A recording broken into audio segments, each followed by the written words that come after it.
Here it is. The book we'll be reading together. I found in a box of my brother-in-law's old stuff. He had the complete trilogy in novelization form, which is frankly awesome. All I had in novelization form was Ghost Dad, and to be fair, I remember it being awesome. Back to the Future, a Robert Zemeckis film, this seems to be the title of the book, judging by the cover, is a fascinating book for several reasons. 1.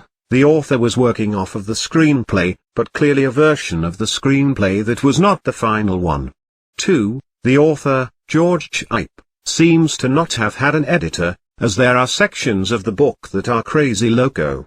And 3. After putting out this book in 1985 to coincide with the release of the film, he was stung to death by bees, this can happen, and was dead in 1986. The other two novelizations were written by a different author and are not nearly as insane. Interesting. I've read this book last year and dog-eared all the parts that caught my fancy. In this blog we'll be hitting the dog-eared pages and you'll get the experience of reading Steven Spielberg presents Back to the Future, a Robert Zemeckis film, the novel by George Gipe based on a screenplay by Robert Zemeckis and Bob Gale, full title? Without actually having to read SSPBTTFARZFTBGBOASBZABG. The cover uses an off-model version of the logo, look at the B and A, and what's very nearly an off-model version of Michael J. Fox. Also rather than the iconic trail of fire between his legs, ladies, there's just white light behind him. I find it fascinating because all of these design choices seem to shout first draft before they were shinned up for the movie release, which is probably exactly what happened. Here's their familiar copy on the back of the book. He was never in time for his classes. He wasn't in time for his dinner. Then one day, he wasn't in his time at all. Both an exciting novel and a high-spirited adventure film, Back to the Future is the unforgettable story of a modern time-traveling teenager whose journey to the past risks his very own future when he discovers surprises he never could have imagined. I wouldn't quibble with this except the phrase high-spirited sounds like your grandfather wrote it, and modern teenager doesn't help matters. Anyway, stay tuned for surprises Marty McFly never could have imagined. Page 1. If you were writing the first words of a novel version of Back to the Future, how would you do it? Maybe you'll introduce the concept of time being important, like the film did with all them crazy clocks. Maybe instead you'd introduce Marty and Doc, show who they are and what their relationship is. Well, anyway, you're totally wrong. The correct answer is to kill everybody. Here, in the living room of a peaceful house in the suburbs, a typical family sits quietly. Dad reads the evening paper, unaware that disaster is about to strike. Mom cleans the dinner dishes, oblivious to the fact that in a few seconds their world will be reduced to a whirlwind of splinters and atomized debris. The children are in their rooms, doing their homework, little knowing that only a few moments of life are left to them, that they will never have to worry about homework again. The mightiest force ever created by man is about to be unleashed on them and there is nothing on earth they can do about it. 5.4.3.2.1 A second later, there was a flash of white and the unnamed family were enveloped in a surge of power that tore their tiny frames to pieces, bending them curiously out of shape before separating bodies from heads, arms from torsos, legs from abdomens. The solid-looking house simply crumpled into thin shreds of pulp and instantly ignited into a raveling avalanche of flame. A wind tunnel effect then whisked the body parts and wreckage of furniture and plaster into a horrible whirling mass that was sucked into the tortured atmosphere. I didn't cut anything out here. This is how the book opens, with tortured bodies bent curiously out of shape before their heads fly off. Ha ha ha, what? The next scene shows us that this is actually Marty watching a film, so really everyone didn't die on the first page.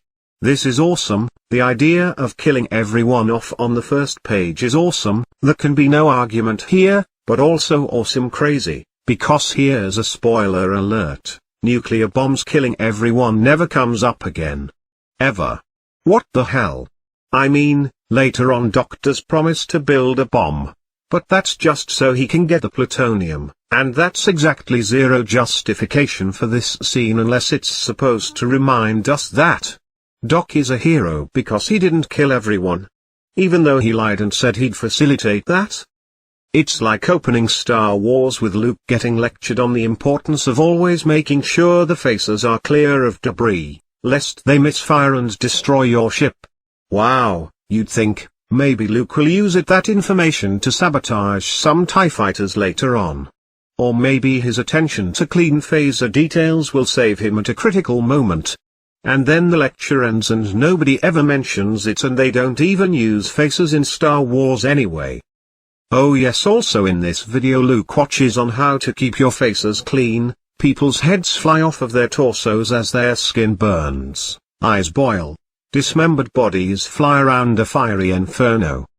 A confession, I'm being a little unfair, because the background of the film's development does give some justification to this opening.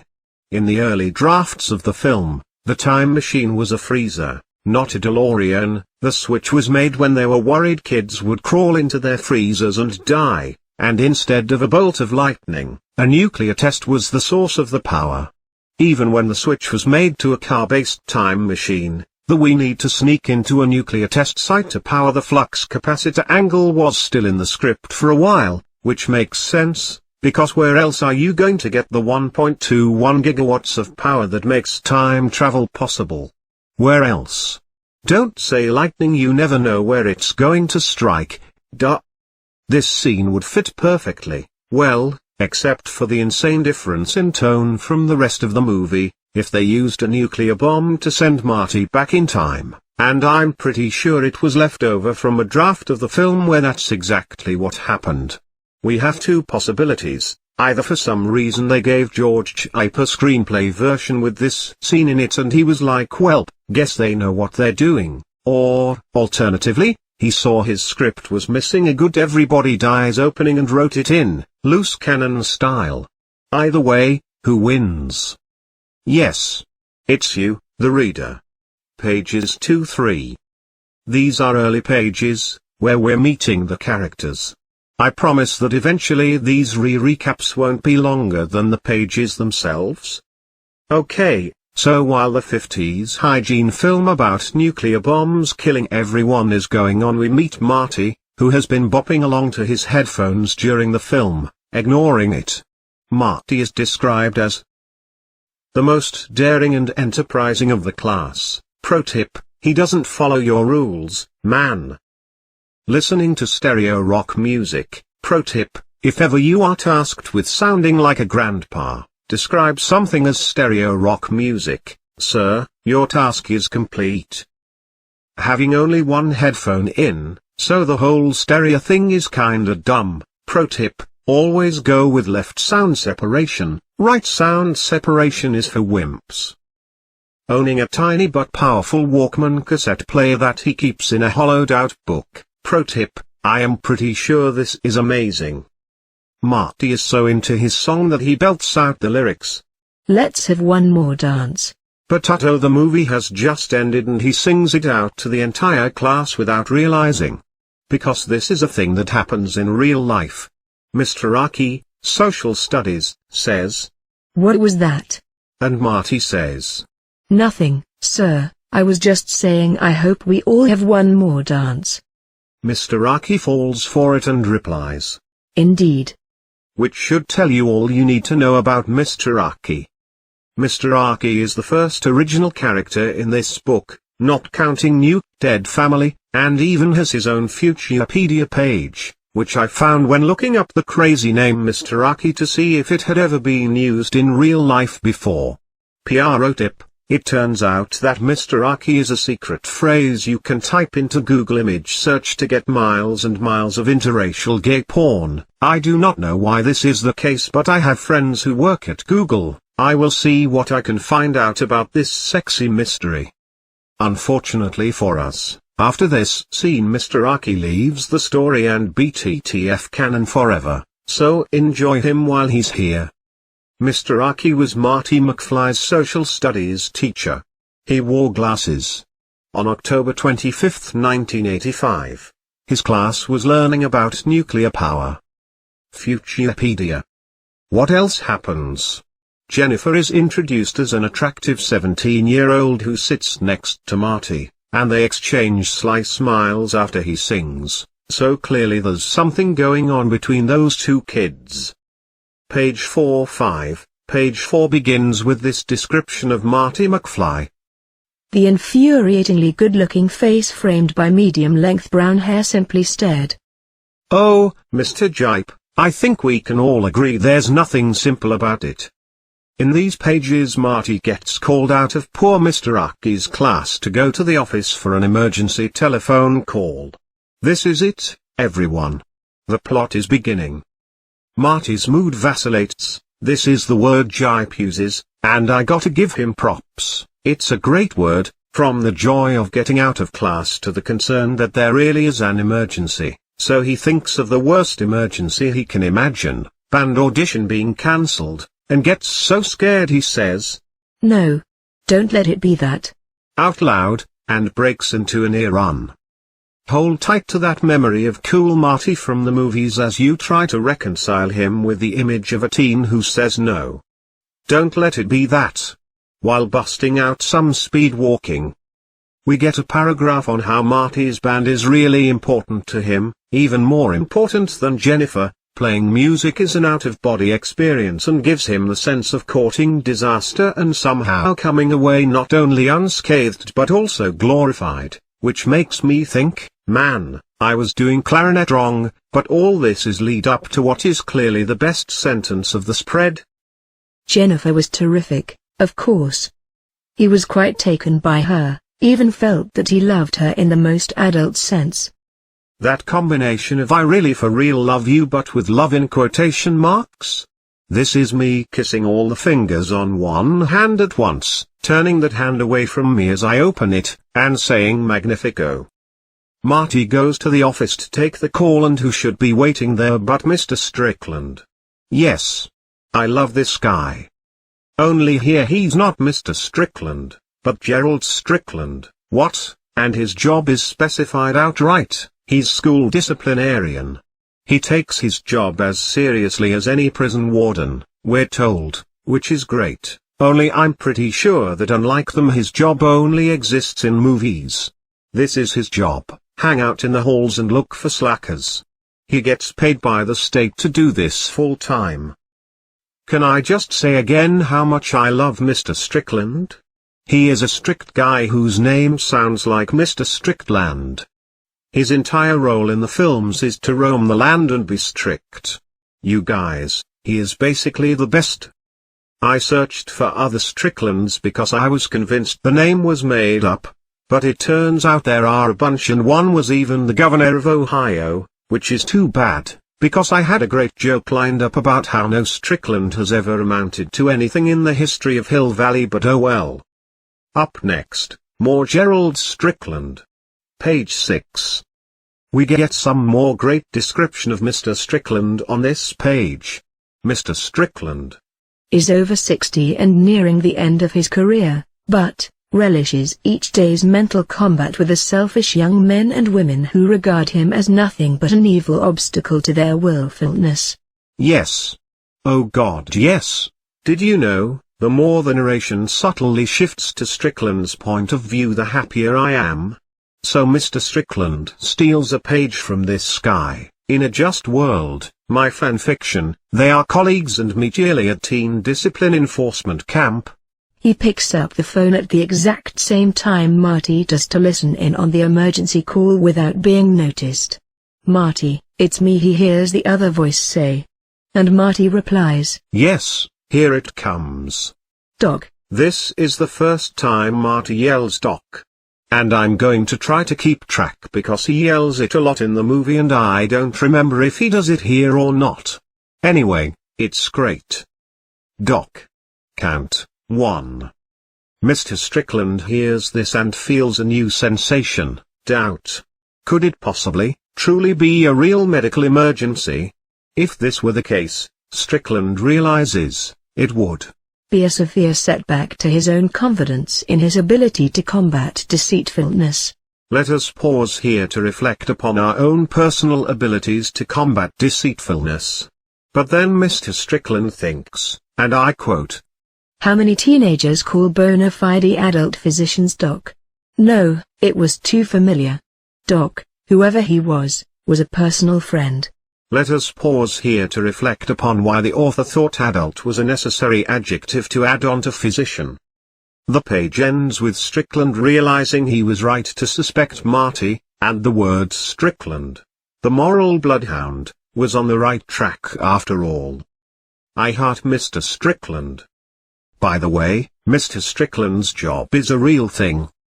So earlier I suggested Strickland's job of school disciplinarian was a thing that only existed in movies, but it turns out people make careers out of this.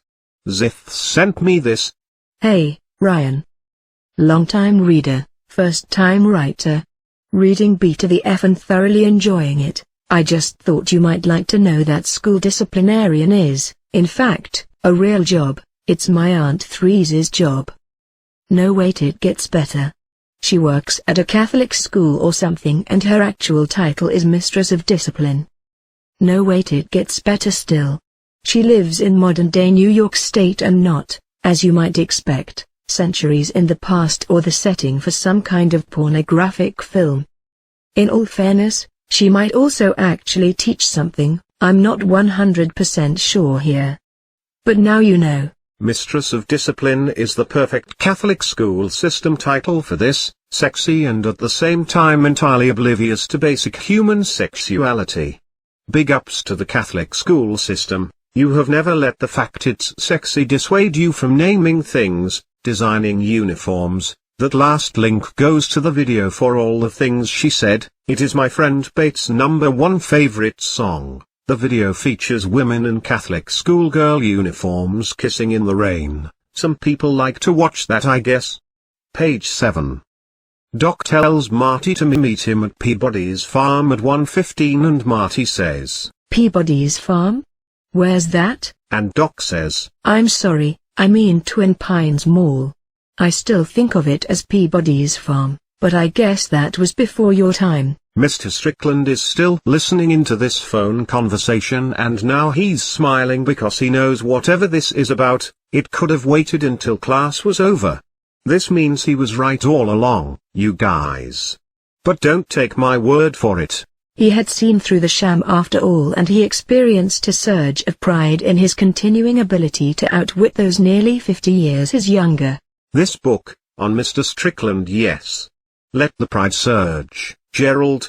Your emotions are crazy intense. So, back to the conversation. Marty and Doc talk for a bit and then Marty gets to deliver the first big, memorable, quotable line of the franchise. Wait a minute, Doc. Are you telling me that you built a time machine out of a DeLorean? Wait, whoops, ha ha ha, no. That's the movie. In the book instead Marty says, Let me get this straight. You want me to meet you at Twin Pines Mall at 1:15 tomorrow morning? I'm serious, that's the line. There's not even a reason for him to say it. Here's the conversation that precedes it. Doc says, Meet me at Twin Pines Mall at 1:15. Marty says, It's past 1:15. Doc says, I meant 1:15 in the morning. Marty says, Tomorrow morning? Then clarifies right away with, About 10 hours from now? Doc says, Yeah. And then Marty delivers his big let me get this straight line.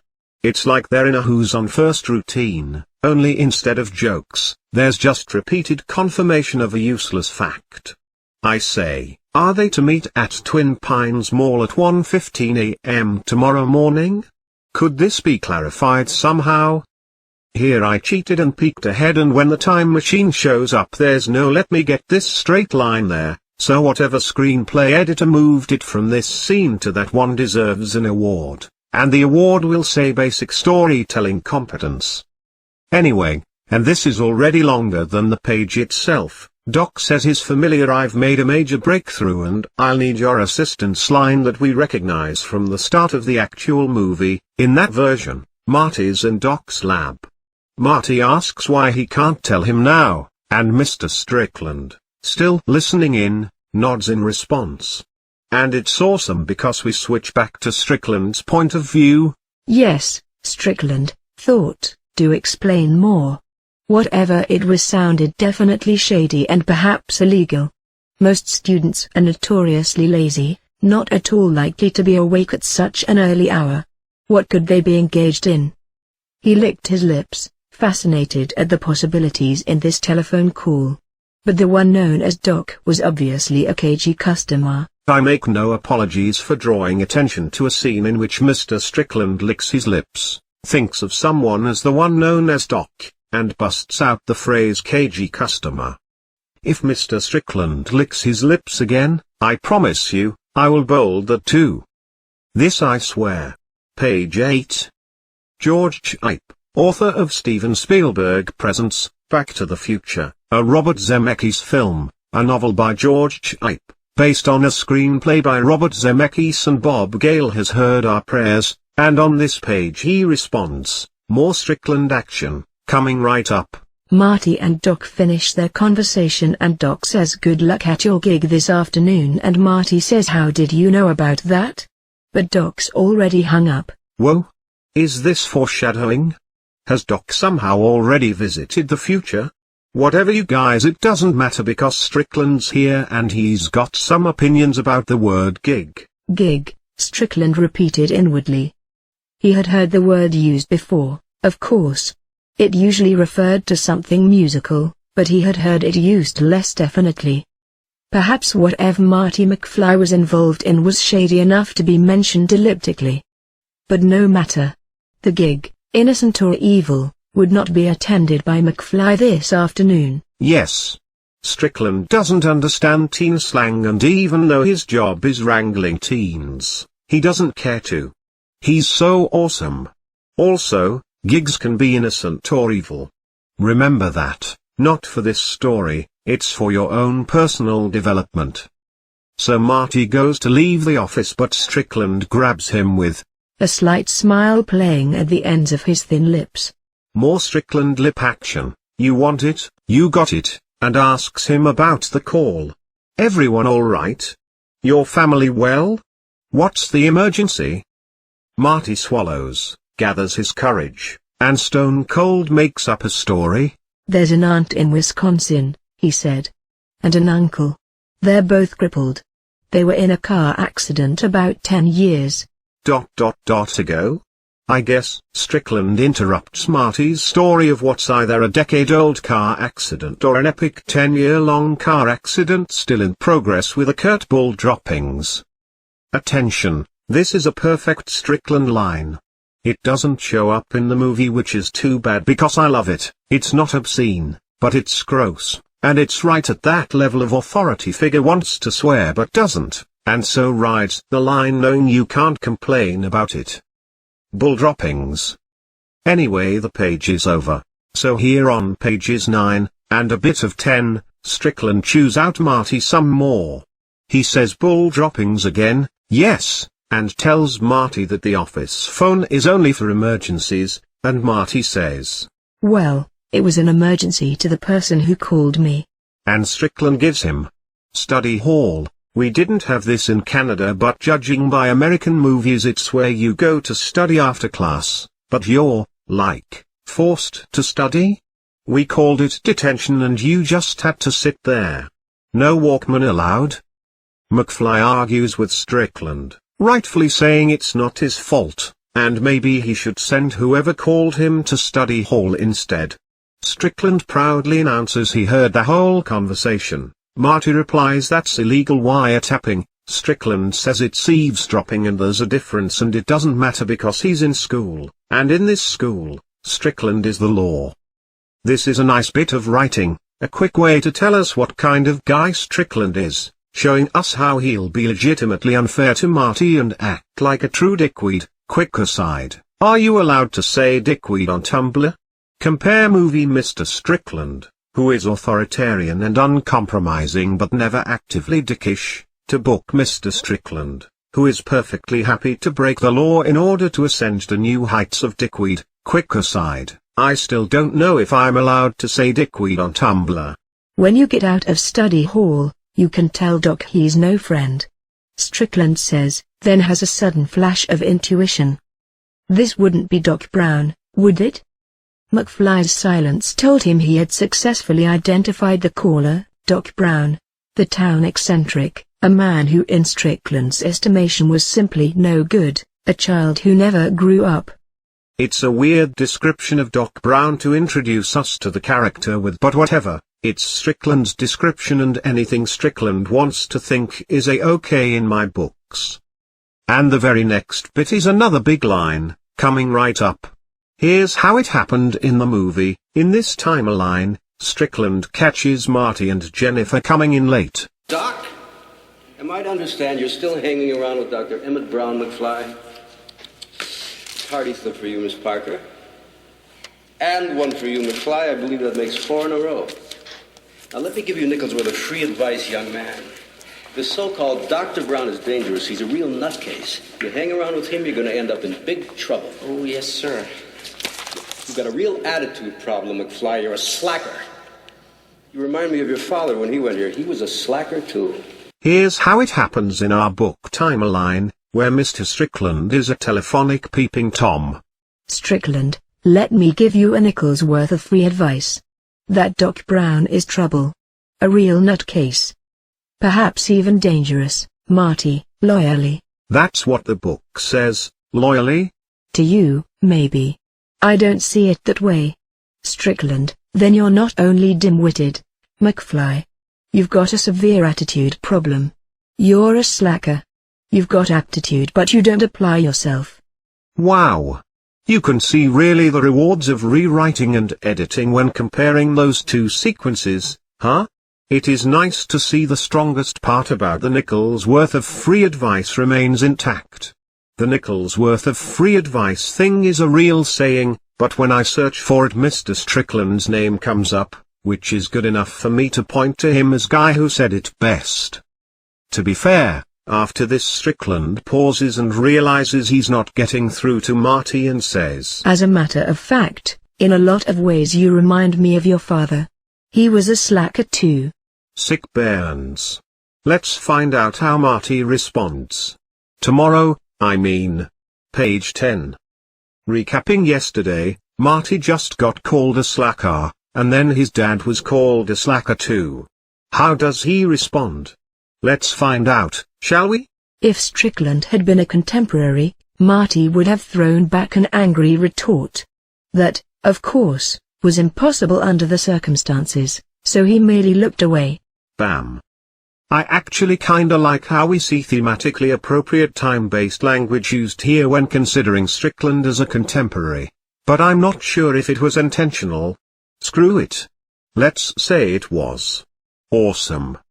Anyway, Marty doesn't retort angrily or otherwise, but instead says, excuse me, I'm late for class. Which is actually kind of badass. Strickland says, I didn't excuse you, McFly. And grabs him by the elbow hard enough that Marty drops his books, and they all fall on the floor. And remember how he was listening to music in class? And he hid it in one of his hollowed-out books. Utto, what happens? The illicit unit slid tantalizingly across the waxed tile in slow motion. Oh okay, haha, awkward. Strickland sees this and gives Marty detention for 1 week, according to, he says, the rules. Yes sir, Marty says. Starting today. Strickland says. Here Marty gasps. But I can't. Me and my band have an audition for the YMCA dance, Mr. Strickland. I have to be there at 4 o'clock. Let us note that the boring old YMCA dance would eventually be changed to the Murad Battle of the Bands at some point, and we're all better for it. In the movie, the first Strickland, Marty scene ends with Strickland saying this. I notice your band is on the roster for the dance auditions after school today. Why even bother, McFly? You don't have a chance. You're too much like your own man. No McFly ever amounted to anything in the history of Hill Valley. Yeah, well, history is gonna change. I love this exchange, because Strickland here is being jerky, not dickweed, just jerky, Sorry if I can't say dickweed on Tumblr. I never found out if I can say dickweed on Tumblr, but also says the wham line of no McFly ever amounted. Which we all remember because it was awesome. And it sets up Marty for his awesome, foreshadowy reply. I rate this conversation 5 out of 5 gigawatts.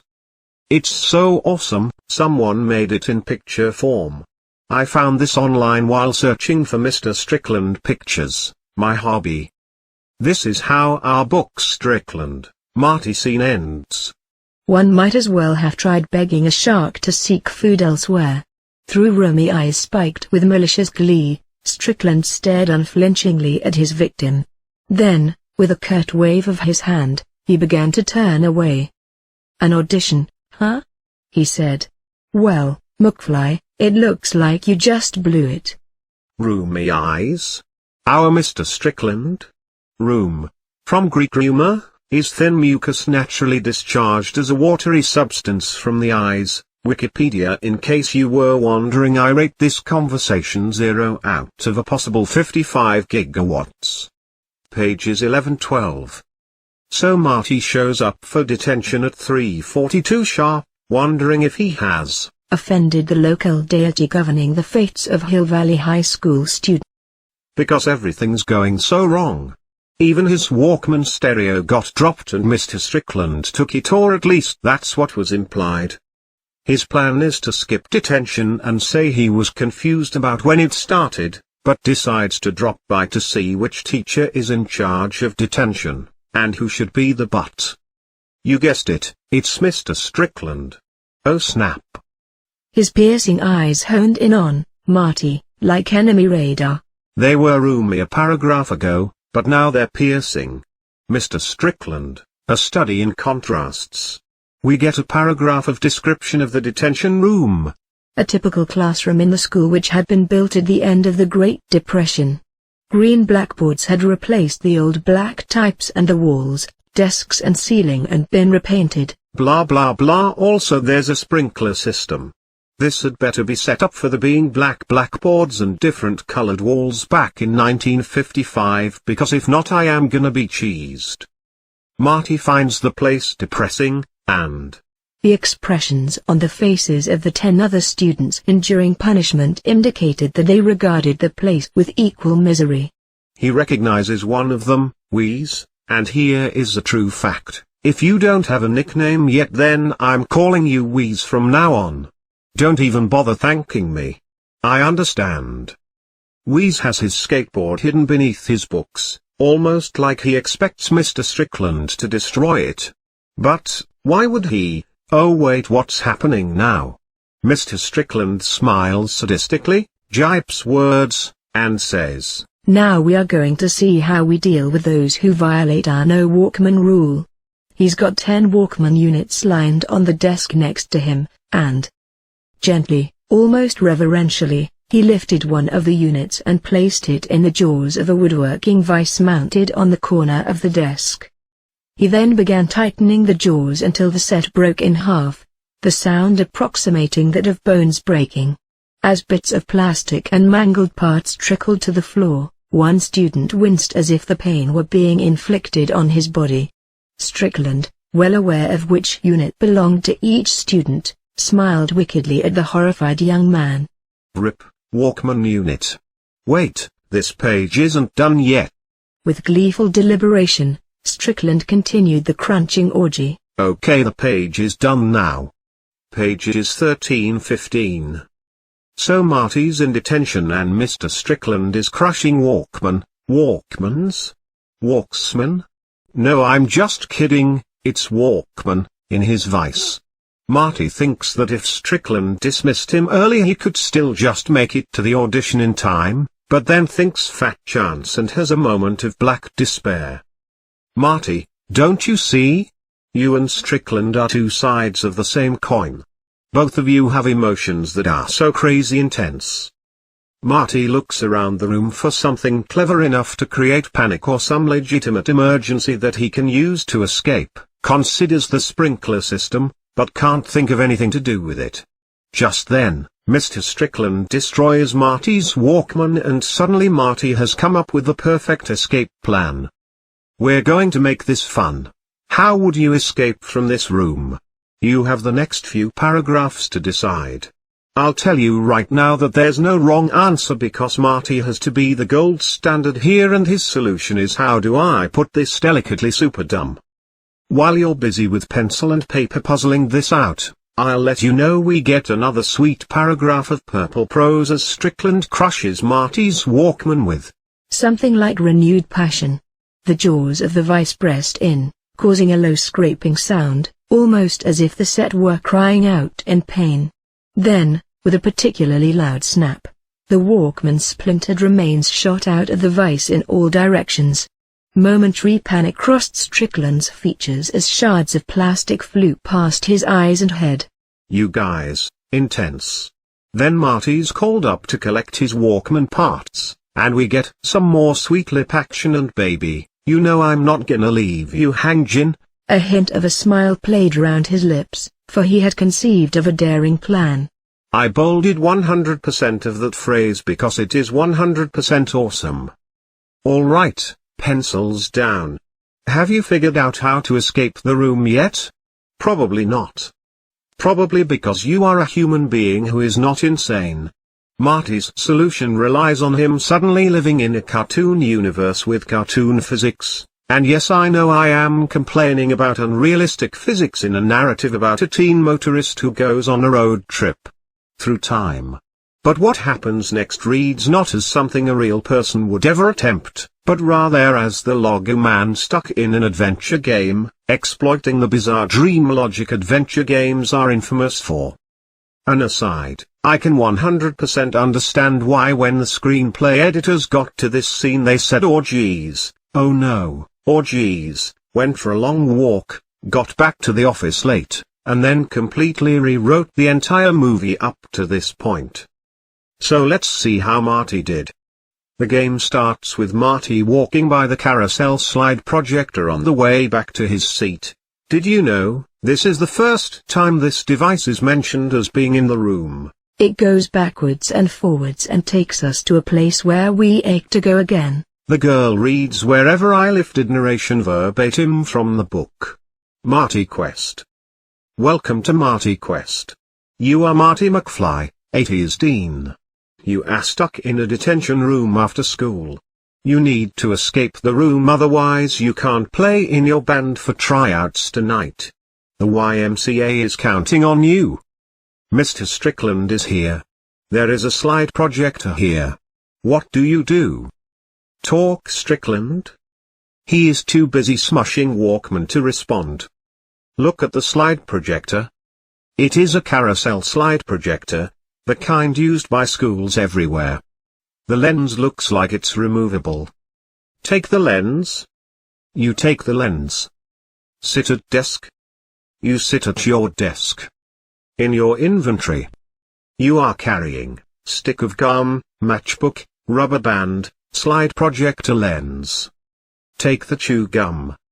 You take the stick of gum, and chew it. Your chewing is not that of a person seeking pleasure, rather, it resembles a chore that has to be accomplished as quickly as possible. You are now carrying chewed gum. An aside, do you see where this is going? Any plan involving bubble gum like this is dumb, it's so dumb. You press the gum onto the matchbook. It looks like a tiny pancake. You are now carrying gummy matchbook. Use gummy matchbook on rubber band. You load the gummy matchbook into the rubber band. What do you want to fire it at? There is a smoke detector a dozen feet away. There is a Mr. Strickland 15 feet away. Shoot Strickland? Great Scott. I don't think that's a good idea, Marty. Shoot smoke detector. Like a rocket, the matchbook races up to the ceiling and hangs there, the gum making a tenuous connection. Use slide projector lens on gummy matchbook.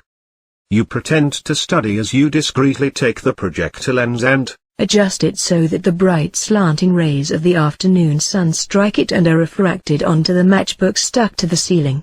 A sharp pinprick of light is focused on the matchbook. If only the sun would hurry up and do its thing. The matchbook will catch fire in 2 turns. Science Corner. Refraction is about changing the direction of a wave, not focusing it. Please do not learn science while reading this. Oh no. Mr. Strickland is closing the blinds for no reason. Shout no. But only at near shout volume. Mr. Strickland is still closing the blinds for no reason. The 3 rear rows of the room are now in semi-darkness as a result of Strickland's action. The matchbook will catch fire in 1 turns. You whisper come on, burn, you sucker, burn. Poof! A mini explosion of flame appears. The matchbook is now on fire. Sirens and the sprinkler system are triggered.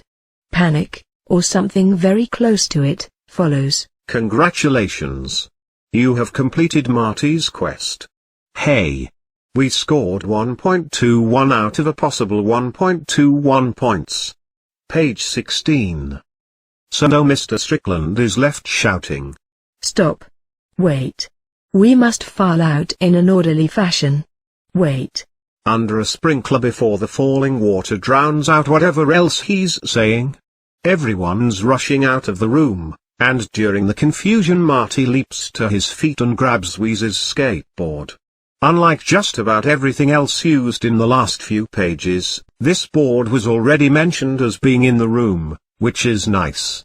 Let me borrow this, he shouted back over his shoulder to the bewildered student. I'll bring it back tomorrow.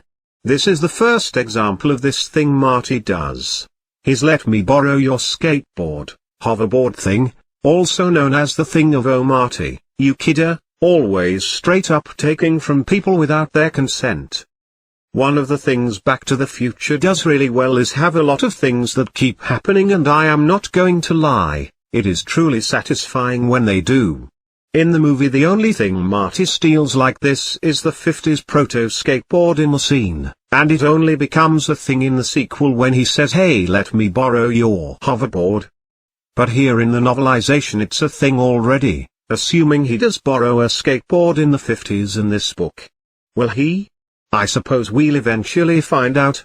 If he does, it means they'd planned Marty's ends justify the means kleptomania in advance but only got for it to pay off in the sequel, which is cool. Anyway, Marty skates off to join his band and gets there just in the nick of time, but while he does that we find he's, well, not particularly good at skateboarding. At all? He almost hits a guy at an ATM. Then he gasps because a car is bearing down on him. So rapidly he had to pirouette like a ballerina to maintain his balance. For half a block after that, he raced out of control, his arms flailing and body tipping to 45-degree angles until he slowly managed to right himself. In the movies Marty is awesome at skateboarding, grabbing hold of passing cars like he knows they'll always be there when he needs them, moving in and out of traffic not unlike a god, waving benevolently. Here he's acting like a cartoon character who's never been on a board before. So we know Gipe has never skateboarded before ever in his life because he has Marty do these crazy things, but also because he has him lean forward to gain even more speed. Ha ha, what? Gipe, you bojo. Skateboards don't work that way, unless you have power. Anyway Marty makes it to practice just in time and a fat man is there glancing meaningfully at his watch. Also, Jennifer is there too.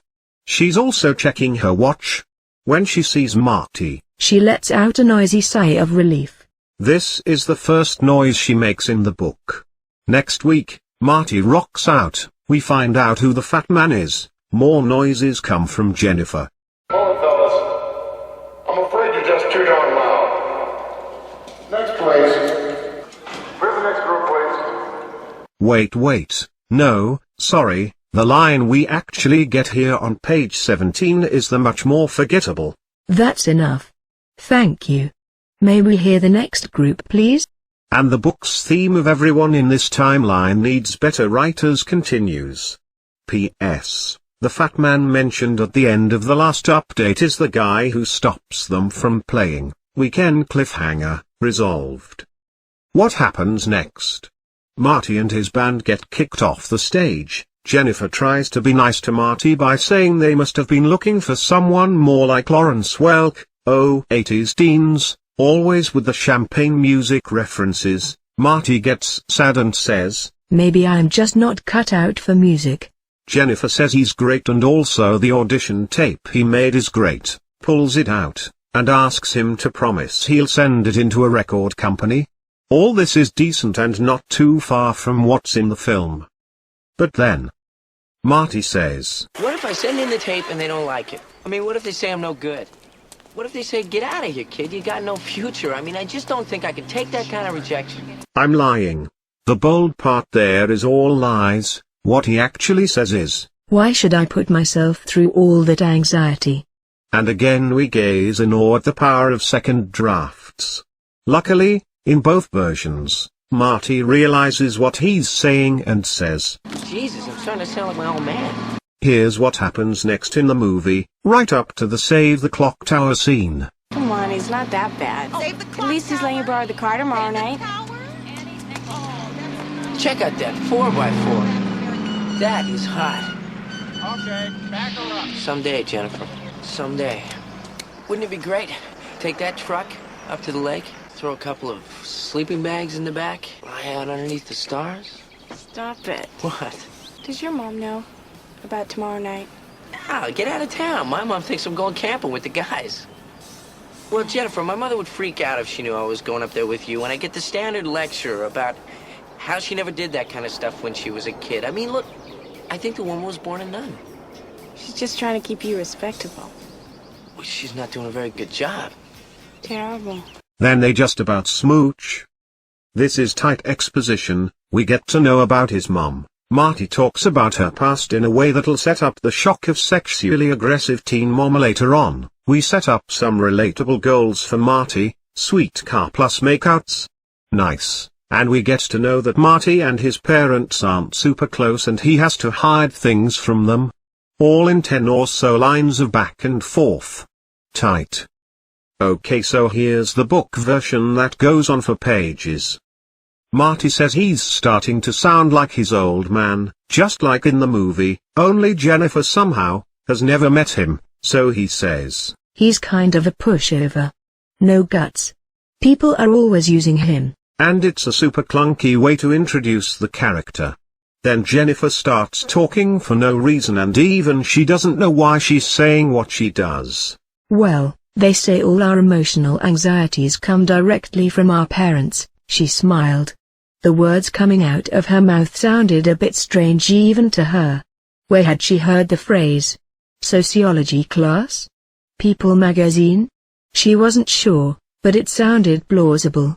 Okay, thanks Jennifer, that isn't really related to the plot as Marty's character remains constant and isn't changed by time travel, so the themes you're introducing are irrelevant, but cool, thanks for your opinions. Then what happens? They go for a walk for a while. Then what happens? They stroll by the big Toyota dealership and the sight of fancy cars makes Jennifer say, "Well, at least your dad's letting you borrow the car tomorrow night. That's a major step in the direction of getting it together." And the more I think about this line the less sense it makes. Who's getting it together? It's not Marty, he already has it together. And if she's talking about his dad, how does lending his son the car represent a major step towards not being a pushover? Oh Jennifer. Who is feeding you these lines? Then what happens? Marty nods silently. Then what happens? Marty looks in the dealership window, and we get our second ferocious beast metaphor in the book as he sees salesmen circling potential customers like lions readying their attack on smaller beasts. And then swear to God Marty tries out some stand-up. "How come there are no used car saleswomen?" Marty asked. "I've never seen a woman selling cars, have you?" Jennifer shook her head. "Maybe women can't lie as well as men," she offered. Marty laughed. And that brings us to page 19. There's another page and a half before someone yells, "Save the clock tower." So, that's something to look forward to, right? Maybe they'll walk around aimlessly and talk about the weather. Or maybe they'll talk about the 50s for no reason. P.S. This is what happens, stay tuned. Pages 19-20. Still looking in the dealership window, Marty notices the 4x4 and his "wouldn't it be great to have that car" speech, only he ends it with, "Put our sleeping bags in the back. Make out under the stars." "Less classy, Marty. Less classy," Jennifer replies and now Marty says "someday, Jennifer, someday," which makes him seem like he's all about the makeouts. "Someday, Jennifer, we will make out. Marty McFly? Question mark. The real question is this cheering Marty up? Looking at her smooth profile and even white teeth was starting to make him feel better. Yay, this is cheering Marty up. Jennifer now asks about Marty's mum and if she knows they're dating. Marty says no. Jennifer says, would she mind if she knew the truth? And Marty says, it's not you, it's a moral thing. And here's a clunky conversation about her that ends with him saying the similar but worse line of, she must have been a real goody two-shoes, I'll bet. But now Jennifer continues the conversation by saying, most people were then, weren't they? I mean, that was way back in the 1950s, before the pill or rock and roll or a lot of things that were really good. Men, here I'm pretty sure Gipe is messing with us and making Jennifer the most useless character he can. A lot of things that were really good? Seriously? Marty replies, nodding. Yeah, I guess it wasn't easy, growing up in those primitive days. What a natural sounding conversation between two human teens who just happened to discuss the 1950s. Then the narrator gives us some description of how the town was in the 50s, including a nearly complete list of all the businesses there, and if you're thinking this sounds out of place, probably that's because you're right. There had been a Texaco station here then, a soda shop, florist, the Essex movie house, a record store, a realtor's office, women's dress shop, Studebaker dealer, barbers, an Ask Mr. Foster travel agency, stationery store, Western Auto Appliance Center and numerous other small businesses. Great, everyone memorize that, it must be important. Anyway, our two human teens are still having their entirely natural human conversation here in good old 1985. This is where Mom used to hang out. There used to be a soda shop here. Marty says. Jennifer replies, I guess you couldn't get in trouble there. And then she finally gets to there. She's trying to keep you respectable. Line.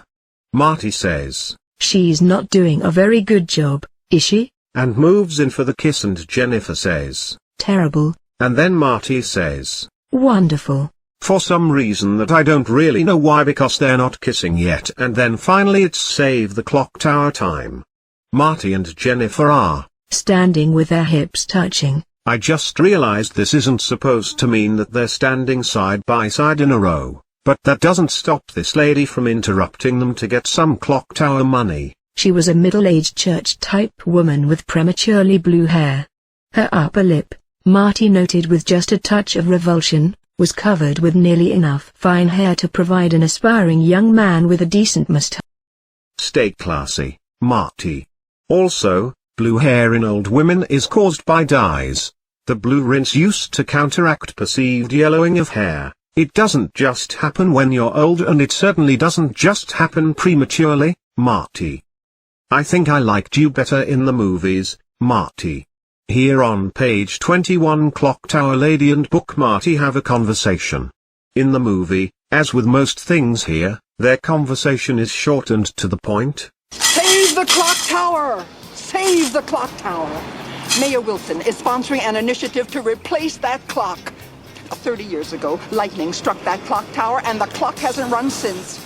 We at the Hill Valley Preservation Society think it should be preserved exactly the way it is, as part of our history and heritage. There you go, lady. There's a quarter.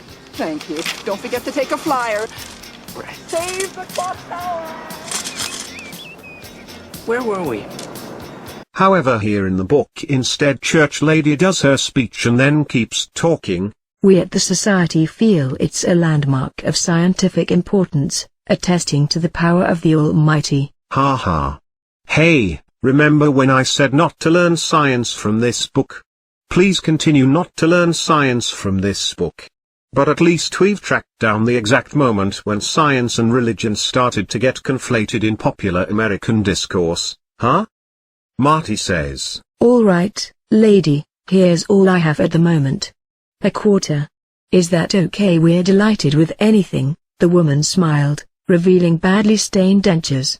"A good cause can get by with nickels and dimes because it has the backing of the people.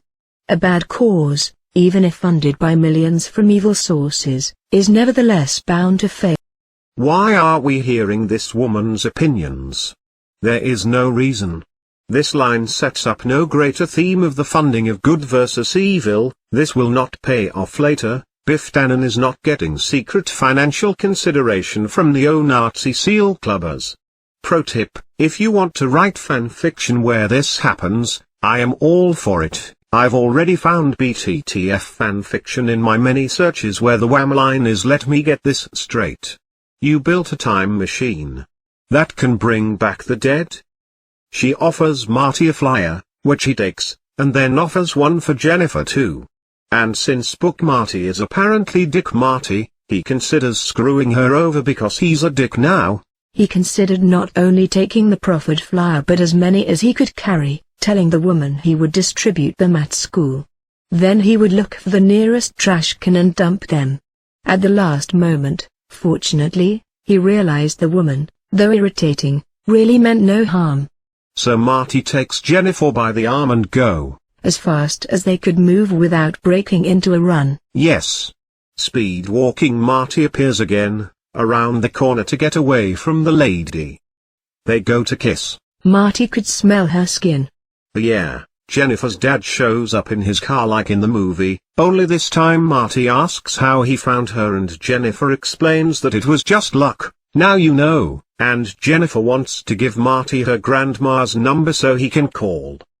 Now in the movie Jennifer writes down the number and kisses him goodbye, and as soon as they kiss the music swells up and "That's the Power of Love" plays and it's a terrific, easy moment.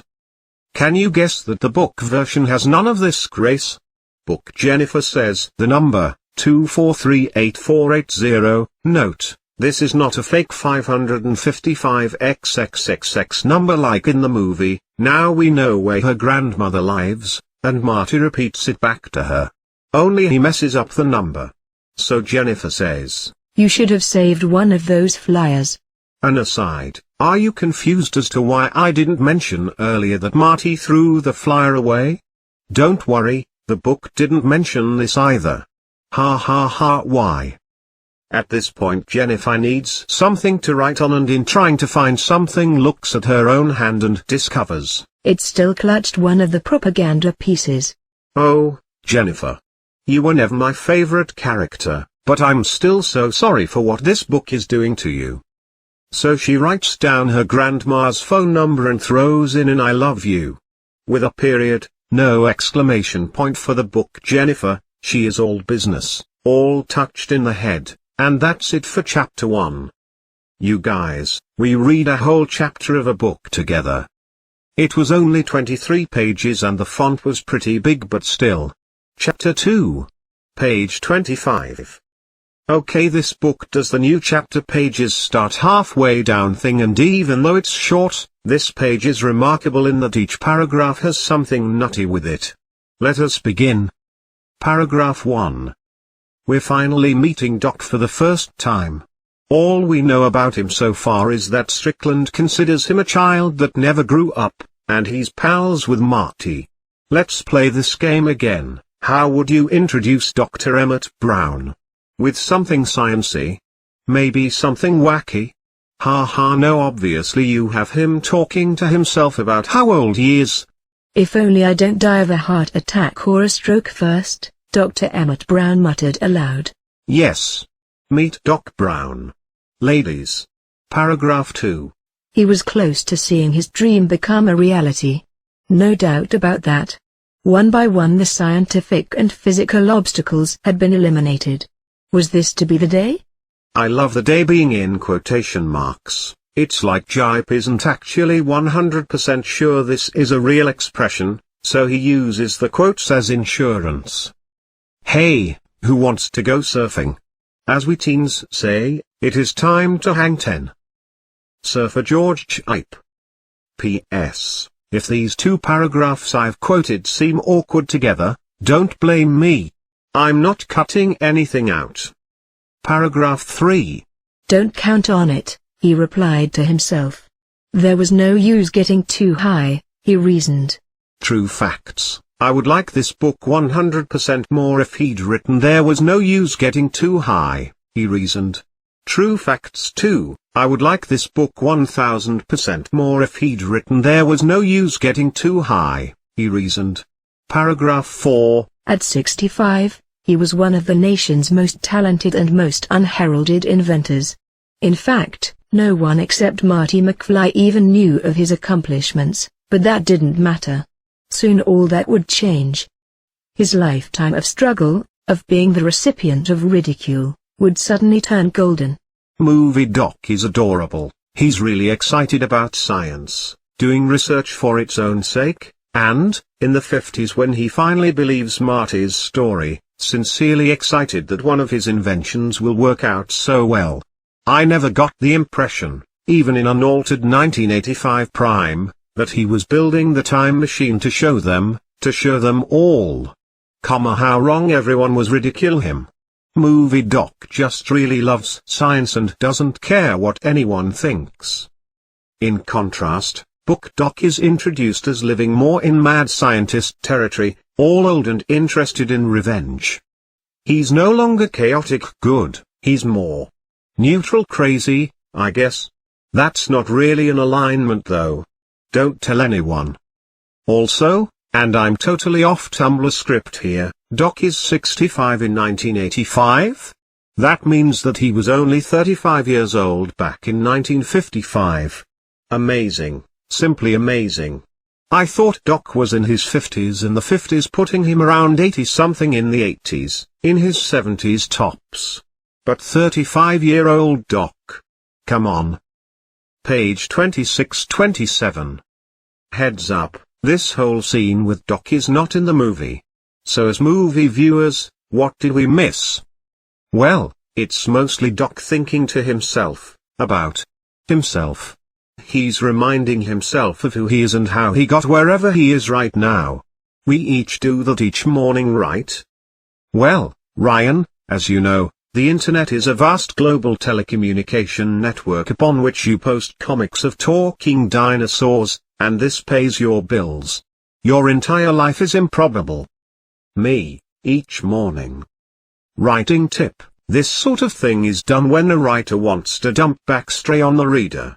In terms of bad writingness, it's not as bad as the "excuse me professor, but could you explain about yourself," the invention, some plot point that I loved to wince at, in the Da Vinci Code, and while it's awkward, the obvious alternative, talking out loud to someone else about yourself, can be just as clunky. If you're not careful when you go down that route, you end up with the X-Men explaining their powers to each other 24/7. Wolverine, my indestructible adamantium claws will tear through this steel door like a knife through butter. Cyclops, and if that fails, an optic blast from my strange mutant eyes should do the trick. Wolverine, I agree, Bob. Every X-Men comic I read growing up.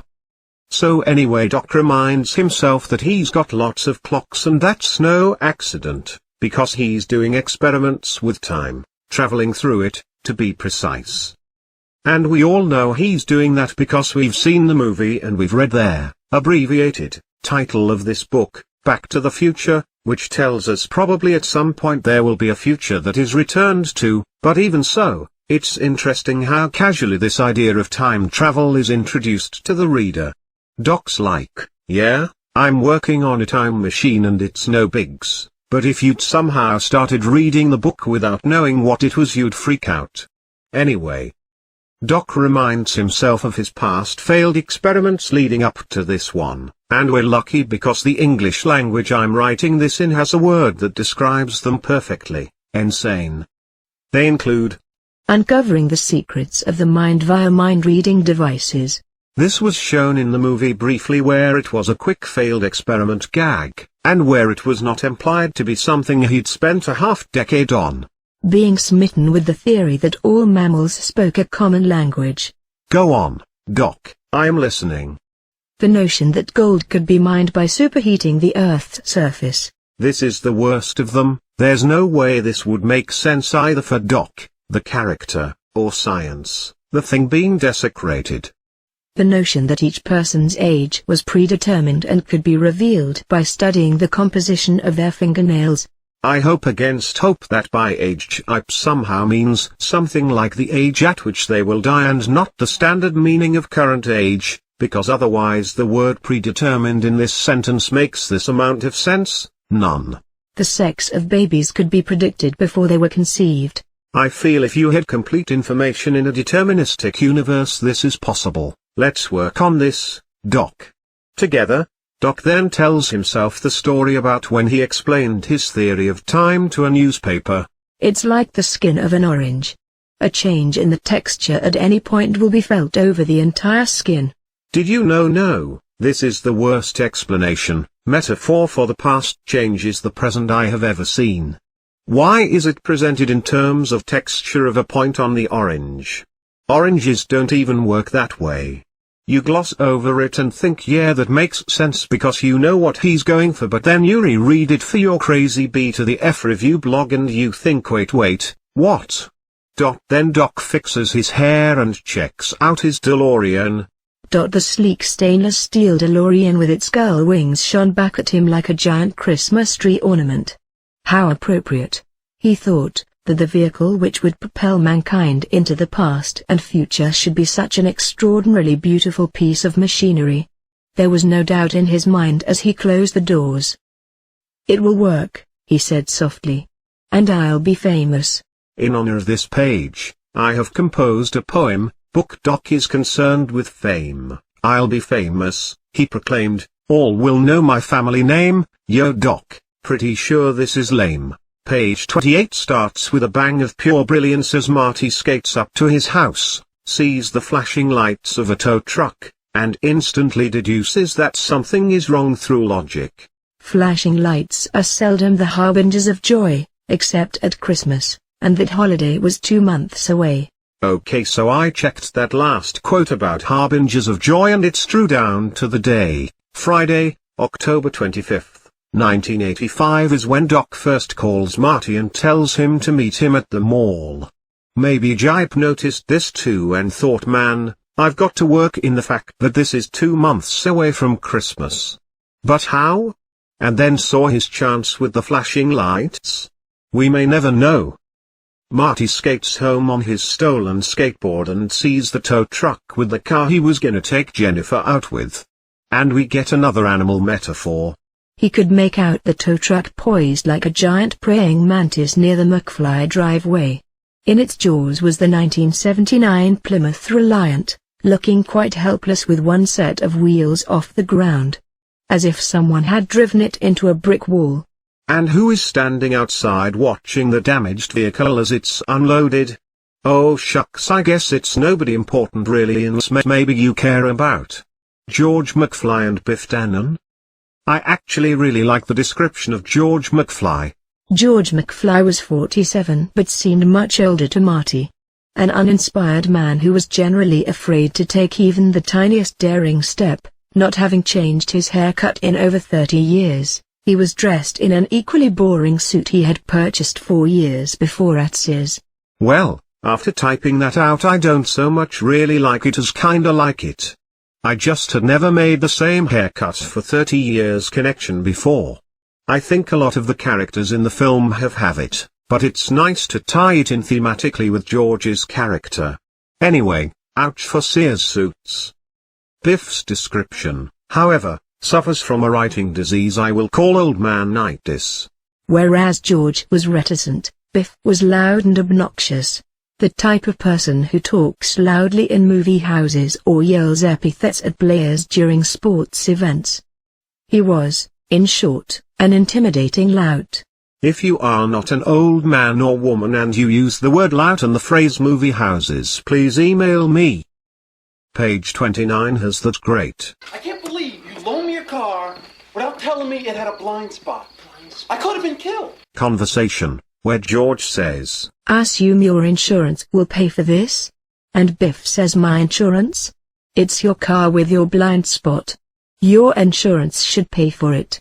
I want to know who's gonna pay for this? And shows how he spilled beer all over himself when the accident happened. It survives in the book relatively unmolested.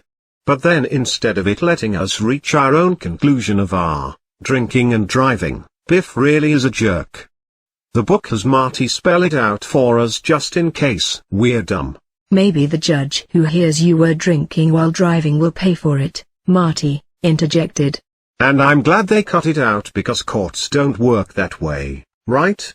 Judges don't normally pay for damages in the cases they hear that are otherwise unrelated to them.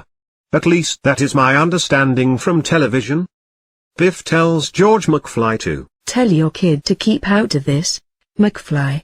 And I continue to be bothered how the book spells it out to and not outer. George offers a 20 to Biff for his suit. Marty quips, that'll probably pay for 2 of those suits. And Biff flushes and then tells Marty to shut up, but then entirely fails to refer to him as if he has got a butt for a head. I certainly hope Butthead shows up soon because if nobody gets called a butthead in this book then I'm not sure why we're reading it. Afterwards we get the do you have my reports for me, McFly scene and George says I thought I'd do them later and we get the Think, McFly, think scene, and it's all like in the movie, which means it's also good. Only here in the book, Marty watches it and we learn that he feels like he might throw up. Because his dad is a wimp and also because he just realized his date with Jennifer was out the window. What kind of day has it been, Marty? It had been the worst of all possible days. Knowing that we have just witnessed the worst day in human history for all people across all possible timelines and realities, we're now on page 31. It has to go up from here. Everyone, stop everything you're doing because I have some bad news about buttheads. Turns out, that word was something that actor Tom Wilson brought to the character of Biff on his own, which means it wasn't in the script, which means it's not going to be in this novelization. I know, we're all about to type out this emoticon, so allow me. Angry face. Pages 31-32.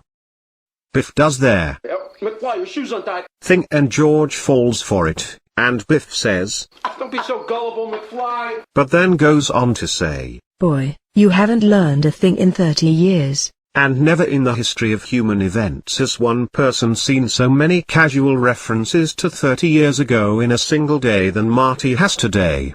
He watched that 50s era atomic bomb film at the beginning, remember? Jennifer went on and on about the 50s and even name-checked Twelk, whose show started in, wait for it, 1955, and now Biff is dropping 50s bombs too. I'm glad they toned that down some in the film, because there's foreshadowing and then there's. After that exchange there's this weird bit where Biff points to his new Cadillac which happens to also be nearby. Then why did he borrow George's crappier car? Just to wreck it? Biff, you jerk, and asks Marty how he likes the new paint job on his Cadillac and Marty shrugs and then Biff leaves. You guys, I can't figure this bit out. Why is it there? At the end of the movie in the changed timeline, Biff is waxing George's car, so maybe this is set up for that, but then you'd want to have Biff asking if he likes the new wax job or something, and it's still waxing in the book, I checked. As it stands it's just dead conversation filling time. In the movie the scene ends with Biff saying, Say hi to your mom for me. Which is terrific because it's a decline already but then becomes a super decline once we've seen the film and know his history with her. I call this form of it'll become clear once we return to the past foreshadowing anti-foreshadowing, past shadowing, or inverted Cronenberg field shadowing. But honestly, anything would be stronger than Biff's hey by the way do you like my car exit like in the book here. Marty goes in and George gets the sweet I'm afraid I'm just not very good at confrontations. line from the movie, yes, But again Marty has something to say in response. Confrontations, he says, you didn't even practice self-defense. The scene ends in the movie thus wise. The car, Dad. I mean, he wrecked it. He totaled it. I needed that car tomorrow night, Dad. I mean, do you have any idea how important this was to me? Do you have any clue? I know, and all I can say is I'm sorry. The book version, in comparison, is hilarious. Dad, look at the car, Marty persisted. Look what he did to the car. He nearly totaled it. And then he concocted some story about a blind spot. He blamed the wreck on you and you didn't say a thing. Well, you can't argue with a person like that, George said feebly. Look at that car, Marty continued. It's a mess. I was counting on using it tomorrow night. Do you have any idea how important this was to me, Dad? Do you have any idea at all? Not knowing that Marty was planning to take Jennifer away in the vehicle, it was not possible for George McFly to understand how much the trip truly meant to Marty. I love that the book has this scene literally summarizes what just happened, in case you missed the page you just read. And then it tells you that it's not actually possible for George McFly to know what Marty's asking. Amazing. Pro writing tip, nearly totaled is a very odd choice here, it weakens the drama in a weird way and for zero benefit. You're the writer, why not go all out? Destroy the car. Destroy the car. In the movie they destroyed the car. He wrecked it, he totaled it. Pages 32-33.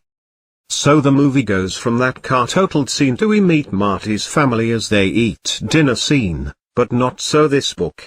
This book gives us 2 pages of solid gold and two brand new characters before we even sit down for the meatloaf. Let's take them one at a time. Are you ready? Marty is mad at his dad. Why? The infuriating events of the day would not let him back off. That's why, and so he's all. Did it ever occur to you to say no? And his dad is all. The fact is, I'm just not a fighter. And Marty is all. Just one time, say no. And then even spells it for him, N-O, and George shrugs and Marty thinks. I can't even get him to say no to the idea of saying no. And ha ha ha, isn't that silly? Okay, that weak source conversation is the cost of admission we all must pay to gain access to the next paragraphs, in which we go inside George McFly's head. Prepare yourself for raw emotional truths that will forever change you, as we discover the true motivations of this central figure in the BTTF story. George McFly turned away, finding it easier to look at the damaged front of his car than at Marty's accusing and disappointed eyes. He envied other men, macho types who taught their boys how to fight, encouraged them to be combative, stand up for their rights. These men invariably pushed their male offspring into organized sports, bragging when their boys won a big game, browbeating the lads when they took the final strike of the game with their bats on their shoulders. For his part, George McFly was secretly pleased when his sons Marty and Dave declined to take part in sports. At least he was off the hook. During his frequent moods of quiet self-analysis, George McFly managed to dissect his psyche, for he did worry about his own lack of grit. He thought it all went back to one occasion in grade school when he was accosted by the class bully. The bully had just punched his friend Billy Stockhausen, and for a split second George was so angry he literally saw the red that everyone talks and writes about. Stepping up to the bully, he pulled his fist back and couldn't strike. The bully merely smirked and walked away. And since that moment 35 years ago, George had wondered what might have happened if he had followed through. His happiest fantasy was that his single punch would have sent the bully into oblivion. But even if the bully had hit back and he had learned the give and take of combat, might not that have been better than the cowardly limbo, never take a chance attitude that George had trapped himself in all these years? Whoa.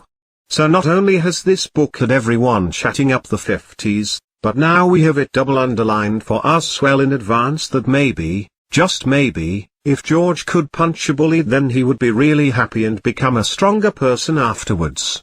Perhaps it could all still turn out differently, If only, one day, someone would step into the quantum leap accelerator and vanish into the past, leaping from life to life, setting things right that once went wrong? Perhaps? Or at least do something similar, given the constraints of the technology that is available to them. I already put foreshadowing in big bold font in the previous entry, so I can't do it again here, but imagine me doing that, and then handing these pages to someone unfamiliar with BTTF and saying, can you guess what happens after they go back in time to when his dad is a teen, and then when they say, oh, does he punch a bully and then become tougher, I snatch the pages away and say, are you a wizard? Anyway, Billy Stockhausen. As he only shows up here and then never again, I thought I could use Billy as the shibboleth for true ultimate fans. If you reference Billy in your fan fiction, then I know you're a smart, well-read specimen who knows what you're talking about, and you're intending to speak directly to fans of a similar caliber, that is, me. Unfortunately, all I found was this story, BTTF fanfic, hooray, and another story which uses the name but is a Criminal Minds police procedural fanfiction for some reason. Boo. But it did lead me down the fanfiction rabbit hole for an hour, in which I discovered a story in which Michael J. Fox meets Marty McFly and they have dinner together at Michael's house, and it's delightful. A story in which Michael J. Fox and Marty McFly switch universes but can still communicate telepathically across realities while in a hot tub. A story in which Michael J. Fox and Marty McFly meet Alex P. Keaton in the beautiful countryside and then they tickle each other. A story in which Michael J. Fox isn't hanging out with Marty McFly or Alex P. Keaton but still gets tickled relentlessly. All these stories are by the same author. I forgot to mention that, okay. So George had another quiet moment of self-analysis, which actually sounds nice, but is interrupted by the shouted words, "Hey, McFly. Has Biff returned?" No. It turns out that Howard, George's neighbor, is there. And he wants to sell him Girl Scout cookies. Howard is a 40-year-old, pot-bellied, generally unpleasant neighbor who, like Biff Tannen, spoke to George only when he needed something or wanted another person to berate. Wow, it's really not a good sign when the book itself introduces a character by saying, okay guys, this character is also Biff. So anyway, Howard and George talk about cookies. My kid's selling Girl Scout cookies. I told her you'd be good for a case. A case? George replied. What's a case? What difference does it make? Howard shot back belligerently. 12, 24, 36. It's for a good cause, ain't it? Or do you want me to tell the kid you're a cheapskate? And though we all think the next line will be nobody calls me cheapskate, instead George just says, tell her I'm good for a case, whatever it is. And goes inside. Howard never shows up again, which is for the best, because why would we need a second Biff? Interesting thing about Howard number 1, Wikipedia says that, a draft script reveals that, Biff's middle initial is H for Howard, although his middle name was never mentioned in the trilogy. Which suggests that rather than dropping Howard they merged his essence into Biff, giving him Howard's name in memoriam. That was really sweet, Bob Gale. Rip Howard. Interesting thing about Howard number 2. Futurepedia says that this scene made it as far as being filmed before it was cut, and that you can watch it on the DVDs. I have the DVDs, let's see if we can find Howard. Bam. So this filmed scene, even though they cut it, is still better than what's in the book. Marty does his just say no, Dad thing, then Howard barges in and does a hey, buy a ton of peanut brittle thing. Only this time we avoid the dumb how big is a case back and forth, and instead the conversation ends with George shaking his head to Howard to say no, but finally, while still shaking his head no, squeaking out an okay. It's some nice acting from Crispin Glover. Howard says great and then tells his kid, see honey, I told you we'd only have to go to one house. It's tighter, makes Howard more of a dick, which is good, And the joke between George being told to just say no and then failing to say no comes right away, without paragraphs of let's learn about George before we get the payoff. A true confession, I didn't even realize it was supposed to be a joke until I saw it filmed. Finally, notice how in the cutscene above it's peanut brittle and not Girl Scout cookies. In case you were obsessing about where the peanut brittle in the next dinner scene came from, now you know. The commentary on this scene literally has Bob Gale saying this will solve a mystery for Back to the Future fans, so I guess there actually were people demanding the origin of the peanut brittle? What the hell, I write a blog where we review a book page by page with reviews that are longer than the pages themselves, and even I can say that you people are crazy. Pages 34-36. So Marty walks in on dinner and sees that his family was so wrapped up in their own lives that they didn't think to ask him how the musical audition had turned out. He didn't feel like explaining why he had lost or seeing their expressions of fake sympathy. "Meatloaf again," he said flatly. His criticism did not keep the jaws from working. Oh my god, what the hell? You guys, the jaws must keep working? I guess. The jaws possibly being the jaws of his family? Because they're eating? This sentence is so weird and scary, like there's hungry jaws in the corner of the room, just chewing endlessly. Anyway, we meet the rest of Marty's family. Brother Dave, this is how the book introduces him. Brother Dave, 22, wearing a Burger King uniform, keeping one eye on the clock and the other on his food, which he wolfs down in large sections, swallowing noisily like a half-starved animal. Linda, sister, cute in a kind of a sleazy way. Hello. Mom, 47, overweight with more food on her plate than anyone else. Because fat people always eat more than non-fat people, obviously, and we see what they're having for dinner, and suddenly Gipe is all about the brand names for no reason.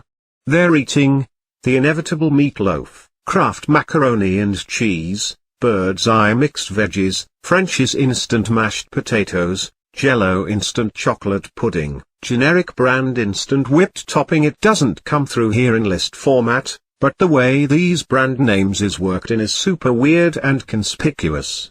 As in sour grapes, Linda said softly, not looking up from her dessert, which was Jell-O instant chocolate pudding with a generic brand instant whipped topping.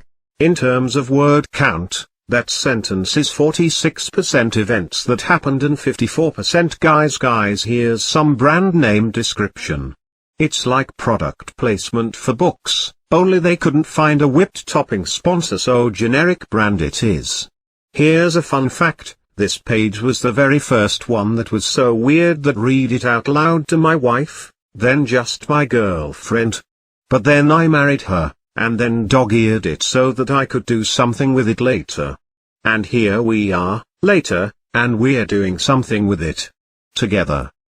Anyway, Mom asks how the audition went. Marty says he didn't do well, his brother suggests it was fixed, Marty agrees, and his dad says, "You're better off not having the aggravation of dealing with that YMCA dance." Because if he got it, Marty would have to get his equipment there, and make contingency plans if someone got sick, then make sure they got paid, then divide up the money evenly, then settle with the musicians' union. Then if they were good and got other jobs, they'd need to worry about scheduling that around schoolwork. So we learn George is both a pushover and a guy who is super worried about contingencies, which I guess is nice. In case you haven't picked up on it yet, there's so much unnecessary talking in this book, you guys. Everyone just talks and talks and talks. In the movie we just get the tiniest sliver of conversation and it's all we need.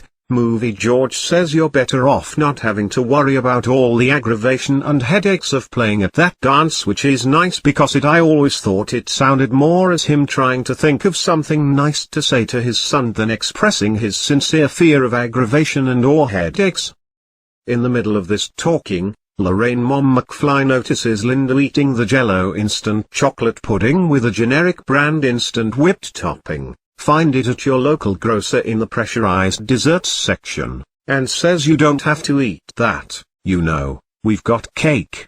And brings out the welcome home Uncle Joey cake, and not only did Uncle Joey not get parole this time, as in the movie, but we all talk about it and the backstory behind it and the motivations of the parole officers, and oh god.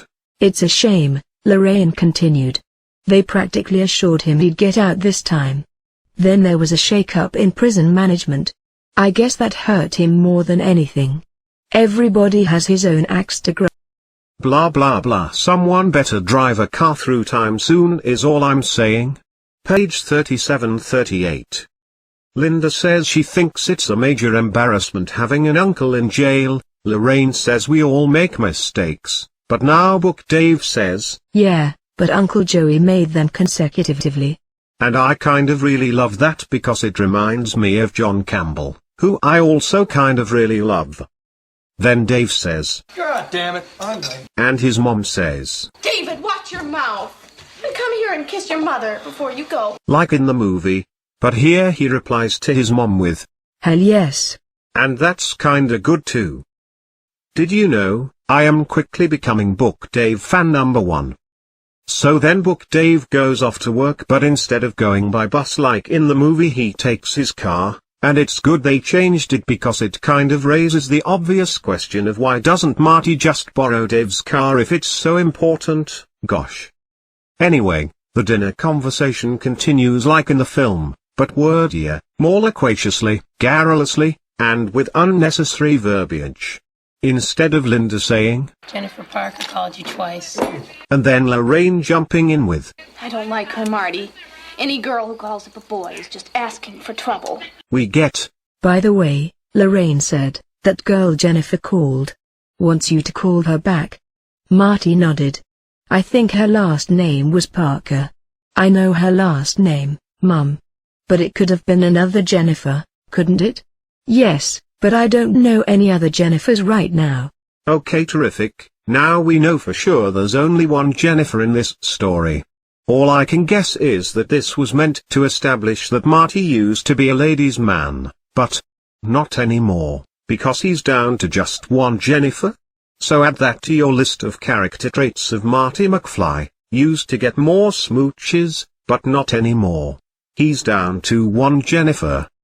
Then we get there. When I was your age, I never chased a boy or called a boy or sat in a parked car with a boy. Conversation from the movie, only now it continues with, Because when you behave like that, boys won't respect you, Linda. They'll think you're cheap. Linda rolled her eyes. She'd heard it several hundred times already, although it probably seemed like at least 1 million. probably, huh? Then there. It'll just happen. Like the way I met your father. That was so stupid. Grandpa hit him with the car. Conversation happens, and can you guess this conversation goes on longer than it needs to? If so, you win 88 ultra points. 88.1 if you guessed it also features more Marty trying out stand-up. But that was so stupid. Linda whined. Grandpa hit him with a car. It was meant to be. Maybe you should hang around the emergency wards, Marty suggested. That wouldn't do any good, Lorraine said, unaware of his sarcasm. You see, you'll meet Mr. Wonderful in a certain way that you just can't make happen. And you won't be able to avoid it either. It's just bound to happen, like the sun's supposed to come up tomorrow morning. All this metaphysics did not impress Linda. Nor did it impress me, who was unaware that the real point of the upcoming time travel adventure was to prove how truly wrong Lorraine was in every sentence she says. Also, can we talk about how weird the phrase, supposed to is here? It's so weird.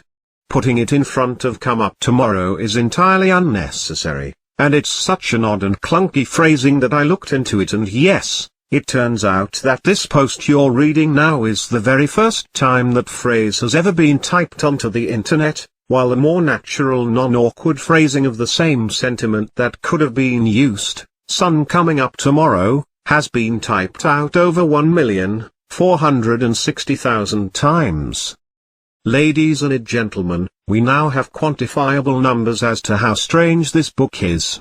True fact, This book is 1,460,000 times weirder than it needs to be. Remember the last page, where Marty quipped maybe you should hang around the emergency wards and it seemed weird and out of place? Well, that's only because we hadn't yet read pages 39 and 40, where he again throws out one-liners at every single chance he gets. I'm not joking. Movie version. Still don't understand what Dad was doing in the middle of the street. What was it, George? Bird watching? What, Lorraine? What? Here book Marty quips. He was probably just a very incompetent hitchhiker. Oh ho. The book continues a lot like in the movie. Lorraine, anyway, Grandpa hit him with the car and brought him into the house. He was completely unconscious. And Marty interrupts to say, oh ho ho. The book conversation doesn't have Linda say. You felt sorry for him, so you decided to go with him to the fish under the sea dance. But instead just has Lorraine give it to you straight, as she says. The very next weekend, we went on our first day. The Enchantment Under the Sea school dance. Does Marty have a zinger for this one? Oh man, he does. Under the sea? Marty interrupted again. You mean everyone came dressed as a clam or an oyster? Movie version continues. Oh, no, it was the Enchantment Under the Sea dance. Our first date. I'll never forget it. It was the night of that terrible thunderstorm, remember, George? Your father kissed me for the very first time on that dance floor, and it was then that I realized that I was going to spend the rest of my life with him. Comedian book Marty interrupts with a well-timed. That really must have been some thunderstorm. The movie scene ends at this point, but here in the book, surprise, it just keeps going and going. I can't believe Dad actually got up enough nerve to kiss you in public, Linda said. Lorraine flushed. Well, she said coyly. I may have encouraged him a little. I bet you had to practically jump on his bones, Marty offered. And here I'm wincing because it's clear this is the first time Gipe's ever attempted to deploy the phrase jump his bones and, despite all his practice, that one little word unslipped in and blew it entirely for him. Or no. Or geez. Okay. Now that Marty's done cracking jokes, I would like to pause and offer up the following image in thanks to whatever editor it was who took it upon themselves to mercilessly cut every one of Marty's lines in this scene except for one. Watch the film again and you'll see all Marty does is say Uncle Jailbird Joey in this scene and then remains strangely, entirely, mercifully silent while all the other characters talk around him, even staying quiet when they discuss Jennifer and the fact that she called. Given what we now know, Marty would have said if he'd gotten the chance, it was the right call, anonymous editor, and for that, I award you massive props. Oh wait, this scene isn't over yet. Marty stands up, declines a piece of non-homecoming cake, and Lorraine continues to reminisce. I did. I practically had to, not wishing to fall into contemporary obscene talk, as she called it. She let the rest of the sentence die in her throat. And this whole thing sucks because now it's no longer a surprise at how sexually aggressive his mom is in the past, because she straight out gives us a heads up in advance. Anyway, then Lorraine looks around and sees Marty's gone, George is lost in his papers, and Linda's busy looking out the window at something happening next door. This is amazing, by the way. Linda, you are amazing. Finding herself alone, what does she do? How does chapter 2 end? Well shucks, it ends with Lorraine reaching for the nearest knife and drugging herself up on cake. Smiling in anticipation, she carved herself a 4-inch wedge, shoved it onto her coffee saucer, and began to attack it. As the creamy icing melted in her mouth, so evaporated any feelings that the past 30 years had been anything but glorious. Amazing. Chapter 2, ladies and gentlemen, these next few pages are collapsed down to these 5 lines in the movie. Hello. Marty, you didn't fall asleep, did you? Doc. No, don't be silly. Listen, this is very important. I forgot my video camera. Can you stop by my place and pick it up on your way to the mall? Yeah. I'm away. Let's find out what we missed, shall we? Well, First off, we missed a scene where Doc forgets his video camera and realizes he needs to call Marty. He's sitting around at the Twin Pines Mall after midnight, just, waiting. There are more cars than he expected for this time of night. Must be a long movie, he says to himself, and then a few minutes later, several dozen people emerged at once from the mall's interior and moved to their cars. So Doc was right. His dog Einstein is the two, yawning. Are you on the edge of your seat yet? What if I told you Doc was dreamily anticipating public reaction to his coming experiment? Still no, huh? All right, well, Doc is dreaming of how famous he's gonna be when he remembers he forgot the video camera and he should probably call Marty and oh hey, it's been at least 2 pages without a 1950s reference, so let's go nuts. Fortunately, it was 1985 rather than the old days, when he would have been forced to find a public telephone booth somewhere in the mall. Reaching under the dashboard, he pulled out his telephone and began to call. How fortunate that it's 1985, you guys. I certainly hope that doesn't change somehow. Also, car phones. So, now that we know Doc's side of the story, we cut to Marty, but not as the phone rings. Ha, don't be silly, this isn't an effective and efficient storyteller. Instead it's several hours earlier, and Marty is in his room waiting around, not sleeping because he has every intention of meeting Doc Brown, and partially because his mind was filled with dark unsettling thoughts. What dark unsettling thoughts? Oh shucks, it turns out Marty forgot to call Jennifer to tell her the bad news about this weekend. All is darkness and sorrow, huh Marty? Anyway, after this we get some description of the room and it's amazing, and by amazing I mean holy crap old man-itis. In the light from the single lamp, it was possible to see that the room's occupant was heavily into rock music, cars and sound reproduction. Yes, like most of us, Marty is heavily into sound reproduction. What can I say? That's one of my 5 interests as well. Ryan's 5 interests, all tied for first. 1. Eating. 2. Pooping. 3. Pretty girls. 4. Internet stuff or whatever. 5. Sound reproduction. And on Marty's walls are posters of rock stars and new cars. Particularly Toyota 4x4s. Yes, he's got multiple posters of this one particular car. And you thought that line to Jennifer about parking under the stars in one was just a casual reference. Haha, nope, the car consumes him. So here is Book Marty's list of 5 interests. Book Marty's 5 interests, all tied for first. 6. Makeouts with Jennifer, Jennifer's. 7. Toyota 4x4s, again, plural. 8. Cracking wise at dinner. 9. Sound reproduction. 10. Mr. Strickland. Okay, number 5 I just added in to make my fan fiction more canon. Everyone just be cool, just be cool. Marty gets up from bed and feels bad about not getting anywhere in the music business, sees his record tape and submissions form to R&G Records. They are never mentioned again, so enjoy them now. Let's say R&G stands for Rat-a-too and Geodude, reads it over, and then puts it and his demo tape in an envelope. It's worth a try, he thinks. But then he shrugs and puts the envelope in the garbage because a darker side of him doesn't want to do this for another rejection, and falls back into bed, and we're right back where we started.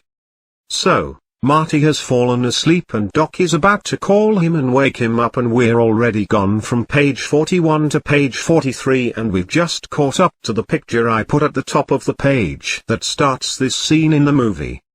Somebody was paid by the word. Page 44-45.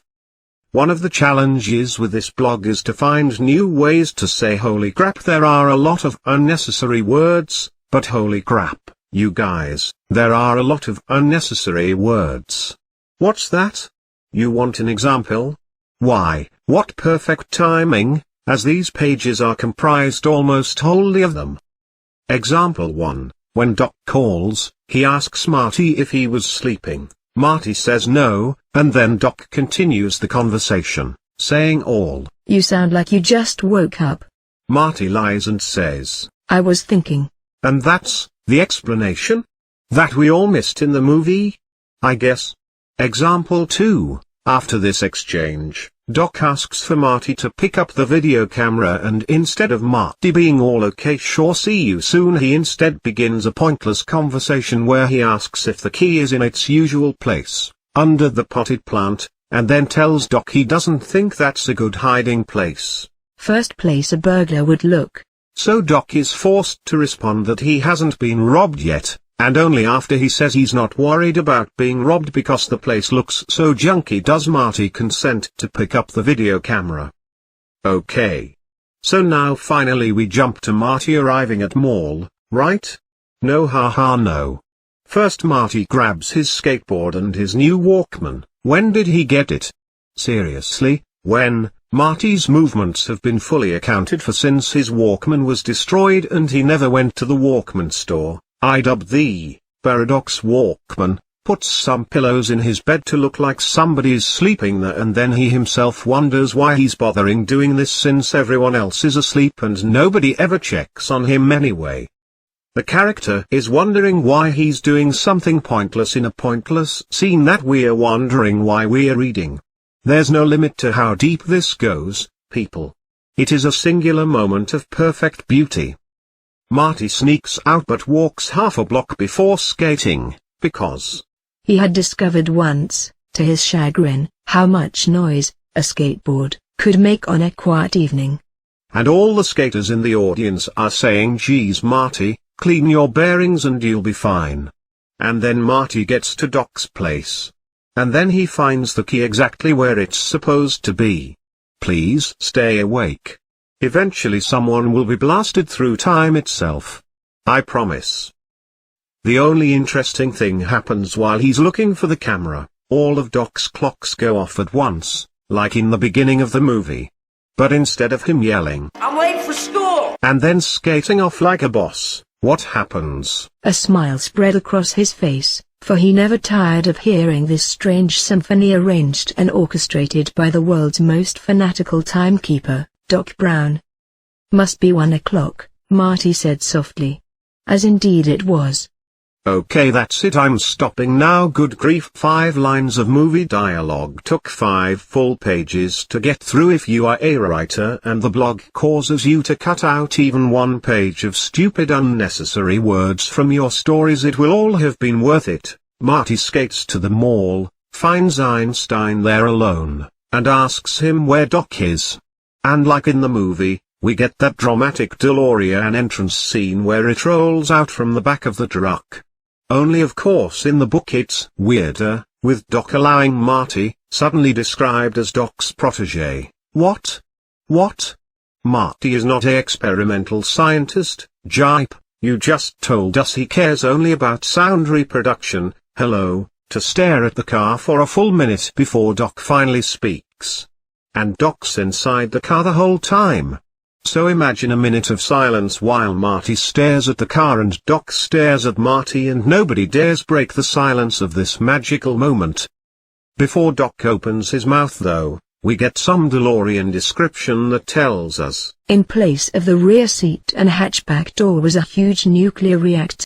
And a huge circular projection approximately 18 inches in diameter, which Marty learned later was radar, hung over the passenger's compartment, and that the whole car has an arcane look. Doc does his Good evening. speech, only now the camera isn't running, so it's a weird smiling formality. Only Marty doesn't care because he's walking around the car taking in every line and hidden seam. It's a DeLorean, he says, but what did you do to it?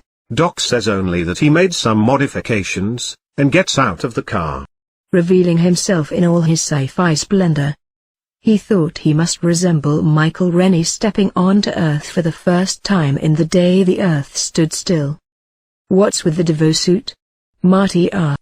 And yes, this is the precise point where the scene goes wrong. Marty's cracking wise again. Strike 1, and strike 2, seriously? You're going to name drop Michael Rennie? For those of you who had to look him up, that is, everybody, he's the guy who played the character of Klaatu in the movie. Yes, Gipe decided to name drop the actor who played the character, and not their, at least marginally, better known character itself. There's no reason for this at all, it's simply bad, thoughtless writing. Here's the Star Wars version. He reminded himself of David Prowse stepping through a space door in that really cool scene where he first shows up in Star Wars. This is technically accurate, sure, but why oh why wouldn't you say Darth Vader? Fun fact, here is the ratio of people who know of Darth Vader compared to people who know the name of the actor who played his physical body in the original trilogy, 1 zillion trillion 2x. Where X equals people who question the canonicity of the holiday special. It is extremely questionable, but we must move on. This is a subtle form of old man-itis writing. Gipe was born in 1933, and I can only assume that many in his generation knew who this The Day the Earth Stood Still actor was, as it would have come out when he was in his 20s. But come on. This is a book written for 80s teens if we're lucky. 80s preteens if we're honest, and I can't imagine a single one of them said, oh of course I know all about Michael Rennie. He died before I was born, and yet I know his filmography intimately. This metaphor has touched me, yeah, to my very core. What the 80s preteens actually said was, oh, I think that's a movie with aliens. And I guess the alien was named Michael Rennie? Bogus. Gipe, question your authorial choices. Anyway, Doc is insulted by Marty's devoquip and actually thinks no respect to himself, which is kind of hilarious, and with that page 46 is over. Startling addendum, I checked and in the movie Marty actually does begin to quietly say, Doc, is that a Devo? But Doc interrupts him almost instantly and talks over most of what Marty has to say with, Never mind that now, not now. This means Joker Marty did survive a little into the film and we all just ignored it, with my brain saying the exact same thing that Doc Brown did when it came time to memorize that line. Never mind that now, Ryan's brain, if we pretend that line didn't happen, the movie is way better. My brain to itself, page 47 to 48. So Doc puts Innie in the car and busts out his remote control to drive the car around. Doc makes sure we know he's going to be controlling the car remotely. I will now operate the vehicle with this remote control unit. Quote by Doc Brown. Marty looks at the remote, decides it is simple looking but quite sophisticated, and concludes he has no doubt that Doc Brown could maneuver the DeLorean with the device. Okay, are we all up to speed? Doc Brown will operate the car by the remote control unit, okay? And Doc and Marty both believe this is possible, alright? There's no doubt this is possible. So Doc drives Einstein to the edge of the parking lot, spins it around so it faces them, and sits there for 30 seconds, idling. And I can get Gipe's motivations behind this. If the time incursion is to happen on an even minute with no seconds to worry about, we need to burn through some time here. But it's so weird that the car sits there and nothing happens and the characters just stare and stare without making a sound. If they filmed it, which they did not as they were not insane, it'd literally just be 30 seconds of dead film. But at least when the car skids into position in the book, Marty hopes that no policeman should happen along. It would be very embarrassing for him, as well as them, if he should be forced to arrest a reckless driving dog. Ha ha ha ha ha, screw the police anyway. This page ends on an awesome note. Doc says his big My calculations are correct. When this baby hits 88 miles per hour, you're gonna see some serious shit. Line, which is okay, but stay with me here because then... Suddenly aware that the video camera was still running, Doc shuddered at his own use of colloquial language. He added quickly and more conventionally, when a speed of 88 miles an hour is attained, unusual things should begin happening in this phase of temporal experiment number 1. Amazing. Why wasn't this filmed? This is awesome. Doc, are you informing me that you built a time conveyance device out of a DeLorean branded commercially available land vehicle? Anyway, Doc hits the gas, the car accelerates towards them, and a dog is about to travel through time. Marty wondered how Einstein felt, sitting there in his captive seat, watching the gauges and instrument lights flash against the black sky. Spoiler alert. The craziest thing in this novelization so far happens on this page, page 50. Hold on to your balls because you are about to be tripping on them. There will be not a single ball left untripped. Alright. So the car jumps 1 minute ahead in time. I always thought it was badass that Christopher Lloyd and Michael J. stood on top of some fire. The above picture seems to indicate that this was not the case, and it's all decently conveyed and not too far from the movie, except for of course some unnecessary words. Here's the conversation: Doc and Marty just after the DeLorean disappears. What made it to the movie is in bold and the rest is bonus novelization words. What did I tell you? 88 miles per hour! Just as I figured. The temporal displacement occurred exactly 1:20 a.m. in 0 seconds! Ah, Jesus Christ. Actually in the book he says Christ Almighty.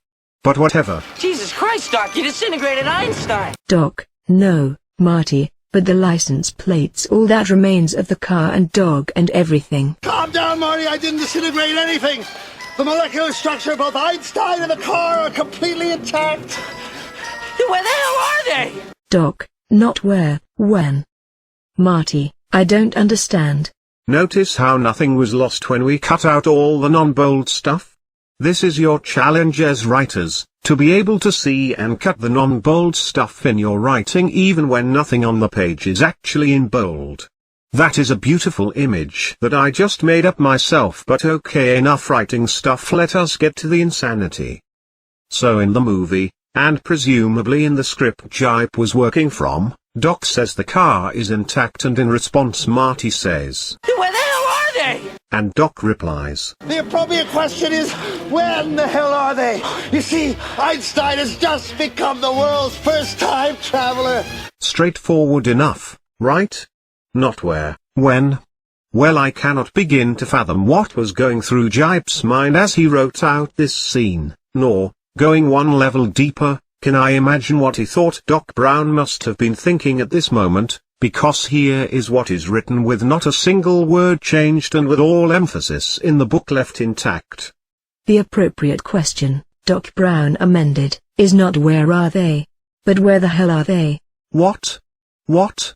That is not the appropriate question. That's the exact same inappropriate question Marty asked. I do not understand. This book. I do not understand. George Gipe. I do not understand. Why this passage implies that Doc Brown sent Einstein straight to hell. Page 51 has the book version of the above scene, which is Doc saying, If you're going to build a time machine, why not do it with some style and imagination? Besides, there's a practical aspect. And I know that I think the movie is amazing due to me spending basically all of ages 8-12 obsessing about it. But I still can't help but think the book version of this line is hell of a awkward. We all remember what happens next, right? Doc says. Besides, the stainless steel construction made the flux dispersal. And then his watch beeps and he yells, Look out! And pushes Marty out of the way as the car bursts through time and almost runs them over. It was an awesome, dramatic scene. Anyway, forget it. The stainless steel construction of the DeLorean made the flux dispersal. He stopped as his digital clocks began to beep. 10 seconds, Doc Brown said. Keep that tape rolling, Marty. It's never stopped. 5 seconds. Brace yourself for a sudden displacement of air. Marty held the camera tighter, aimed it at the spot where the DeLorean had disappeared. 4, 3, 2, 1. Doc Brown counted down. His voice filled with anticipation. Exactly on schedule, a sharp blast of wind struck them, followed immediately by a deafening sonic boom, causing their hair to stand on end. It's just so bland. It's more realistic, I guess. Doc giving himself more than a split second to get out of the way, but instead of dodging a speeding car and running for their lives, they're waiting and counting down until something happens. Snooze. In any case, spoiler alert, Einstein's fine and Doc compares his watch and the one on Einstein's neck, and they're exactly 1 minute apart. Einstein's clock is exactly 1 minute behind mine. It's still ticking. Doc says, excitedly. Wait, no, sorry, that's what it'd say in a sane book. Instead, Doc says, and Einstein's clock is still clicking. And I can only conclude that Gipe had the script narrated to him by a third party and never actually read it himself. Because what the heck is clicking doing there? The more I read of this book, the more I feel I learned a slightly different version of English than Gipe did, or perhaps rather that this book is the first sign the computers that control the virtual reality my brain is trapped inside are breaking down and or screwing with me. Question mark. In conclusion, this is me reading these last 2 pages. Doc shows Marty the clocks and explains that from Einstein's point of view, nothing happened. He skipped over that minute to instantly arrive now. And yeah, Doc puts skipped over in quotes like that. George Gipe does it again. But here on page 54 we come on the rarest of gem in this novelization, something that actually improves on the movie. This one took me by surprise, I'd forgotten about it. Anyway, Doc's showing off how the time machine works and punches in some example dates: Declaration of Independence, birth of Christ, and the day he invented time travel, November 5th, 1955. To me, the birth of Christ thing in the movie was always weird. Since Doc is a man of science and a man interested in time, wouldn't he realize that, A, there was no year zero and, B, December 25th is a date we landed on to match up with existing celebrations, it's not a literal birthday. But what does book docs say? Of course, there's some dispute about that date. Some scholars say Christ was born in the year 4 BC and that somebody made a mistake in what year it was during the Dark Ages. But assuming 1225 is correct, all we'd have to do is find our way to Bethlehem. No sweat, Marty said. And yeah, that scene would slow things down in the movie, but here in the novelization it's a nice little bit of added detail that actually improves the story while underlining for us that the machine can jump through time, but not space. It doesn't fully fix the year zero problem, but whatever, nicely done. This was nice. I admit it freely. Anyway, of course it falls apart after that. Doc says November 5th. 1955. And keeps going. I believe it was a Saturday. Yes, now that I think about it, I'm sure it was. The weather was kind of grey. Quick aside, snooze. What happened then? Marty asked. That was more than a decade before he had been born, so he could only speculate. Was that the Salk vaccine or something like that? He asked, remembering from science class that the polio cure went back to about that time. Quick aside, now you know about the Salk vaccine. Then Doc explains how he was hanging a clock and slipped and hit his head, and when he came to, he saw this. No, not the flux capacitor.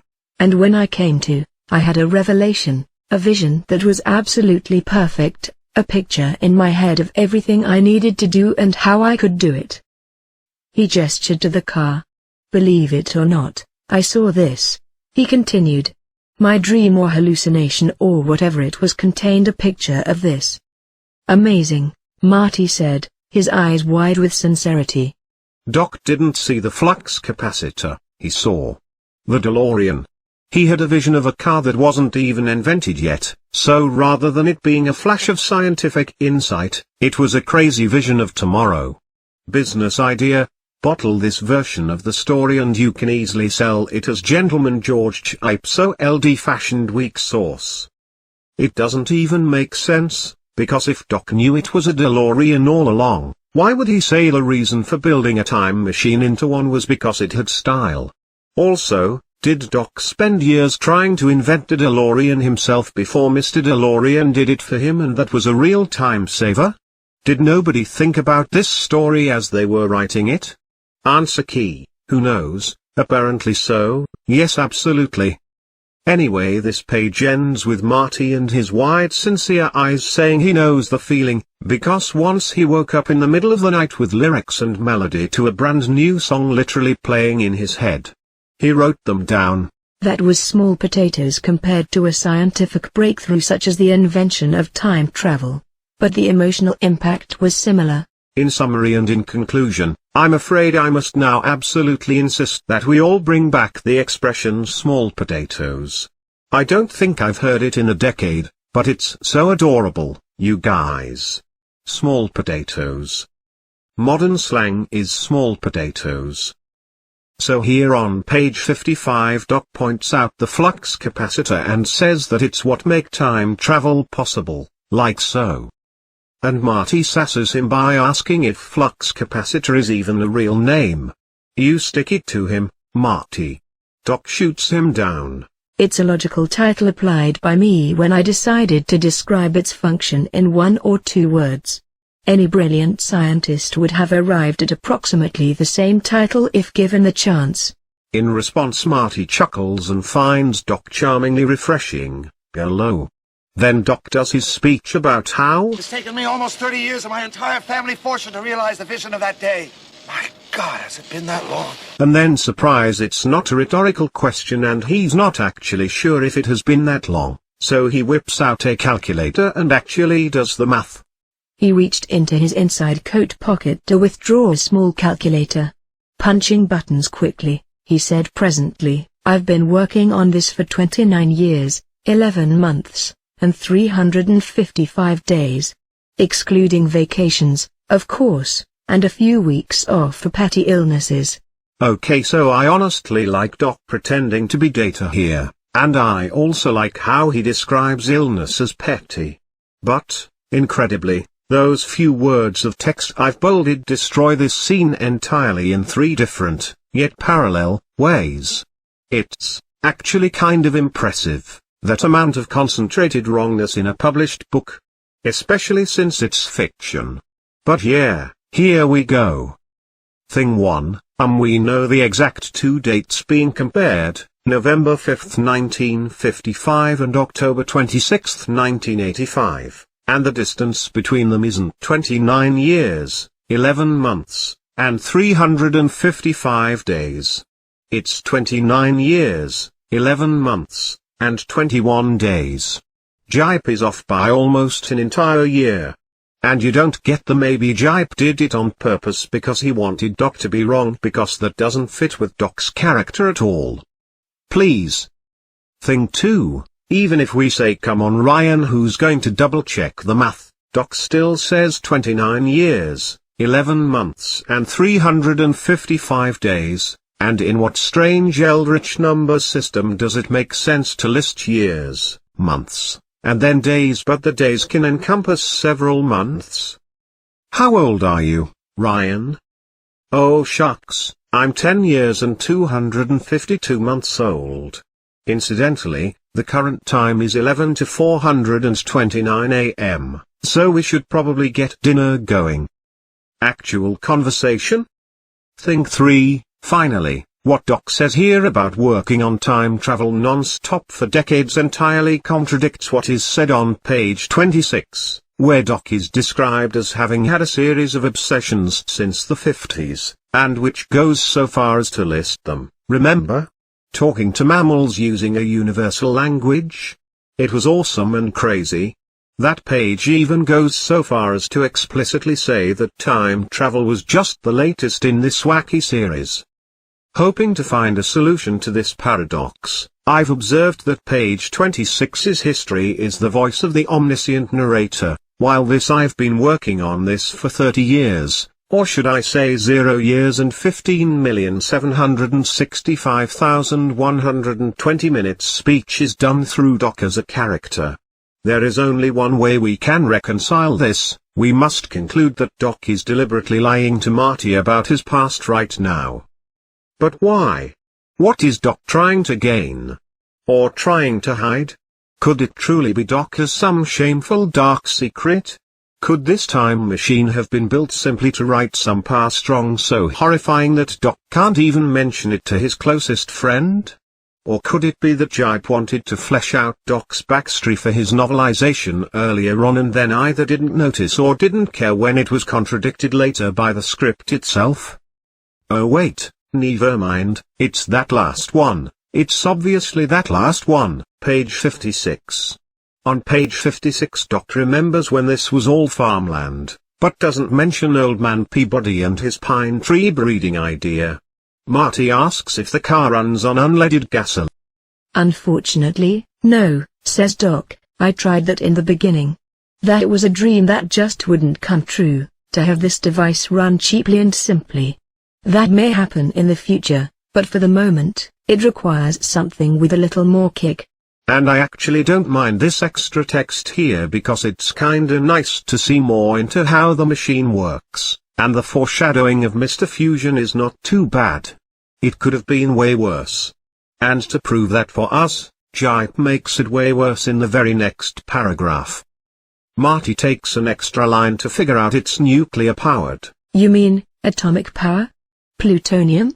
You mean this sucker's nuclear? And instead of Doc saying, No, this sucker's electrical. A line I always liked, as his quick mirroring of Marty's language hinted at the easiness of their relationship, instead he says, electrical, basically. But I need a nuclear reaction to generate the 1.21 gigawatts of electricity I need. The flux capacitor stores it, then discharges it all at once, like a gigantic bolt of lightning. It's quite efficient.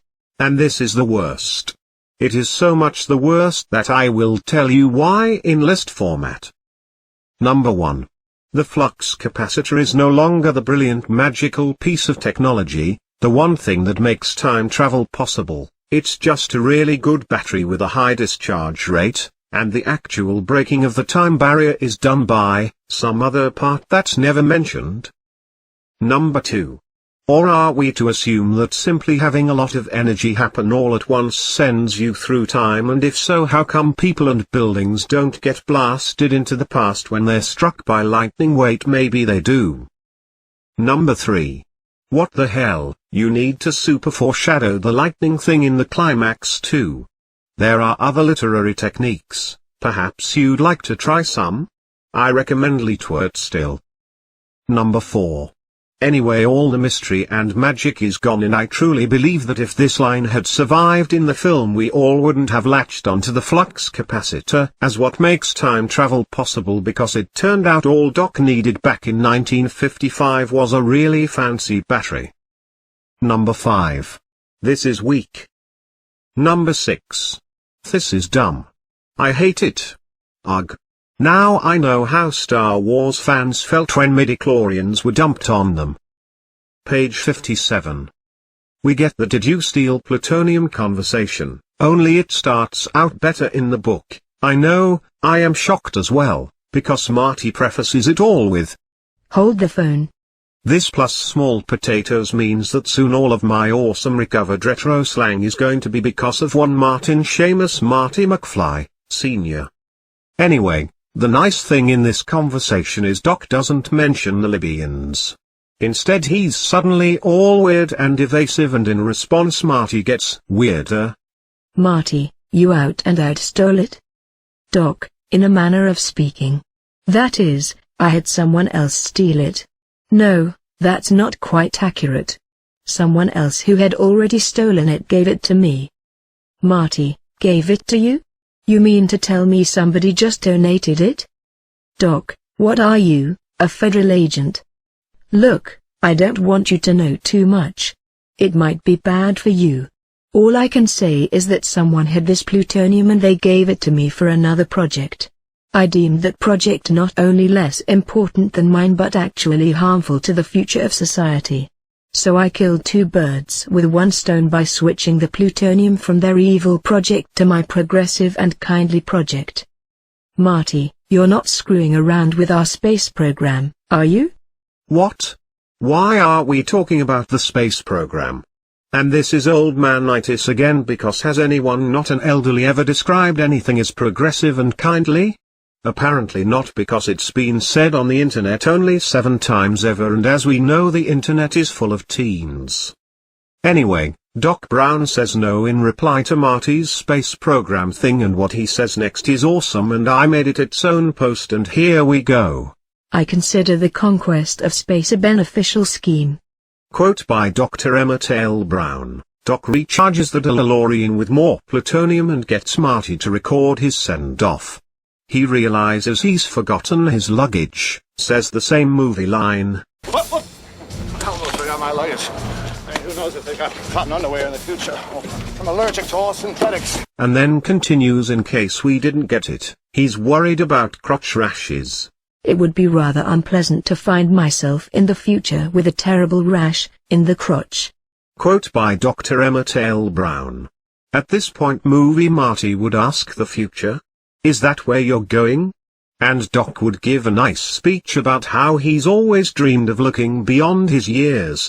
But this isn't the movie, so instead we're treated to book Marty asking Doc if he's sure the machine is safe. Doc retorts that obviously is, and sarcastically asks him if he just saw it work. Then book Marty asks if he's worried about, oh what could it be, I don't know, evil robots. I meant, are you sure the future's safe? Suppose you run smack into the bomb? Or it's a society of robots that takes you prisoner. Marty, why are you hinting at other versions of this movie that would have been awesome? Error 16762, Robot Society not found. Me, every time I watch these movies from now on, Marty says Doc should go to the past instead because nobody there's better equipment than you. And Doc interrupts him with a crappier version of his wanting to see beyond my years speech. I've always dreamed of seeing the future a lot more than rehashing the past. And finally we get to the good stuff when he stops and says, I, Dr. Emmett Brown, am about to embark on an historic journey. Yes. This means more time travel soon. And, in an unprecedented move, there's dialogue in the movie that I isn't here in the book. I know. This is me right now, grinning face. What we don't get is Doc smacking his head and saying, What am I thinking of? I almost forgot to bring extra plutonium. How do I ever expect to get back? One pellet, one trip, I must be out of my mind.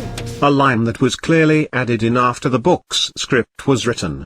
I can see why they did it, it's a good line.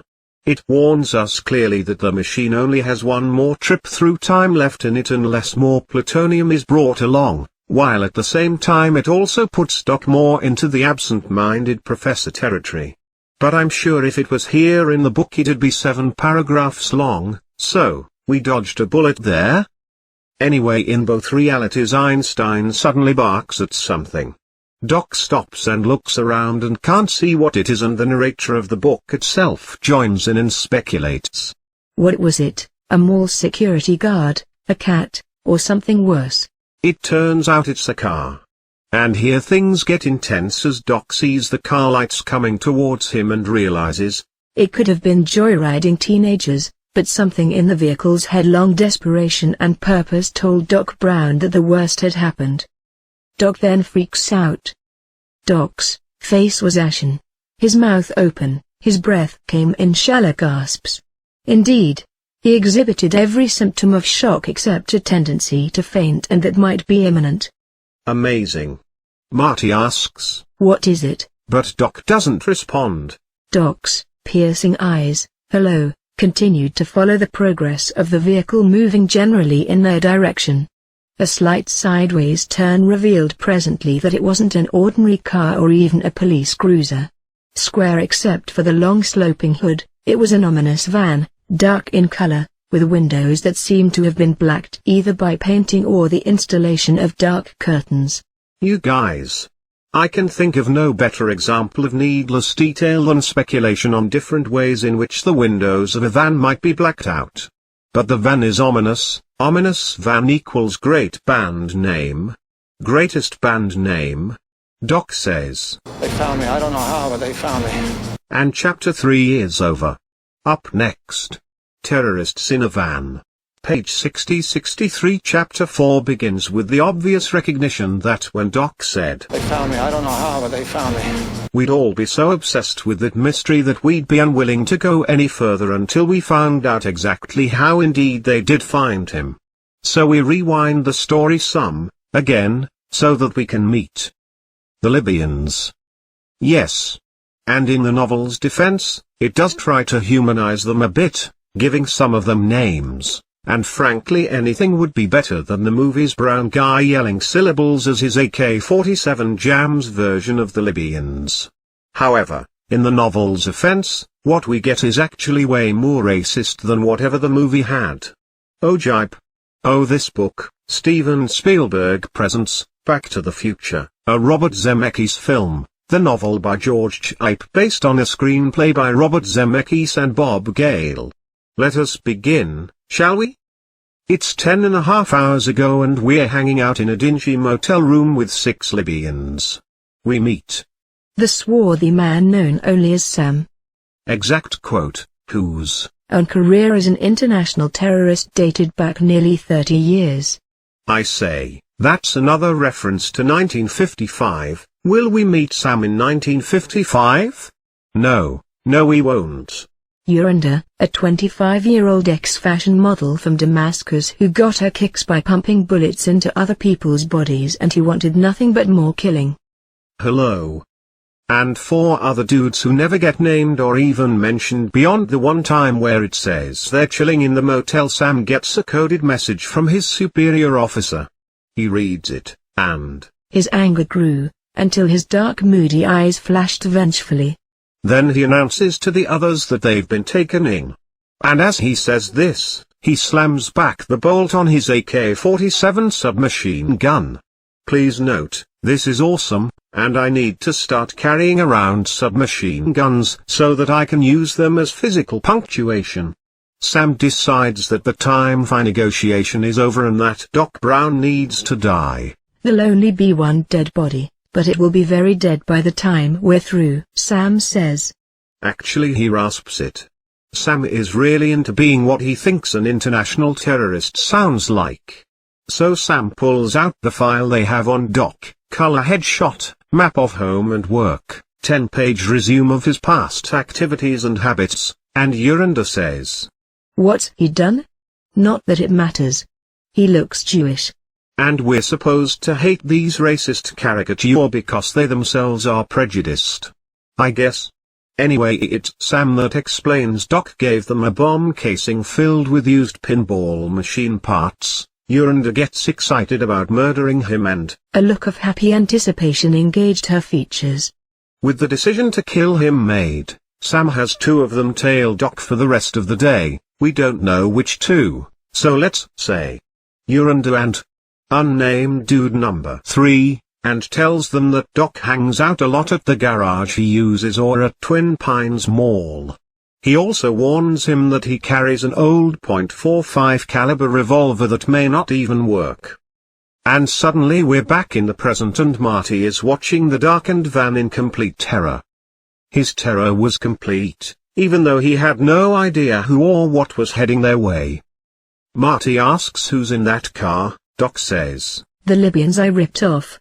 And rather than saying this, Holy shit! Marty is totally racist instead. Marty didn't understand, but he did know that, to date, few Libyans he had heard of had been involved in anything but dark and dangerous business. Book Marty, racist. So racist that what does he do as soon as he realizes they're Libyans? The effect was of someone yelling fire in a crowded theater. Marty believed and acknowledged that there was trouble without further investigation. Book Marty, super racist. Doc hustled into the truck. I love this. I am bringing back the word hustled in a non-sports context as of now, and appears a moment later with his gun, but the black van stops and slides open a door and more racisms. A swarthy character resembling Yasser Arafat leaned out. He threw up an AK-47 submachine gun and opened fire. And so this, the most racist page so far, ends with Yasser Arafat vomiting up machine guns. And scene. Page 64-67. Marty had never been shot at before, although he had once been binned during a baseball game. That's awesome and I love it so much. Everyone should feel free to attach that last clause to any sentence you want to make more convincing. For example, I've never eaten giraffe meat before, although I have once been binned during a baseball game. So Doc gets shot at by the Libyans with their AK-47 submachine gun, and I've been informed that an AK-47 is an assault rifle and not a machine gun like the book says, so add that onto Gipe's grand list of inaccuracies, only of course it's longer in the book because they miss him, at point-blank range, with a machine gun and or assault rifle. So Doc runs away from Urandu in male Libyan number 3 and they chase him in their van, and Marty yells. And finally I get to increment my Doc counter, Doc. Count. 2 Marty realizes telling Doc to wait while being shot at is bad advice, which is amazing because that wait line is in the movie too, so this is totally Gipe editorializing on the script he's been given. Even as he screamed the words, Marty knew it was poor advice. And then we watches Doc get shot and die, and he's so dead that again there's no doubt in his mind. There was no doubt in Marty's mind that the man was dead.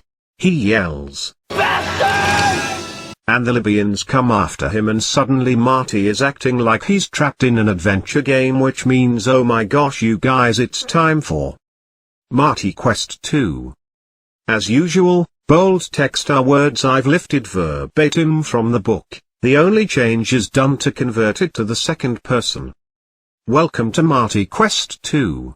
You are Marty McFly, 80s Dean. Libyans just shot your friend, Doc Brown. They are in a van. You need to escape the Libyans. The only way to escape the Libyans is to get into a car and turn it on. Where do you look? There are 3 cars here. The first has Libyans with guns in it who want to kill you. The second is a DeLorean time machine. The third is the vehicle that held the DeLorean in it and which drove it to the mall. It's big and slow and cumbersome, but at least you know how to drive it. There is a video camera here. Get in Libyan van? Great Scott. I don't think that's a good idea, Marty. Get in van that held DeLorean in it? Your mind, working quickly now, rejected that as a suicidal recourse. You would never get to the edge of the mall in that pocket truck. Better to die, if such is your fate, in a burst of glory, or at least in an unmoving vehicle that had a great deal of class. Get in the DeLorean? Are you sure you want to leave the video camera behind? Yes. I'm being shot at, why would I grab a camera? Are you sure you want to leave the video camera behind? No, take camera? You take the camera. Get in the DeLorean selected. You are now inside the DeLorean. Drive fast. The car is not turned on. Turn on car? You don't know how to turn on the car. Look at car. You look at the car. Lights blink all around you, but the starting mechanism is nowhere to be seen. Meanwhile, as you hesitate, the black van roars up, passing to your right at a distance of no more than 10 feet. Framed in the doorway is the dark Libyan with the machine gun. You think you see the ghost of a smile as he aims the weapon at you and pulls the trigger. Is this game racist? I understood you up to the word racist, which is not in my vocabulary. Curl into the fetal position? You curl into the fetal position. Nothing happens. You blink. Look outside? Outside, the van is already 20 feet past you and slowing down, the Libyan cursing and slamming his fist against the machine gun, which has obviously failed to fire. A tirade of angry gibberish, no doubt Libyan swear words, cascades into the night. Yell start. You yell start. Nothing happens. The DeLorean is not voice activated. Look at the car. You look at the array of switches and dials on the console with frightening bewilderment. Don't you mean frightened bewilderment, or is my bewilderment so intense that it's actually scaring you? I don't understand bewilderment so intense. Look at switches. You look at the switches and dials. What is the secret? A button? Something in the nature of a digital code? Your eyes fly back and forth, trying to locate the solution to the mystery. Hint. This is a car. On the steering column, just like any other ordinary unsophisticated car, is an ignition switch and a key. Are you serious? Use key on ignition switch? As you finally solve this problem, it's so simple you almost laugh. I'll be damned, you mutter. The car is now on. Congratulations. Drive the car. You drive the car around the mall parking lot while Libyans shoot at you. Hiss, all right, you bastards, let's see if you can do 90. I don't think they can hear you. You hit the gas, and your speedometer approaches 88 miles per hour. Lines of digits form and disappear on the dashboard, and something like a siren sounds. What have you done? Blown a fuse? Driven the engine past its limits? Touched something you should have left alone? Your eyes quickly scan the dashboard for some clue to this mystery. Can you solve it? No, it is too hard. I quit. Are you sure you want to quit Marty Quest too? I say this with all sincerity, never in all my years on this lonely planet have I been more sure of anything until this very moment. Thank you for playing Marty Quest 2. Page 6874. Marty accidentally travels through time and crashes the car into the barn like in the movie, only now when the crash is over and everything stops in silence he says the hilariously terrible line, "Damn. I'm in a barn. How did I end up in a barn?" And sounds like a line Duke Nukem would say, and I kind of love it. And again the story jumps back several hours so we can meet Peabody and his family before they interact with Marty. Only instead of the racisms we got with our last jump back in time when we met Libyans, here nothing happens. How much nothing happens? I'll tell you. Otis Peabody comes in from a long day at the farm. His wife tells him the car battery died so they'll have to get a new one. He complains they're too expensive, $14.95. Because it's the 50s. And the kids ask for a TV because then they can watch Eisenhower, then they all eat dinner in silence and go to bed. None of this matters and it's such a drag on the story. A dude just traveled through time for the first time ever. Let us not discuss dead car batteries for 2 pages. It's kind of incredible it wasn't cut sooner. The whole "whoa, we're in the 50s" is done again anyway when Marty stumbles around downtown. So there's exactly 0 point to this scene. Then the car crash scene happens again but in one sentence.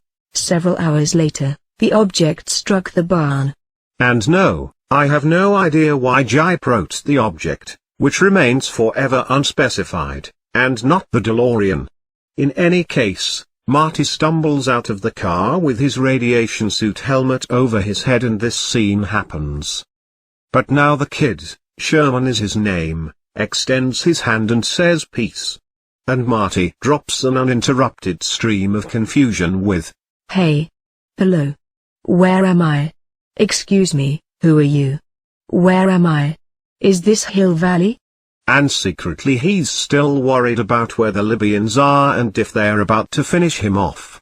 Peabody shoots at him and Marty goes back to the car and says, "Damn crazy farmer," and drives off, running over one of the pines. And what's amazing/terrible is that while he's driving, Marty still doesn't realize he's traveled through time and is instead worried about where the Libyans are. This whole "wait, I'm in the 50s? This has got to be a dream" thing survives a little in the movie, one line, and even Marty doesn't sound like he believes himself when he says it, where it's played more like, "Whoa, did time travel really happen? I need to confirm this." Here Book Marty just flat out refuses to even entertain the possibility that his machine designed for sending someone traveling through time somehow sent him traveling him through time. He had survived but still had no idea where he was. At least the people spoke English. But there was something about their clothes that seemed different. Replaying the scene in his mind, Marty concentrated on their outfits. The women's dresses looked old-fashioned. Perhaps they were very old hand-me-downs.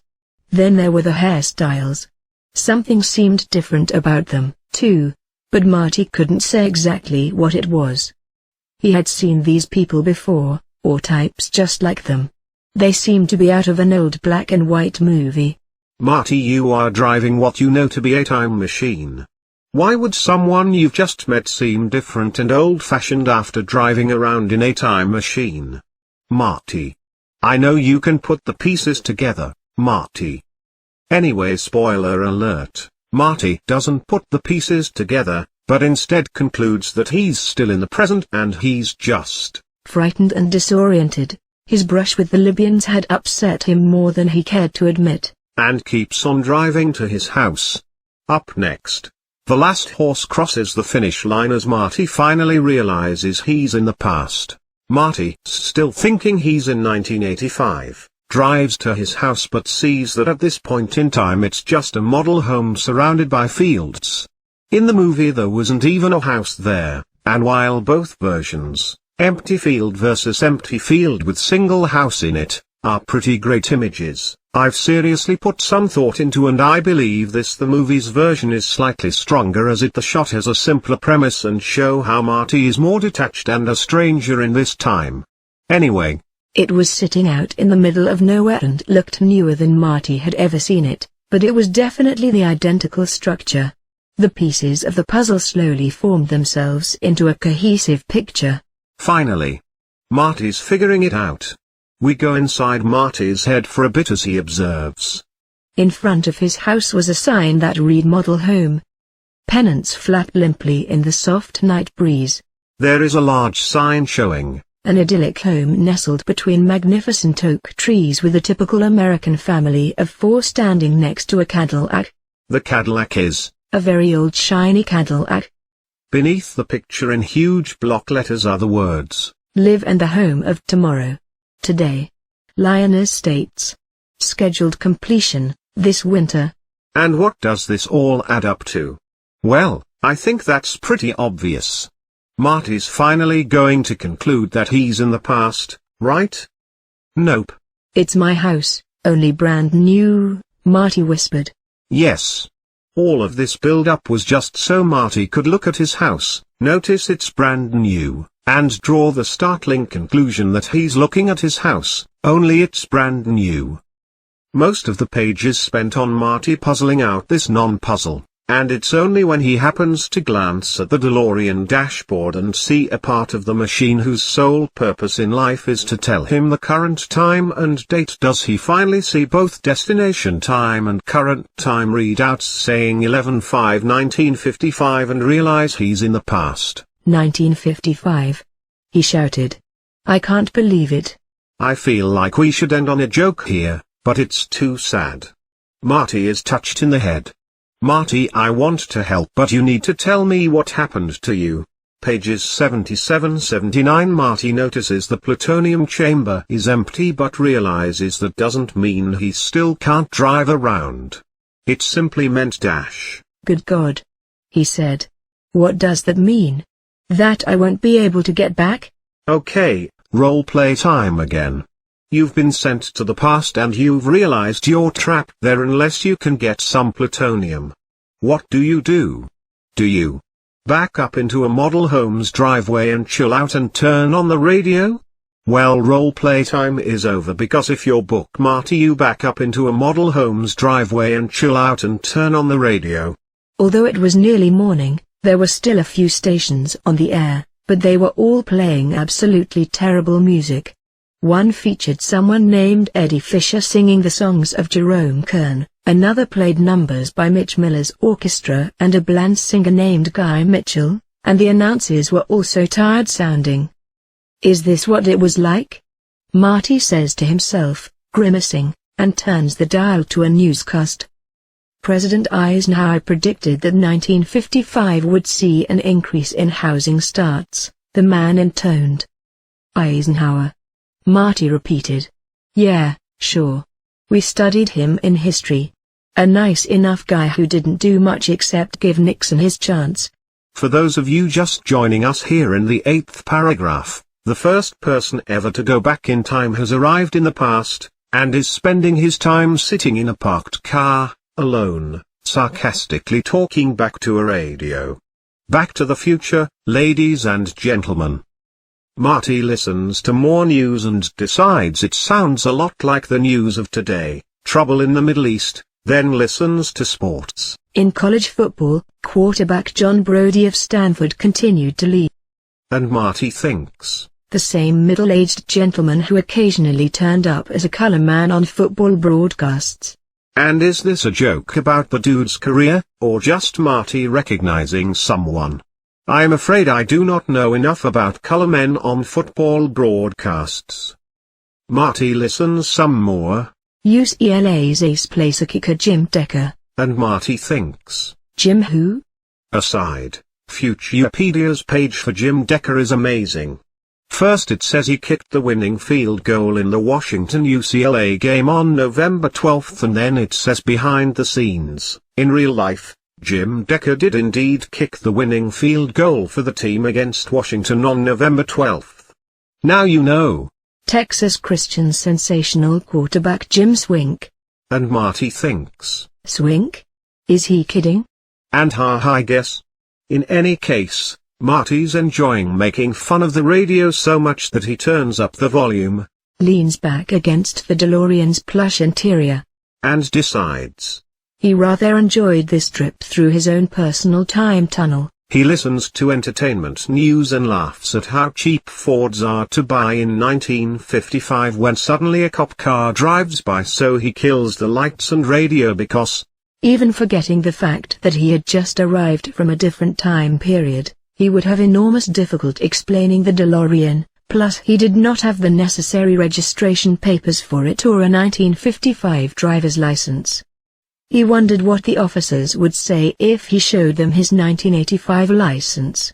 Probably similar to what he would say if he caught a dog driving a car in 1985. Marty, your hypotheticals are so wacky. Finally Marty decides to stash the car in his garage, unlocks the garage door with his future key. It still works. I was beginning to think this wasn't my day, Marty thinks. Then drives the car inside and walks into town. That's it for chapter 4, Friends and Neighbors. I'd like to say I promise this book gets good soon, but pages 81-86. Marty already confirmed he's in the 50s by sassing the radio, so we don't get this awesome shot from the movie, and that is too bad because weren't you listening? I just said it was awesome. What we get instead? Marty wandering around the downtown core cracking wise to himself for 6 pages. And to be fair, this sort of scene setting is something movies can do way more efficiently. Give us a shot of the place and let us take in the scene really quick, hence the classic exchange rate of 1 word equals 1/1000th of a picture. In both versions, Marty walks around 1955 Hill Valley's downtown and looks at things. But we don't have Michael J's natural charisma or Mr. Sandman to keep us company. However, we do have lots and lots and lots of Gipe's words. Marty's worried he'll stand out in future clothes and thinks people will say, who is that young man? Why is he wearing green shoes? Is he some kind of pseudo-sophisticated show-off from New York?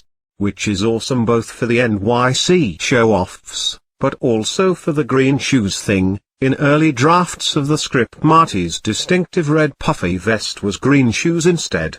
Now you know. Impress your friends at parties. Assuming your friends are impressed by knowledge of BTTF. Mine are not, but they're still pretty cool, I guess. Marty sees basically the same things as in the movie, but rather than reacting in stunned amazement, he chuckles knowingly / obnoxiously to himself. Gas prices are lower. Ho ho. Vacations in Cuba are possible for Americans. Oh ho ho, the high point for us / me is when he sees the movie theater and remembers his parents telling him it was the local petting parlor on Saturday nights. And concludes that there, in the balcony or deep recesses of the back rows, many warm and wonderful relationships were spawned. You Seriously EWW, this is the worst example of old manitis writing yet. I can just see creepy old Uncle Gipe pulling me aside at some family event and asking me about my warm and wonderful girlfriend. Yes, I know Tony Bennett sang a song called Young and Warm and Wonderful in 1958, but good grief, that's just creepier. When you're done listening to Young and Warm and Wonderful, may I recommend 1968's Young Girl to continue the theme of fully grown adult men singing about young women, and if you listen to the lyrics you'll feel really uncomfortable. Guys, the first 4 lines of the song are Young girl, get out of my mind, my love for you is way out of line. Better run girl, you're much too young girl. What was going on in 1968? Where were we? Oh yeah, in the movie, the clock tower chimes goes off and Marty reacts in shock, and we realize it's because he's never heard the bells chime in his entire life. We really are in the past. Bam. However, in the book there's no chime, and book Marty just stares at the clock for no reason and notes that it's actually running and asks himself, when had it been struck by lightning and permanently immobilized? Such naturalistic 80s teen internal dialogue, and then remembers it was in 1955 and thinks to himself, I kid you not. Maybe I arrived here just in time. I'm not even sure if this is foreshadowing. I think maybe someone's just worried we'll forget this plot detail, so let's keep mentioning it over and over again. Guys, I think the clock tower will be struck by lightning soon. Perhaps there is some way to capitalize upon this? Quote from book Marty to himself, probably. Finally, this scene ends with Marty seeing the movie theater showing The Atomic Kid, and it struck Marty that he could apply that title to himself. Using a small amount of plutonium, he had managed to travel back in time, something no one else had done. The knowledge pleased him. Yeah. But then he realizes, again, he might be stuck here. And guess what he's obsessed with, again, for literally no reason? Space. Who could help him? Who could answer his questions? Certainly no one in 1955, an era which was only tinkering with space travel. Anyway, long story short, Marty snaps his fingers and says sure. Out loud, the way nobody actually really does when they realize something, continues by saying, Doc Brown must be somewhere around here. To nobody in particular, and runs into a nearby coffee shop. Up next, we're a third through the book and Marty is just now going to talk to someone from the 50s, pages 86-87. Marty goes in, notices a nerd at the counter reading comics and eating Rice Krispies. Oh. I know who this nerd is, it's his dad. This is gonna be so great. Makes the phone call, no answer. So he tears out the page from the phone book and asks the counterman, that's what the book calls him, about the address. Counterman asks him if he's gonna order something, and Marty orders his dab. You'll get that later. The dude sighs, so Marty orders his Pepsi free, and what happens next is amazing. Kid, the counterman said, making no attempt to hide his growing irritation, if you want a Pepsi, you gotta pay for it. Am I slow? Marty thought. Ha ha ha, yep, that is awesome. So Marty asks for something without sugar in it, gets a cup of water and a cup of black coffee. Marty did not enjoy black coffee. The book tells us, and I kinda hope it's supposed to be an exact quote of what Marty's thinking to himself in the third person at this moment. Anyway, instead of asking for something without sugar in it and leaving it at that, as in the movie, book Marty asks for some sweet and low. Wait, are we all aware of what sweet and low is? Well, heck, the best writers never take any chances. Tell me what sweet and low is, the counterman said, forcing patience into his voice. It's an artificial sugar substitute with no calories, Marty said. We don't have anything like that. The Middle Ages, Marty thought. Thanks, Marty. Counterman wants to get paid. Marty pulls out a 20. Counterman says he can't break that and asks him where he got a $20 bill anyway, and Marty says, I'm a spoiled rich kid, new in town. Because the alternative would be to tell him he's a drug dealer. Then suddenly things get awesome because someone barges into the store and calls out, Hey, McFly! Yes. Finally, who could it be? 4 young fellows of about 17 were moving from the entrance of the shop towards the nerdy boy several stools away. The face of the leader looked vaguely familiar. The beady eyes, lips curled into a sneer and beefy jaw presented tantalizing clues, but Marty couldn't solve the puzzle. Book Marty, still slow, page 8990. Remember that super annoying guy in grade 3 or 4, who just discovered that language could be used literally? Well, in this book, Biff's that guy. Hi, Biff, how's it going? Young George McFly asked, trying to sound casual but not carrying it off very well. His voice had a distinctly subservient tone. What do you mean, it? Biff shot back as his cohorts laughed. What's it? That's just an expression, George muttered. I just wanted to make sure everything was all right with you. Everything? Biff repeated. You're interested in everything about me? That's a lot. You mean, you're interested in what I had for breakfast, whether I burped afterward or not? It goes on. This sort of fake cleverness has always been annoying to me, and it's always the same tired expressions that are exploited, or, failing that, it's always the same stupid artificial prepositional attachment ambiguity, so I'm not sad to see they cut the whole thing entirely. Eventually Biff asks for his homework and George doesn't have it, and yes, this scene from the movie is in the book. Phew, I'm glad. Let's watch it again. The book describes Biff's friends' laughter as emulating Pavlov's dog perfectly. Ever read writing so clunky it makes you actually wince? Now you have, and as Marty watches he sighs and shakes his head and thinks. It was almost too painful to watch, this beginning of a 30-year torture test which his further continued to fail. And so apparently this is the very first time Biff ever bullied George? I guess. You guys, it feels kinda weird to care about how a book is written when the author clearly didn't.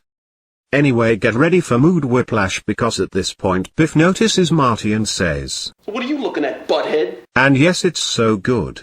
I'd been told this was an on-the-set improvisation, but nope, Biff called Marty a butthead and I couldn't be happier. Dallies, updated. Butthead count, 1. Doc count, 2, unchanged, but still higher than in the vast majority of movies or books produced by humanity. Anyway, book Biff calls him a butthead and then leaves it at that, which means we don't get this scene. Hey, Biff, get hold of this guy's life preserver. Dork thinks he's gonna drown. Yeah. We also don't get it because book Marty's all about the green shoes instead of the sweet puffy vests.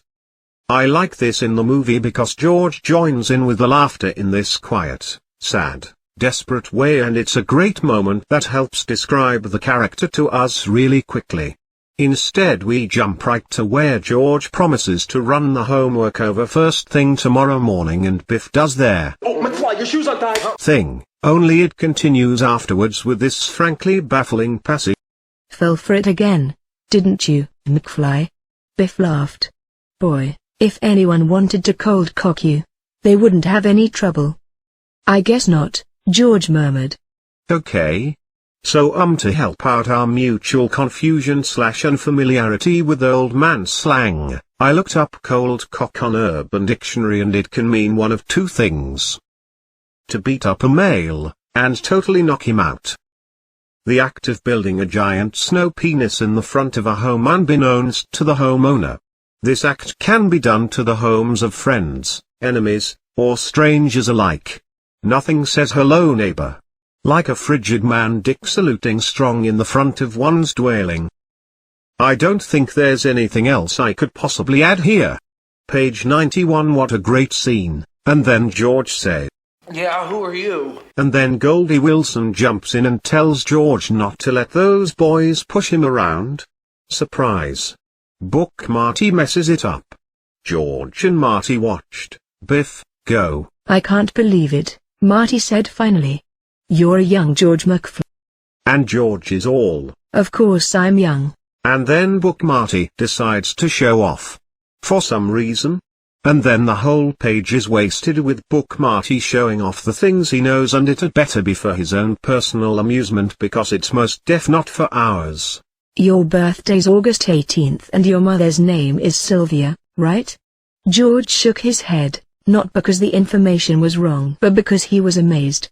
Had the fellow gotten hold of school files or looked through his wallet? Marty goes on, letting George know that he knows that George's father enlisted in World War I as a 16-year-old, went to France, got found out as being too young, and was shipped back without firing a shot. In response, George nearly choked on his Pepsi. Someone could have gleaned the other information by looking at a questionnaire, but the story about his dad was inside family material. How had this young man found out? George replied. That's all true. How did you find out, and who are you? Having enjoyed amazing and confounding the young George McFly, Marty suddenly realized he had no plausible answer to the question. Dear Book Marty. Hey, listen. We're all wondering why you're being so incredibly dumb. Yours sincerely, everyone ever.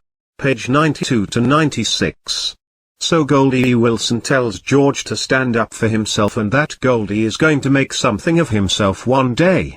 And in the movie Marty gets excited and slips up and says, That's right, he's gonna be mayor. And Goldie says, Man, Goldie Wilson. Like the sound of that. George Gipe has helpfully supplied us with an example of how to totally extract all charm from the scene. Marty, Goldie. Would that be Goldie Wilson, by any chance? Goldie, that's me. And you can just remember that name, because, like I said, it's gonna mean something one day. Marty, he's right. As a matter of fact, he's gonna be mayor of Hill Valley someday. Goldie, mayor? That's a good idea. I could show folks how to run this town. I wouldn't be a cheap politician on the take all the time. I'll be honest and efficient. You got a crystal ball or something? How do you know I'm gonna be mayor? Marty, I just know, that's all. Goldie, when's it gonna happen? Marty sighs. Marty, do you really want to know? Goldie, of course, man. Tell me. I want to know when it's gonna happen? Marty, because it's a ways off. You might not want to wait that long. Goldie, no, it's all right. Something like that's worth waiting for. Besides, I'll know that nothing will happen to me between now and then, right? Marty, you'll be elected during the late 70s. Goldie, my 70s or the 1970s? Marty, the 1970s. In this vintage book is in quotations, the characters behave charmlessly, Marty wearily sighing because the dude asks him a reasonable question. Plus we get needless words, including all that forced confusion about which late 70s Marty's talking about. Gosh, I know that when someone says something like this club is having an 80s night I say, do you mean for people in their 80s? Guess I can't go then. P.S. This is my first time speaking English. Anyway, during all this George is making like a tree and getting out of there, or to put it another way, he's making like everyone in the theater if this version of the movie had been produced, and is totally sneaking out the back. George doesn't like this Marty character, who seemed almost from another world, so assured, calm, who dressed strangely, who wore his hair in an unusual way. I don't really like Book Marty either, so I'm with kinda George on this. But then George gets his book-mandated dose of crazy and concludes Marty is probably dabbling in the occult. What with all his future knowledge? Better to remain in the dark than be forced to think about some unavoidable tragedy or struggle, he decides. Marty finishes up his Goldie conversation and, rather pleased at himself for inspiring Goldie Wilson. And wow, why is inspiring in quotes, because it just happened and Goldie was indeed literally inspired. Again, all I can say is haha, oh well. Then Marty notices George is gone. In the book he just notices without incident, which means he doesn't do this, which is too bad, because I love it and could stare at this gif all day. Marty tries to follow him, but George walks away and Marty suddenly remembered that his father had grown up on Sycamore Street, near second. So he decides to slow down a bit and consider his feelings. He wasn't certain exactly where he wanted his relationship with the young George McFly to go. Hello exclamation mark. The man, despite his failings, did survive the next 30 years. That was something. Nevertheless, Marty felt a compulsion to have at least one heart-to-heart talk with him. Perhaps, if nothing else, he could say something that would free George McFly of Biff Tannen's bullying for the next 3 decades. Wouldn't that be a wonderful present? Marty said aloud as he walked. It would indeed be a warm and wonderful present, Marty. Up next, Dad's a Peeping Tom. I'll be damned, Marty muttered, smiling. Dad's a Peeping Tom. Book Marty, big into this are we? Not much else happens here on page 97 that you haven't seen in animated GIF form already. When Marty's hit, the driver yells, "Crazy kids. They didn't give me a chance." Then he gets out and says, "Please, God. Let him be alright. I can't afford to be sued." And it's kind of a joke I guess. But the movie version. Stella! Another one of these damn kids jumped in front of my car! Is better, so let's all remember that instead when we all look back on this moment, blog post in the years and decades and generations to come. Hey, that's it for chapter 5. Marty wakes up in bed and again we play movie versus book. Movie dialogue from the movie, extra book dialogue read by my mistress lady friend. Mom? Is that you? You're there now. Just relax. I had a horrible nightmare. Dreamed that I went back in time. Lorraine, in time for what? Marty tries to get up. Lorraine, take it easy now. Been asleep for almost 9 hours. Better not hop right out of bed. Better take it slowly. It was terrible. It was a terrible place to be. The music was awful. They didn't have Huey Lewis. Reading note, ha ha ha, awesome. Our neighborhood hadn't even been built yet, except for our house. Everything was so weird looking and the people acted so strange. Lorraine, I see. You dreamed you went back to another time. Marty, yeah. Lorraine, how far back? Marty, 30 years. Lorraine, all the way to the Flapper days? That must have been interesting. But there's no need to worry. Safe and sound now, back Where you belong. in good old 1955. As a man who loves flappers, I love flappers this much, tons. The idea of a time travel adventure to the Flapper days is right up my alley, and I can only speculate that if this line had been in the movie when I saw it as a kid, things with my personal development might have turned out exactly the same. Oh well. Marty's mum introduces herself and Marty decides to be a time travel dick again by interrupting her so that he gets to say her last name, and when she asks how he knows, he just shrugs and says, "As to get around." Hey, remember that cute scene where she keeps calling him Calvin and he asks her why and she says, That is your name, isn't it? Calvin Klein?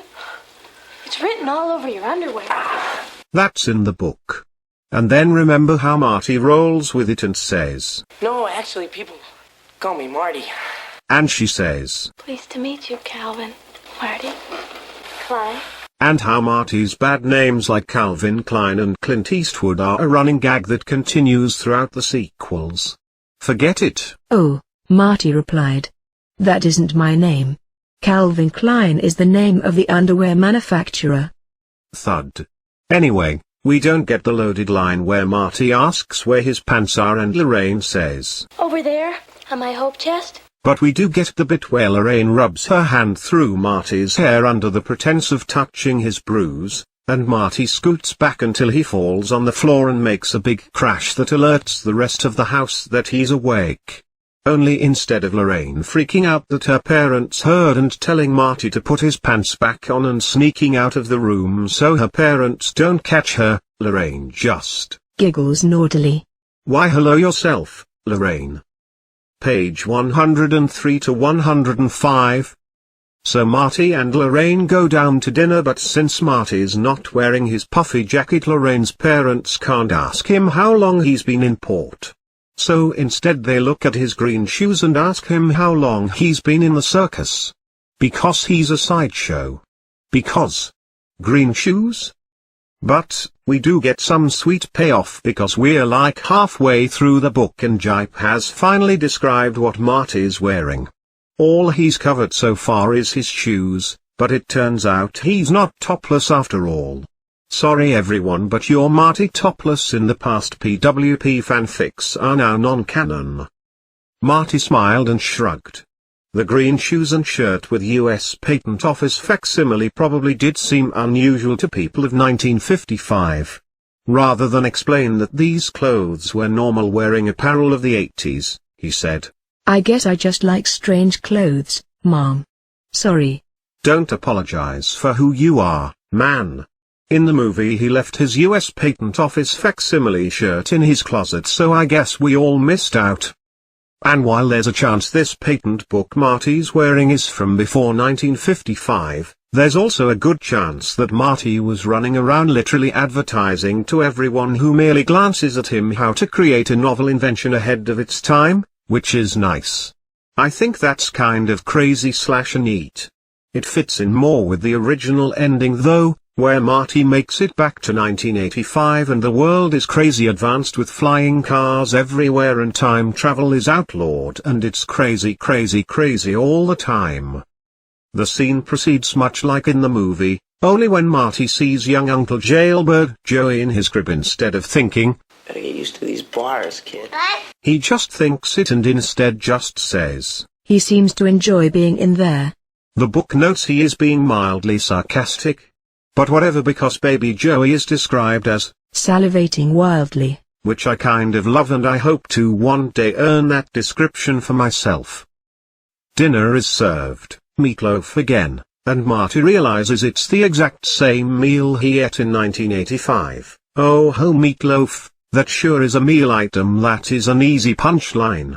And the page ends with the food being eaten. Only the way Gipe chose to communicate this is by saying simply that the meal was served and then everybody pitched in like it's a barn raising or something, I guess. Anyway, I have decided that this book is a great way to experience what it's like to learn English as a second language.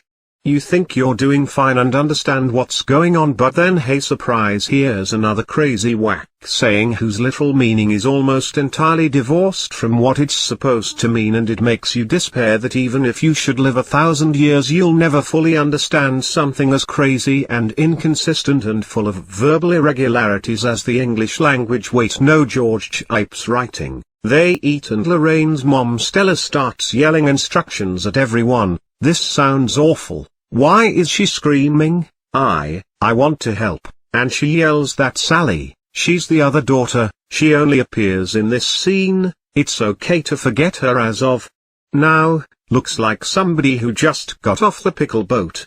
Okay, actually now you can forget about her, because if you did it earlier when I said you could, you won't know who it was who got off that boat of pickles. It was Sally. Let's proceed, shall we? In the movie, Lorraine's dad wheels the TV in and Marty says he has 2 TV sets and then they talk about Jackie Gleason. Here in the book, Lorraine's dad wheels the TV in and Marty gives us a lecture on the dangers of smoking that's not at all weird and out of place. They see a 50s ad with a doctor smoking a cigarette, and Marty says, cigarette smoking causes lung cancer and that it's immoral that a doctor would advertise it. And Lorraine's dad gets irritated at Marty's self-satisfied tone and holy crap, thank you, I'm glad someone noticed. Wait, no, I'm sorry. Marty gets mad at Lorraine's dad's self-satisfied tone when he defends the ad, and so Marty says, it'll be outlawed someday. That's how silly it is. And everyone in the family stares at him because to say that one day American television would be without cigarette commercials was like saying one day Christmas would be devoid of Santa Claus. That's right, Christians.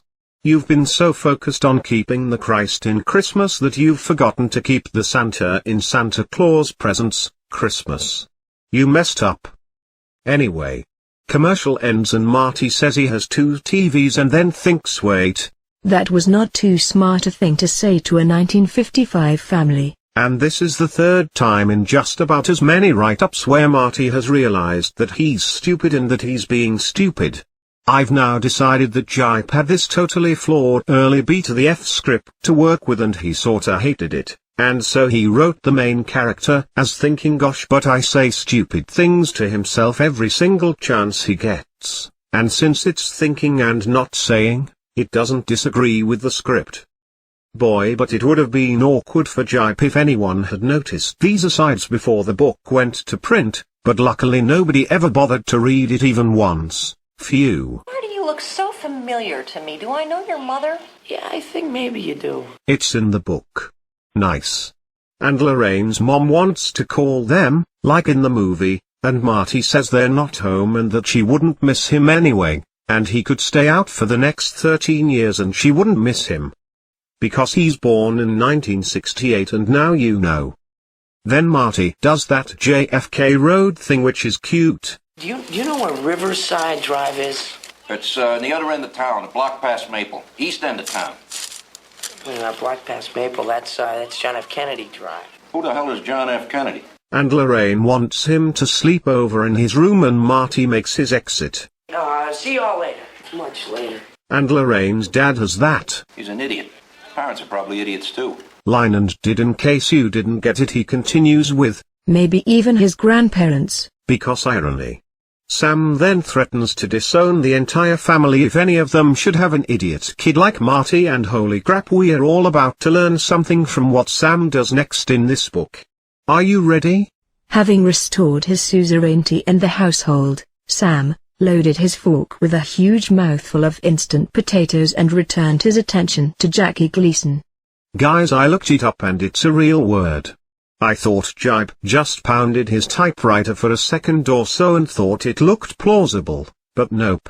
It means the position or authority of a suzerain, and a suzerain is a sovereign or state having some control over another state that is internally autonomous anyway. He's the boss of the family is what Gipe's trying to say, and amazingly, he did it in a single concise, awesome word. It's awesome.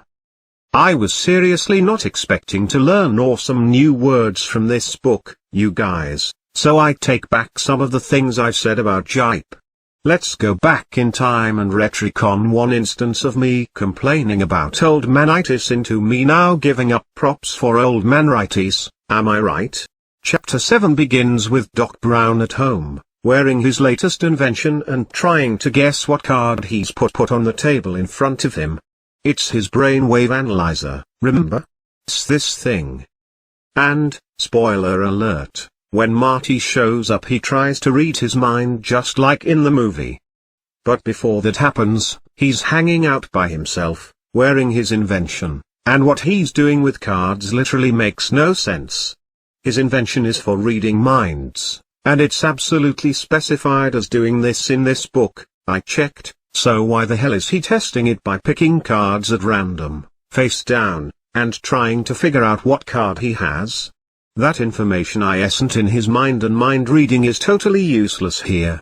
Either the author is dumb or he's decided to write Doc as dumb, and at this point I don't know who to believe anymore. Anyway, Gipe helpfully reminds us of some plot point things by having Doc realize that maybe the mind reader isn't working because he had fallen while hanging a clock in his bathroom. The fall generated something going in his mind which prompted him to write for several hours.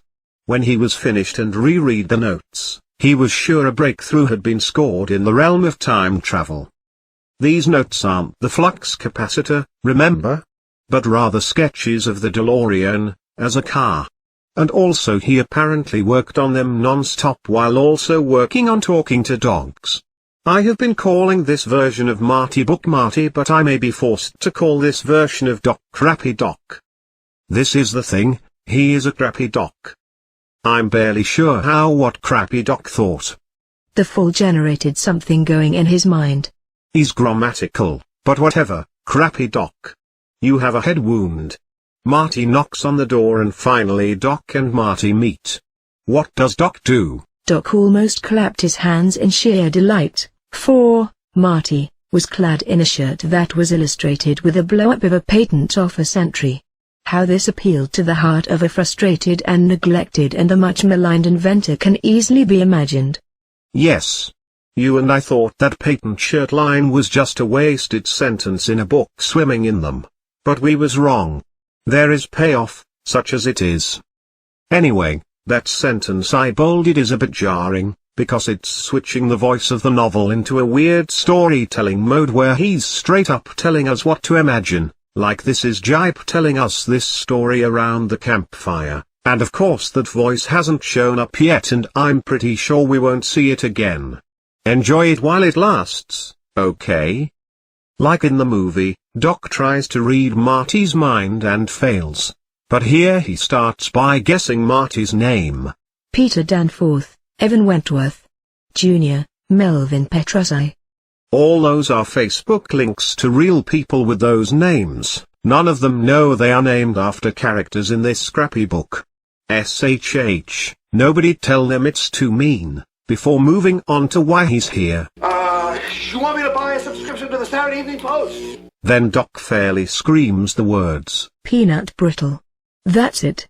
You're selling peanut brittle for the Boy Scouts. And you guys, this is a callback to that first scene at home. I bet you didn't expect peanut brittle to play such an integral role, did you? Yeah, you didn't. Yeah, I'm blowing your mind right now with all this peanut brittle action. Yeah, you like it. Doc ends this page with, "Are you here because you want to use the bathroom?" And it's the perfect ending to this page, so let us leave it here because I kinda do have to use it actually. Page 116 to 117. So Marty does his I came here in a time machine that you invented. line, and in the movie Doc says, It means that this damn thing doesn't work at all. but in the book crappy Doc says that line and then destroys the helmet by tearing it off and throwing it to the ground where it shatters into pieces with glass and plastic flying everywhere. 6 months labor for nothing. Where did I go wrong? Doc Brown. You know, this reminds me of my science class days, where whenever an experiment gave results we didn't expect, we'd all trash the lab and start from scratch too. Ah, memories. Anyway, book Marty is a future dick again and tells Doc he's never going to get his brainwave analyzer to work. Who says so? Doc says, I do. Marty says, because he's from the future and he knows, but Marty tells Doc that on the plus side, he's going to invent the time travel machine. Yes. That's the hilariously awkward thing we're calling it now, I guess.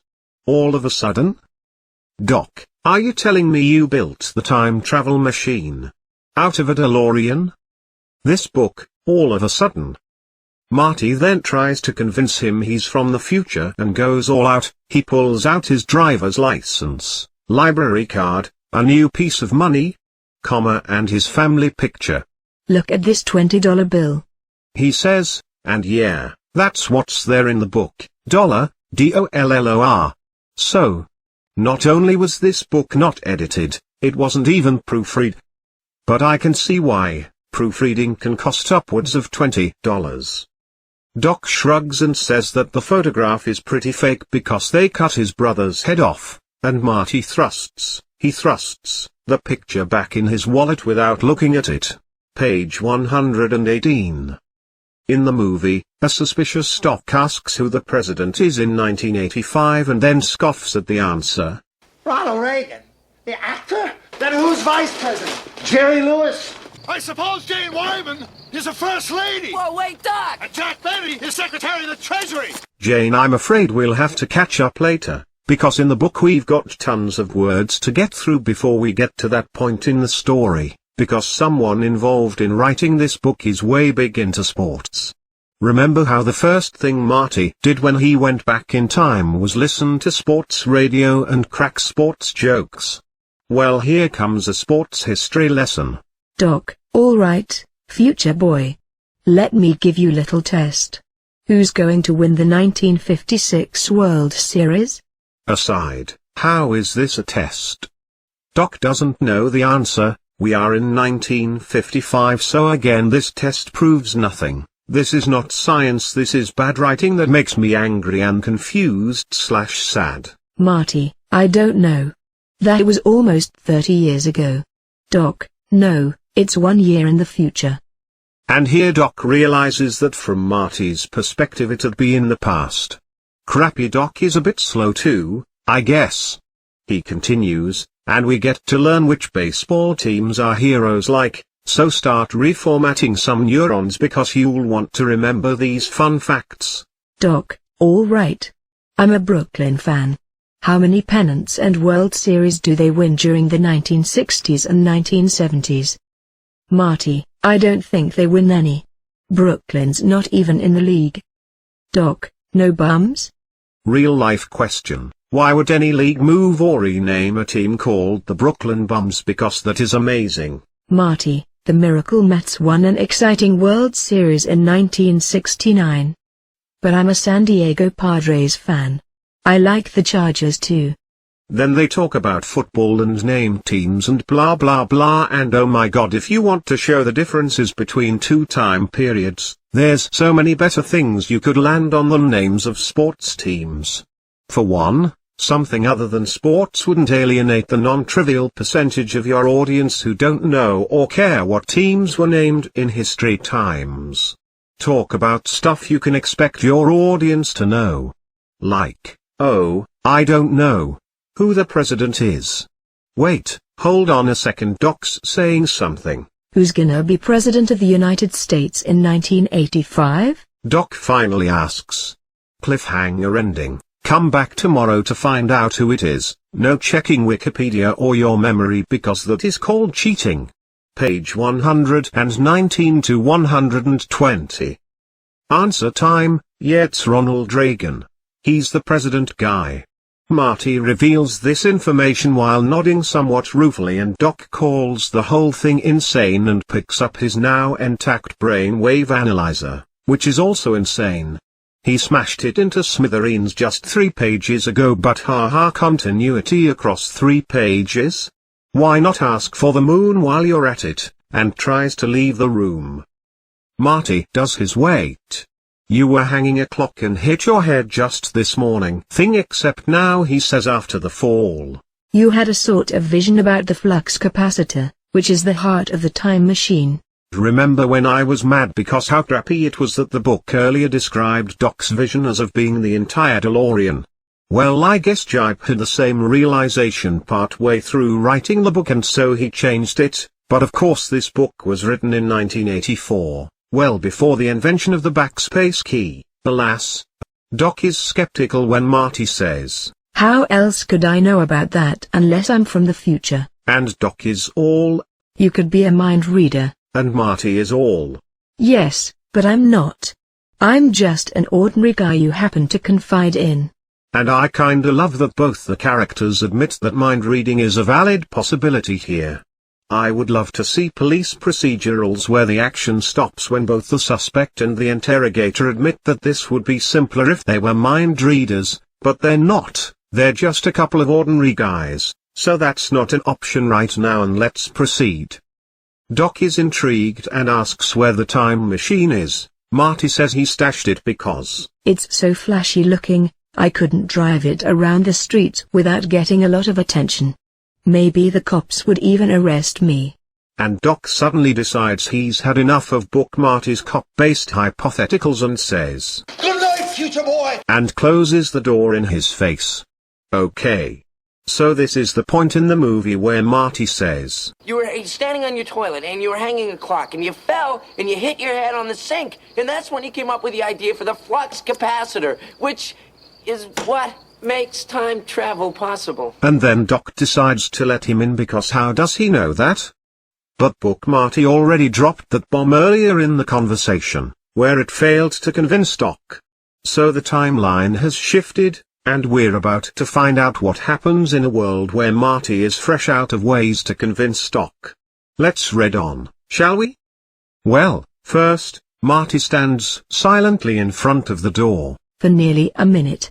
Then, Marty steals the key to Doc's garage, under the potted plant. Remember? And walks slowly into town.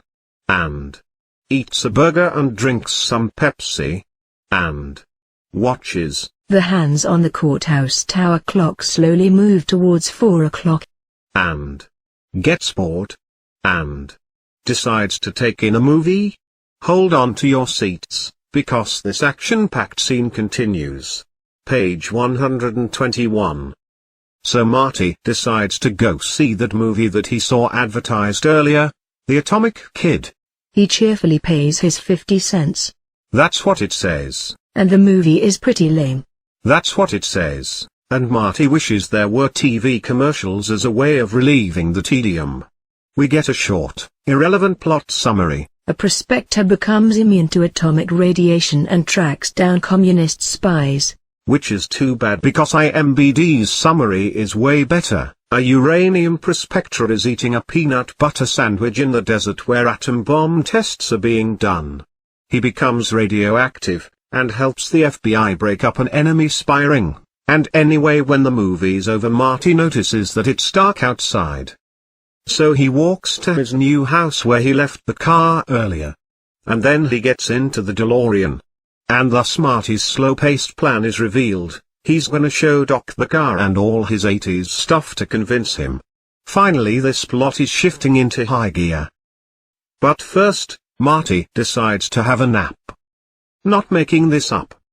Marty reclines the chair and falls asleep and dreams of being pursued by professional gamblers eager to pick his brain for future knowledge that could be turned into money.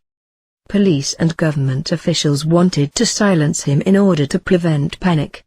Lorraine, who is after his body. Yep. And then he has the oddly non-specific dream of having no way to return to 1985, to Jennifer and his friends. Which wakes him up. And that's where this page ends. Gipe's basing this novel on a screenplay, and you've got to love a plot for a movie that slows down so much that the main character actually gets bored and starts killing time by himself watching a movie. And then after the movie he's still bored, so he goes for a walk and then has nappy times. It's kind of amazing. So Marty drives the DeLorean over to Doc's place, lets himself in, parks the car and goes to wake up Doc, who conveniently is sleeping in the garage at his workbench. And we get this frankly awesome line. "This is your time machine, Doc." Marty smiled. "I brought it over." Which is pretty badass, though I wouldn't write "Marty smiled" between the two sentences. I'd write, "Marty said," throwing Doc the keys. Doc, very deliberately, walks in a circle around the machine, then pulls out his flux capacitor sketch to show Marty. Marty shows him the real thing in the car and Doc says, "It works! It worked! I finally invent something that works!" Doc, surprise, keeps talking. The next thing he did was stand very formally, as if addressing an audience of very learned people. "Ladies and gentlemen," he said in a deep and sonorous voice, "and members of the Nobel Committee. It is a great honor for me to accept the Nobel Prize for the year 19. He paused, turned to Marty. "What year do I get the Nobel Prize?" he asked. And I really, truly love the child's level of understanding of the world at play here. There's just one Nobel Prize and it's called the Nobel Prize. Adorable. Anyway, Doc interrupts himself and says he doesn't want to know too much about his future and would prefer that it remain a warm and wonderful surprise. And has the word wonderful been tainted for anyone else by this book? Because I'll keep adding in warm and there until it has. It's no hassle for me. I'm happy to do it. Honest. This page ends when Doc gets all haughty and says he's always responsible with his experiments and would never send a kid back in time and just leave him the "so what's Marty doing here anyway?" Will Book Marty tell him? Let me answer that question with a question. Has Book Marty ever not told anyone anything? Page 124 to 125. Marty describes the accident that sent him back in time as pretty heavy, really. And Doc says, "What does weight have to do with the problem?" And Marty says, "I'm sorry. That's just an expression." And so hey, they got that whole thing out of the way pretty easy. Doc warns Marty that he shouldn't change the past, that even one molecule One atom out of place could destroy the entire fabric of the space-time continuum. Which is a really intense warning, especially since Marty has messed with all sorts of atoms, not to mention all that Pepsi he chugged before his sleepy time nap. Doc seems to realize this, as he pauses after this and says, "So we must be careful we don't do anything significant." And oops, too late.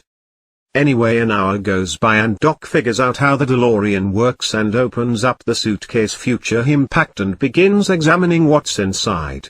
He finds a hairdryer. Don't they have towels in the future? Don't tell me I'll actually use that. Cotton clothes. I thought for sure we'd all be wearing disposable paper garments by 1985. A Playboy magazine. Suddenly the future's looking a whole lot better. Okay, so none of these lines were actually in the movie, but they exist as a deleted scene from the movie. Nobody's less porn negative than me, ladies, but the whole idea of someone packing nudie magazines with them to bring to the future is kind of sad, interesting, insanely revealing. But Doc takes the magazine and opens it up and looks at it and then looks at it upside down and then sideways and laughs and says, "Here I am, ogling a woman who hasn't even been born yet." All while Marty watches him. Ha ha ha, weird. Doc, you are weird and pervy.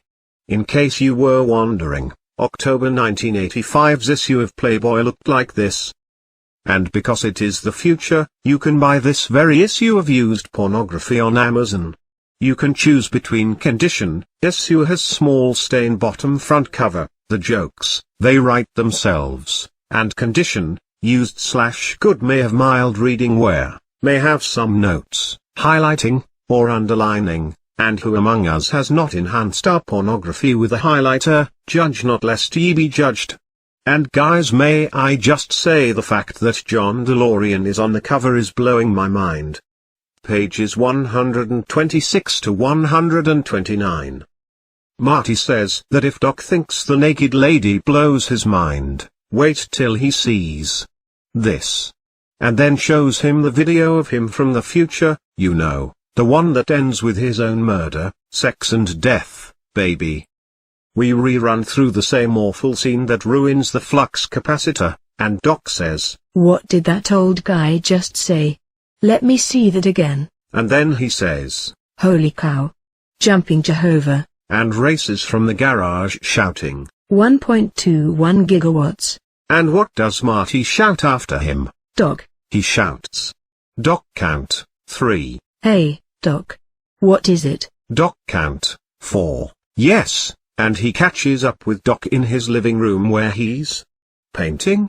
And this whole scene is crazy loco, you guys. Doc's doing a nervous dance and painting like a malfunctioning windmill. In big red streaks.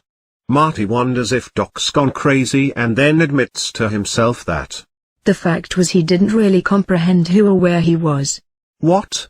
Or man, what? Still?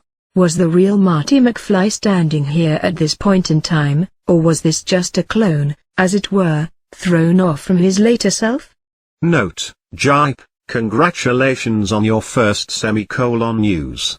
If something happened to him now, would he be reborn again in 1968? Note, yes, obviously, this is not hard. Was it even possible that there might be two Marty McFlees, separated by 30 years of age, who could meet in the future? Note, yeah man, totes. Anyway, Doc's still being crazy and Marty's like, Doc, WTF. And Doc says, "I'm painting. I always paint when I can't understand a problem. And I honestly do not understand what happens next." Marty decided to humor him. "Well, use green," he suggested softly. "Green's your color. Is it? How did you know that?" "I just know. Trust me." Brown looked at him a moment, then swabbed a mass of green onto the palette and transferred several broad strokes of it onto the canvas. He was almost immediately calmed. "Why, yes. Yes, you're right," he breathed. "That's much better." Marty nodded. "I knew it would be," he said. What? What? Where is this coming from? I've read all of the words in this book, I'm taking it for the team, ladies, and never once has it been suggested that Doc is one of those charging bears that you play the violin for in cartoons.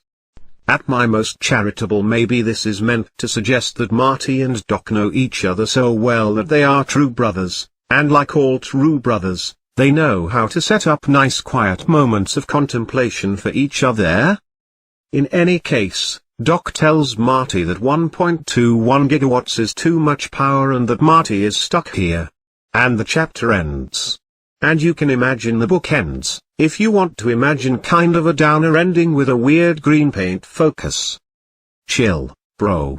Okay, before we go ahead with today's pages, I got an email from Drew that speculated that whole Doc paints green and feels better thing was a joke added in by Gipe, because Doc had already painted the canvas red, and what does red plus green make? Brown.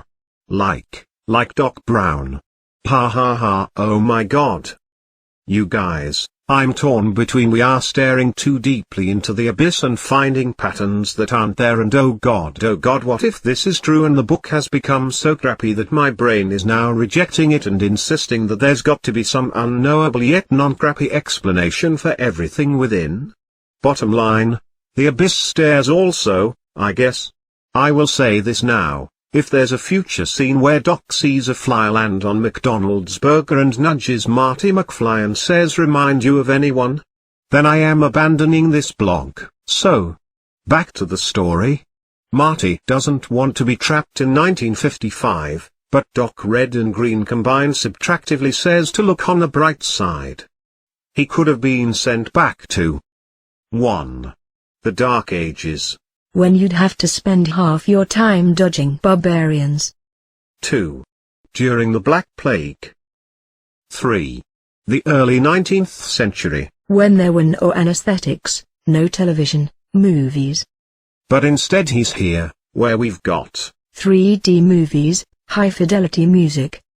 We all know how big Marty is into sound reproduction. Frank Sinatra, instant coffee. And Marty shoots back that 1985 is awesome because of 4. Compact discs. 5. MTV. 6. Birth control. 7. Burger King. And I love this because Doc says, I don't even know what you're talking about. Which has got to be true, and also, yay, a Burger King shout out. Then Doc raises a pretty good point, especially for someone during the Cold War. But this time is so much safer. Here, you know there'll be a 1985. In 1985, do you know there'll be a 2015? And it's a nice moment, ruined in the next moment when Marty says he's got a girl waiting for him in 1985, and shows Pavy Book Doc, who packed a Playboy to take with him to the future in case there wasn't anything good to Jo within 2015. And Doc ogles Jennifer and declares her not bad. Jennifer Parker, a solid 7 out of 10. Anyway, foreshadowing ahoy because Marty is basically begging Doc to get 1.21 gigawatts of power, and Doc says, But the only power source capable of generating 1.21 gigawatts of electricity is a bolt of lightning. Like in the movie, but of course keeps talking. And not a minor league bolt, either. It would have to be a real wall shaker. Something big enough to stop a clock. Big enough to stop a clock. Oh God. Doc, what does that even mean? So, whatever. Doc mentions the bolt of lightning. Movie version. What did you say? A bolt of lightning. Unfortunately, you never know when or where it's ever gonna strike. We do now. Book version. Marty snapped his fingers. Ah. Doc Brown said. You've had an idea, but you forgot to say Eureka. Oh God. Maybe it's not a Eureka type idea, Marty replied. It just occurred to me that if we could use a lightning bolt for energy. A reasonable thought, Brown interrupted. Yeah, especially since Doc just said the only power source capable of triggering that kind of energy is a bolt of lightning. And quite practical except for one thing. You never know when or where a bolt of lightning is going to strike. Of course, you've got to start by waiting for an electrical storm. But even then there's no assurance a bolt will even get close enough to use as a power source. Marty waited patiently for him to finish, then smiled. May I just say how it's amazing that even the characters in the book are now aware of how long-winded everyone is? It's this much amazing, kinda. Except that I know when and where a bolt of lightning is going to strike. You do? I do indeed. He turned over the piece of paper on which Jennifer had written her note.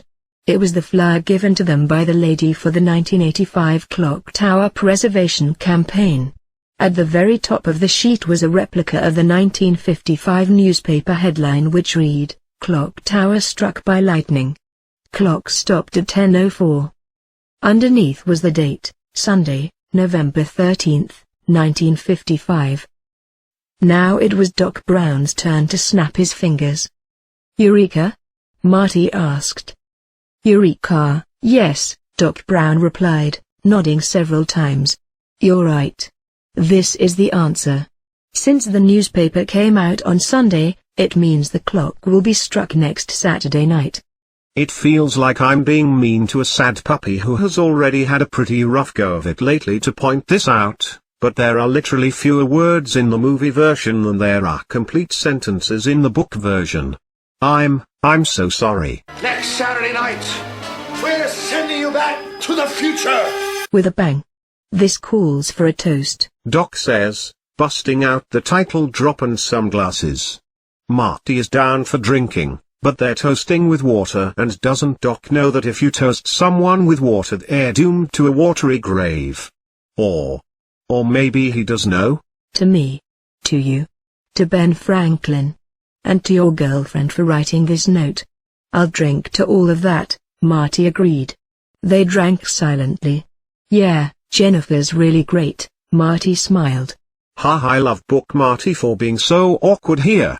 First he shows Pervy Doc her picture and then he brings the conversation around to her again. Looking for authority figure approval of your lady friend, Marty? Doc already said that she's not bad, what more do you want? Anyway, Doc does his "you'll have to stay here to prevent serious repercussions to the future" bit and we get some patented Gipe quotes. Marty didn't really accept Doc Brown's notion that he was such a threat to society. But all the good stuff is on the next page, so here we go. In about 24 hours. This post will be more satisfying in the future when you don't have to wait 24 hours to turn the page. In the movie, Doc asks him who else Marty had interacted today, besides himself, and Marty says, Yeah, well, I might have sort of bumped into my parents. Here in Booktopia, Marty does say that, and goes on to say that he also ran into his grandparents and Biff Tannen. He mentions him by name, because of course everyone in Hill Valley knows about high school student Biff Tannen. Note, I've just decided that I do actually believe this to be true, but before we get to that we get some amazing vintage Gipe, because what else did Marty do today? Well, I went to the movies. Do you think the fact that the town took in an extra 50 cents today will change the course of history? Don't be smart, Doc Brown replied. And here Doc Brown begins to flip his lid. In the movie it was more credible, because as soon as Doc has his accidentally change the future idea he says, Great Scott! Let me see that photograph again of your brother. Finds proof that he's correct about the future being changed. So his paranoia about altering the past is justified. Bam. But here he's just making things up without looking for proof and talking entirely out of his butt. And talk he does. That's a tiny item, but it could happen. Let's suppose the theater operator is looking at the balance sheet one day and thinking about selling. Maybe that extra 50 cents pushed the receipts from $999.75 to $1,000.25. That is, it goes from 3 figures to 4 figures. That might be the psychological difference between keeping the theater or selling it. So, influenced by the extra 50 cents, he keeps it. Not long afterward, when the theater would be closed if he'd sold it, a fire starts and some people are trapped inside. One of them is a youngster who's destined to become President of the United States, except that now he's dead. And I did it, Marty muttered. I killed him with my 50 cents. I love how Marty buys into this wholesale. He actually thinks he's responsible for killing a man. I get the point Doc's trying to make, but it's weird he's describing it in terms of how many lives taken and murders Marty is personally responsible for. Anyway, heads up, by subtly altering traffic patterns today and throughout your entire life, both by taking cars, buses, bikes and skateboards, and those times you didn't take cars, buses, bikes or skateboards, you've caused several people to be killed in car accidents and or not be killed in car accidents who would have otherwise survived or died. It is all your fault. Think about it, you monster. Pages 137 to 138. So Marty recounts the events of the day and even considers them rather bland. You know, the usual, traveled through time, blah blah blah, got hit by a car, blah blah blah, until he sees how deeply they're affecting Doc. Doc's all, good lord. You prevented your parents from having their initial meeting? And Marty's all, yeah, but no bigs, they go to the same school. And finally Doc gets the picture and looks at it and we get the erased from existence line. And Marty actually admits to acting dumb. I don't understand this, Marty said. Or maybe I do, but I don't want to. Ha ha ha, amazing. Book Marty, this explains so much. The movie jumps to Marty and Doc at the school the next day, but didn't you always wonder where Marty got those new 50s clothes from? The book reveals all, and I have good news, it involves Marty acting like a little child.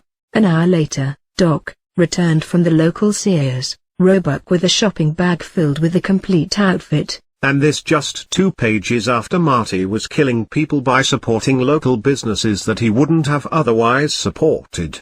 Remember, crappy Doc? You all but called him a murderer? How many families did you murder at Sears, Roebuck, Doc? Doc says Marty will have to go to school to make sure his parents meet. Marty, because he's suddenly a baby, says he doesn't wanna. School was boring in 1985. When I think how dull 1955 will be, it blows my mind. But Doc insists that they use every moment they have to fix this. Then Doc finishes dressing Marty in his new shirt and pants. He pulls out some Vaseline hair tonic. George Gipe is writing. Of course there's a brand name, and Marty curls his lip. Look, Doc, he murmured. I'll admit that these threads are pretty cool. But you're not putting that greasy shit in my hair.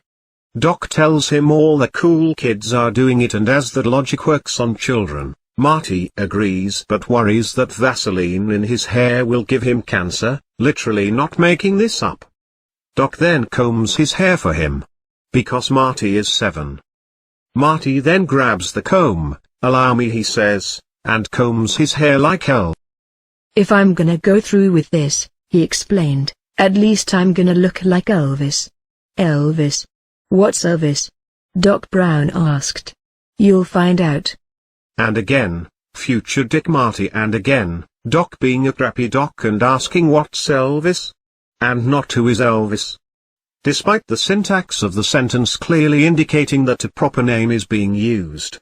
Marty didn't say at least I'm gonna look like an Elvis, did he, Doc? Gosh. Anyway, Marty is now a boy who looks like Elvis, and around here at this point in the book I probably shouldn't be so hard on Doc and Marty. They're both up very late, and they probably just have trouble acting normal when they're nervous. Pages 140 to 141. So Elvis, Marty and Doc show up at the school, and Gipe takes the time to tell us that Marty now barely resembles the young man from 1985 whom Stella Baines thought worked for the circus. Because that was such a good joke, it deserves a callback. In the movie, Marty and Doc show up between classes and run into George right away. It's a bit lucky, but it speeds the narrative along. In the book, Marty and Doc don't have such luck, so we get to watch them bumble around for a bit. As they're walking into the school, there's this weird moment where Marty looks at Hill Valley High and says, It looks brand new. And the book pedantically tells us that actually, it was built during the later years of the Great Depression. This is important because otherwise we would think a fictional building was brand new and that'd be bad. And Doc is big into public infrastructure, so he gets mad and says acidly that maybe your generation didn't take very good care of it. And Marty shrugs and reminisces about all those times he wrote on the walls there, and geez, now we know who scribbled "Watch Family Ties" on NBC all over the teacher lounge, am I right? Doc describes his plan. Introduce your parents to each other and nature will take its course. And Marty says it might not be so easy because his dad is a real prototype nerd. Which is weird, but whatever. And Doc hates nerds too, because as soon as he hears that George is a nerd, Doc says, don't do it for him. Do it for yourself. So screw nerds. So Marty and Doc walk into school and spot Lorraine running into a classroom, and Marty's about to go in after her when crappy Doc finally realizes his plan is, kinda crappy. It's better if you don't go into the same class, Doc Brown suggested. The teacher won't know who the hell you are. My first notion of having you really go back to school isn't practical, I guess. Yep. So instead they decide to find where George McFly is and spend 20 minutes, literally, the book tells us how long, wandering around, seeing what they can accomplish, and systematically peering into each classroom. Then after all that they realize George's classroom is actually just a few doors over after all. There's still 10 minutes to wait. High school classes are 30 minutes long in 1950s America, I guess. So they stroll a few paces back over to Lorraine's classroom and look inside again, and yep, she's still there. I hate to leave you with a cliffhanger, but this compelling narrative continues. Right now, page 142. Like in the deleted scene from the movie, Marty and Doc notice Lorraine is cheating on a test. This picture I've chosen does not feature cheating, but it does feature 50s Lorraine on a 50s car, so I'm pretty sure we can all deal. She has your eyes, Doc says to Marty out of nowhere, and then zings him with, and eyes for someone else's paper too. Hi-oh. Look forward to a callback to this little joke in 50 pages. Not really. So Doc's said that Lorraine is cheating, and then Marty looks in the class and says, my God. She's cheating. And in case you were like, man, I don't know if she's cheating, the book's narrator pops up and agrees with them both and says, it indeed appeared so. So if you don't think she's cheating, now you've got two major characters and the narrator to convince, so wow man, good luck. It's pretty clear that this she's cheating scene doesn't really add anything. We already know Marty's mom is different than how she tells her kids she was, and we'll see more of that later too. So I can see why they cut it from the movie, but it does mean that we missed out on this. I can't believe Mum would do that, Marty whispered. Why not? Doc Brown countered. She's an ordinary human being, isn't she? Yeah, Doc, why not cheat? We're all just ordinary human beings here, right? Doc goes on to say philosophically how everyone has a selective memory and is dishonest and seedy, which makes me think Doc needs to get better friends because mine are nice. And then our two heroes wander back to George's classroom just as the bell rings. As his father got up, Marty was doubly impressed with his nerdish qualities. I don't have much to say about the phrase nerdish qualities except that I love it. In case you're wondering, all you need to have doubly impressive nerdish qualities is shirt tail out, hair poorly combed, papers falling out of a 3-leaf binder. What Gipe means is 3-ring binder or loose-leaf binder or even 3-ring loose-leaf binder here, but knowing what things are called is hard, I guess. And that's all the description we get of George here, which is frankly disappointing. After class some kids kick him because he's got a kick me sign not taped to his back but hooked onto the back of his collar with wire, I guess. And oh man, another cliffhanger for you guys. Just as George McFly was about to be kicked by another student, a familiar figure suddenly appeared on the scene, snatching the sign from his shirt and showing it to him. Yes, my favorite strict man is back. Oh man, I am writing tomorrow's update already. Page 143. Good God.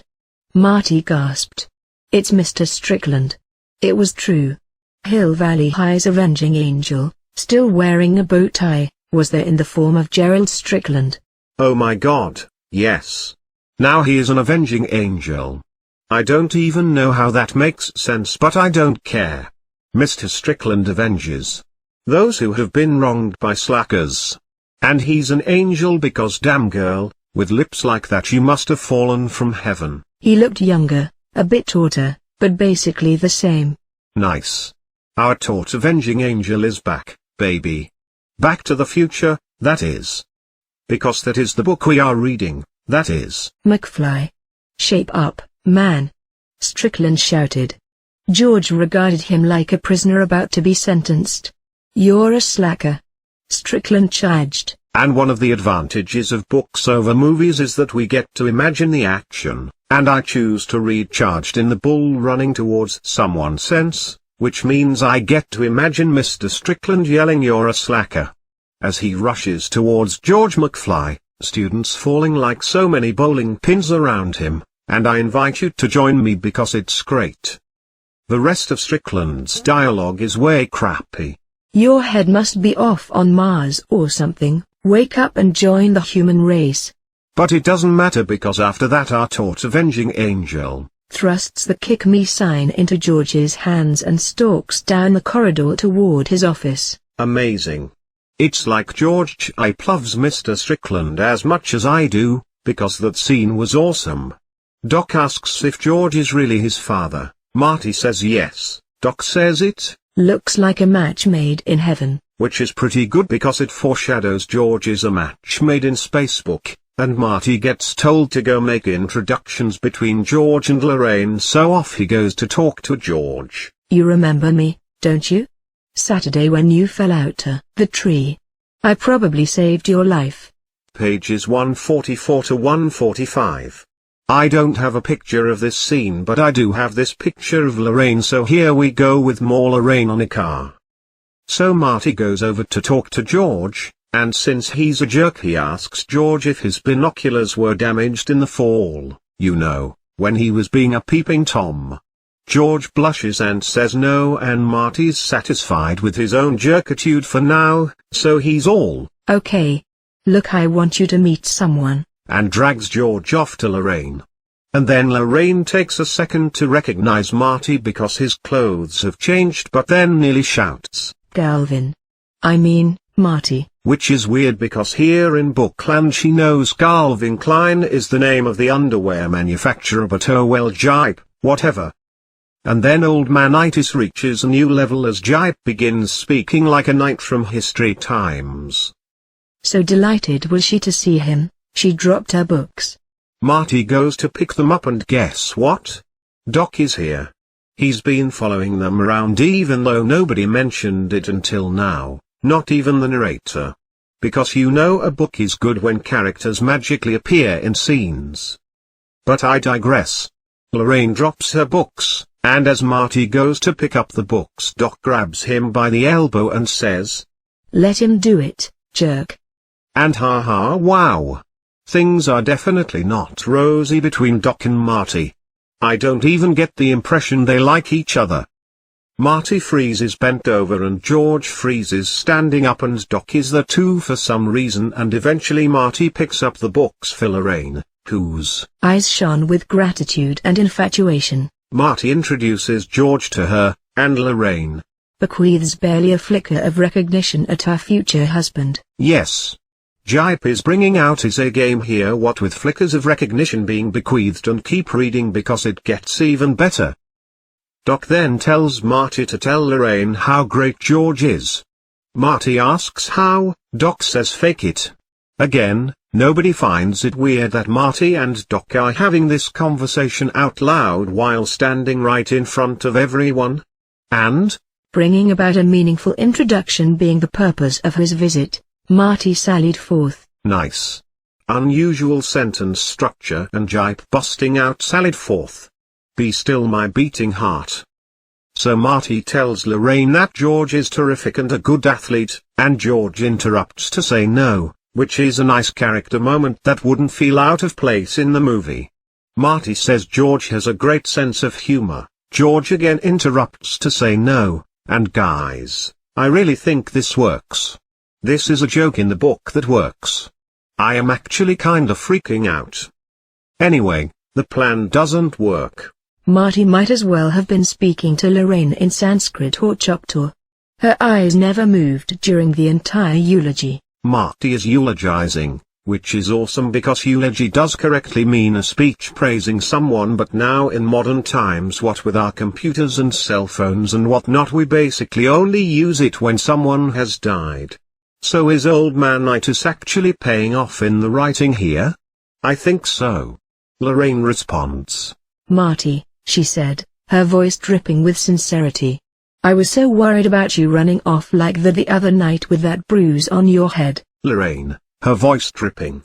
Marty responds to this by lecturing Lorraine for no reason, all about how he lets things get well by themselves because then your body builds up certain types of immunities, such as a calloused bruise-resistant forehead. Why are we talking about this? And Doc tells Marty to never mind with all this because George McFly is gone. In summary and in conclusion, I feel like this was maybe the single most representative page of this book so far. Crazy writing, characters acting really weird and talking about things for no reason, and also we all got to learn about the Choctaw language. Yay. Pages 146 to 148. Surprise. The conversation from yesterday isn't over yet. Marty asks where George went. Doc literally says, he went that away. Which is awesome. Marty asks why Doc didn't stop him. Doc says, what did you expect me to do, tackle the guy? Anyway, he did it kind of sneaky like. And throughout this whole conversation Lorraine just stares at Marty and smiles and smiles and smiles. The bell rings, Lorraine runs off to class, and the book finally tells us that her girlfriend had also been there this whole conversation. That makes for two characters magically appearing midway through a single scene, a new record. And Lorraine says that big Isn't he a dreamboat? line? Wait, no, she didn't say it, she rhapsodized it. Then she says, I'll tell you a secret. I'm gonna marry him. That's it for chapter 8, but chapter 9 continues on the next page, so let's continue, shall we? Marty and Doc watch the two girls walk away and ish a perfectly synchronous size. Note, this is amazing. Marty's all, she didn't even look at George. And Doc's all, you're right. And Marty's is nerd racist and says, on the other hand, why should she? He's a nerd. I understand perfectly what that means, but is that a 1985 word? Doc said, yeah. That's interesting. And you're probably right. Only nerd first shows up in 1951, so it's not really a 1985 word, but oh well, who are we to ask for facts? We are madmen, that's who we are. Doc tells Marty that his mum likes him and Marty says his. Wait a minute, Doc, are you trying to tell me that my mother has got the hots for me? Line, as so. And Doc says, at the risk of sounding crude, yes. If we let it happen, an Oedipal situation could develop. And then explains to Marty what that is. Marty says that sounds heavy and Doc does that it was awkward in the movie to Zinger. There's that word again, heavy. Why are things so heavy in the future? Is there a problem with the Earth's gravitational pull? This despite the fact Marty's already explained to him it's a figure of speech earlier. But he also used the word nerd earlier too and Doc understood it then too, so maybe the timeline is somehow shifting around them? Or maybe this book is just crappy, I don't know. What? Marty said. Doc smiled. He enjoyed confusing his young friend occasionally. But rather than explain the remark or try to add to Marty's confusion, he leapt ahead to another aspect of the Lorraine-George dilemma. Yep. Doc Brown, who was previously concerned about the entire fabric of the space-time continuum disruption, is now purposely messing with Marty because oh well, who are we to ask for consistent characterization, We are madmen, that's who we continue to be. Instead of the dance, Doc says they need to get Marty's parents to meet at some mutually acceptable and stimulating premating ritual. You mean a date? And Marty remembers the warm and wonderful Essex movie house and suggests it. Doc shoots him down, saying, I swear to God. I think it would be better if we started them out on something a tad less erotic. Guys, I think I've been watching the wrong movies. Pages 149 to 151. Marty and Doc stand around in the empty halls. Doc looks at a bulletin board hoping to find an idea and finally says, Aha! There seems to be a rhythmic ceremonial ritual coming up. Have him take her to that. A rhythmic ceremonial dance, to you. Marty bursts in. Ha ha, wow, Doc, talk down to people much? Doc Brown, still a jerk. Marty grins and slaps his hands and says it's perfect because they're supposed to go anyway. Doc says, all right, then. Make it happen. Which kinda sounds like he's tapping out of this whole adventure thing, but Marty's all, how can we get that yo-yo to summon up enough courage to ask her? And that's a head-scratcher for sure, so they go to the cafeteria to puzzle it together, and so Doc's sucked back in after all. And they sit there for an hour and no ideas come to them. And then it's lunchtime and George McFly walks in. So Marty and Doc, yes, saunter over to him together, that's what it says, because it's not like they've got anything else going on. Marty talks to George about his writing and George continues not to notice or care that a strange adult man is there, but besides from that it's pretty much like in the movie. Marty asks to read George's stories and George says no. Hey, you said no, Marty smiled. George looked at him blankly. Doc Brown also directed a blank stare to him. It's the first time I've ever heard George McFly say no, Marty said. I guess it's a joke between me and myself. George looked as if he was ready to bolt. I really sympathize with George here, I gotta say. Marty pushes George to let him read his stories and old man-itis pops up again when Marty busts out I should think for no reason. It isn't often you meet a writer who's so young. I should think you'd like to have somebody read your stories. Which makes George deliver a corrupted version of his big line. Oh, no, George muttered. I mean... What if they didn't like them? What if they told me I was no good? That I was no good? In the movie we get to have a little character realization moment when we realize young George sounds like Marty did at the beginning of the movie. But wasn't that annoying to piece together? To remember things and draw parallels? Yeah, better to have it spelled out for us, just in case. Marty had the feeling he had heard these words before, himself complaining to Jennifer after he'd been turned down by the YMCA dance committee. But it turns out this is a breakthrough moment for Book Marty, as he finally sees his father not just as a nerd who should be hated because everyone hates nerds, but as a human being. Something in his father's vulnerability and desire to create touched Marty. For the first time in a long time, he found himself not only liking the man but understanding some of his anxieties. Suddenly he wanted to help George McFly not only because it would be beneficial to himself but to George as well. First time in a long time. Yep, turns out our self-interested Book Marty didn't even like his dad in 1985. I always thought Marty thought his dad was a pushover, but I still thought he, you know, at least liked the man. I guess that's why pencils have erasers, huh? Anyway, Marty tells George that Lorraine really likes him. Doc nods his head. This is the first thing Doc does. Why is he here in this scene? Why does nobody care that there is this random old man sitting here in a high school cafeteria? It's so weird.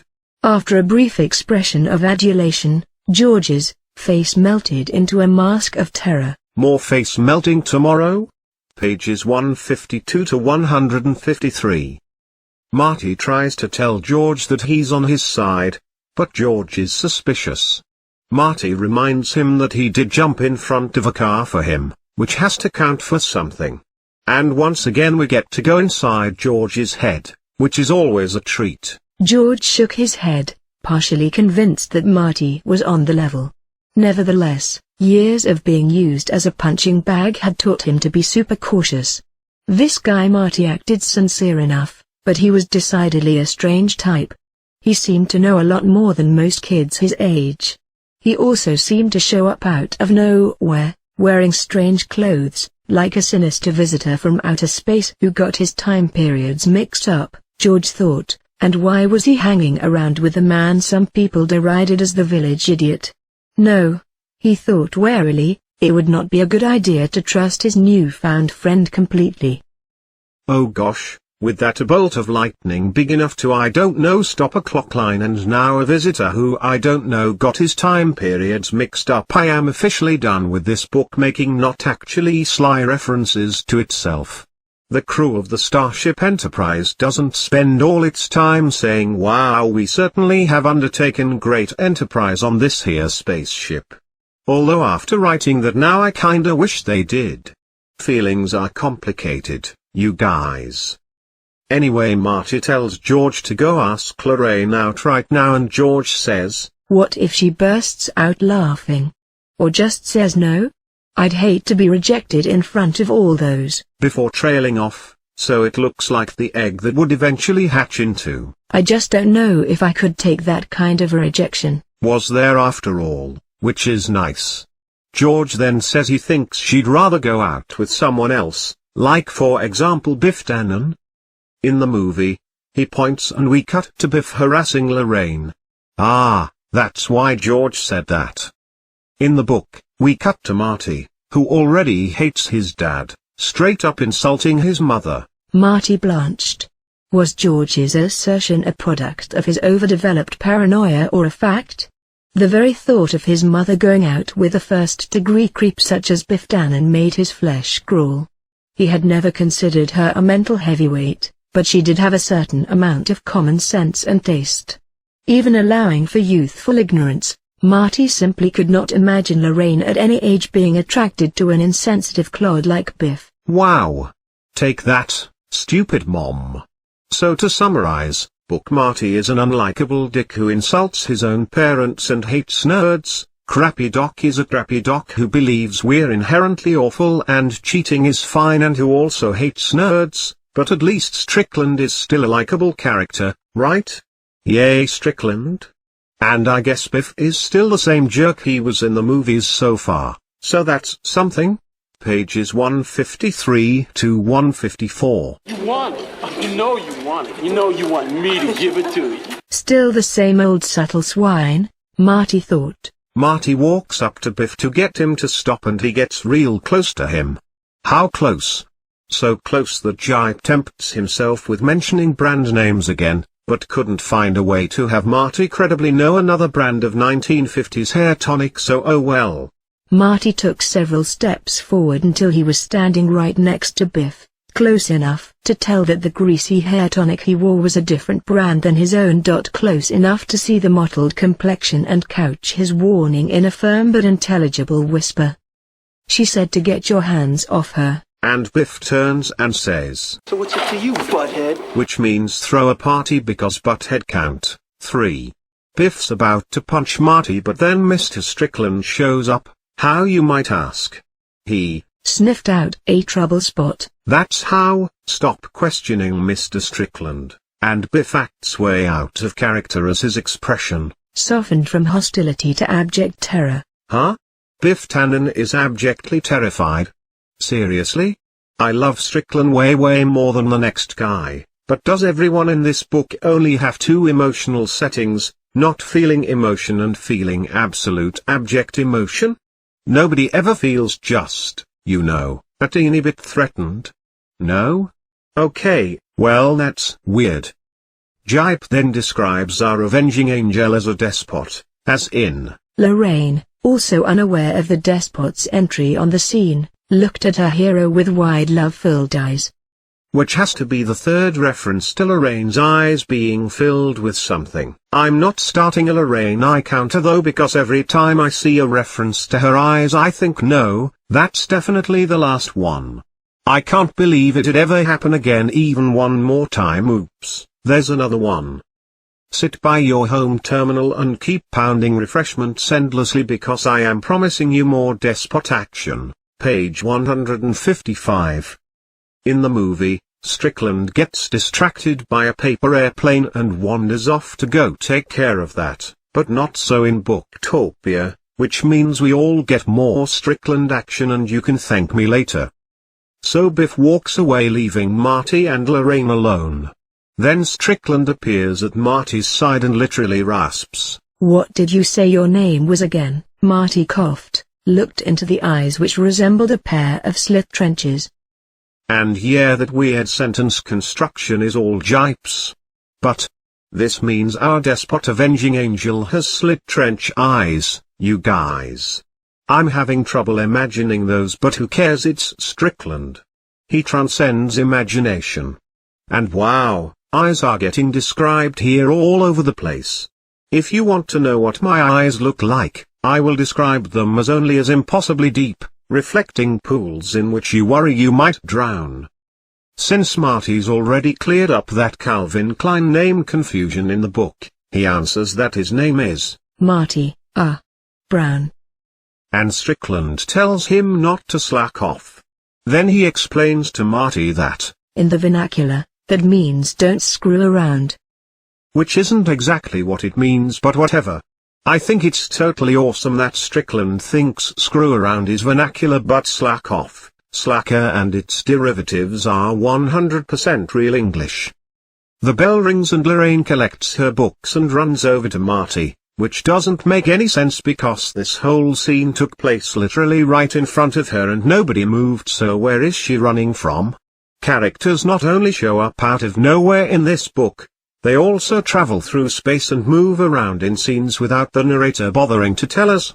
Because reading is an adventure. Lorraine says she hopes to see Marty again later, and guess what? It sounded more like a prayer than a suggestion. Marty walks back to Doc, who hasn't moved around for no reason, oddly, and Doc tells him that George flew the coop during this whole Biff thing while saying he had a class to get to. But it looked like he was getting ready to have a good cry, if you ask me. This is getting ridiculous, Marty murmured. That's the way life is, my boy. Try to be a hero or impress somebody and everything goes wrong. But when you're not trying, you can fall down the toilet and come up with gold. A good life lesson for us all, I think. Don't try to be a hero, but do try to fall into toilets. There's gold in there. Actually, reading this book honestly has been an exercise in pulling gold out of the toilet, so good work, George Gipe. You have come up with a pretty good poop device metaphor and I've got to give you props for that one. Pages 156 to 157. Marty and Doc wonder what to do next, and Doc finally says, "You know, it might be better if you took a shot at him alone. It could be he feels cramped with both of us around. Particularly since I'm an old guy of 35. Doc says he's gonna go study those tapes, plural, that Marty made. I guess the camcorder carried too? Because he wants to know everything possible about that boat and how she operates. And as a man who actually does refer to all vehicles as boats regardless of their seaworthiness, I approve. This leaves Marty at school with no idea what to do. So he wanders around and reads a book in the school library, since he's already seen the movie that's showing in town. The afternoon went slowly.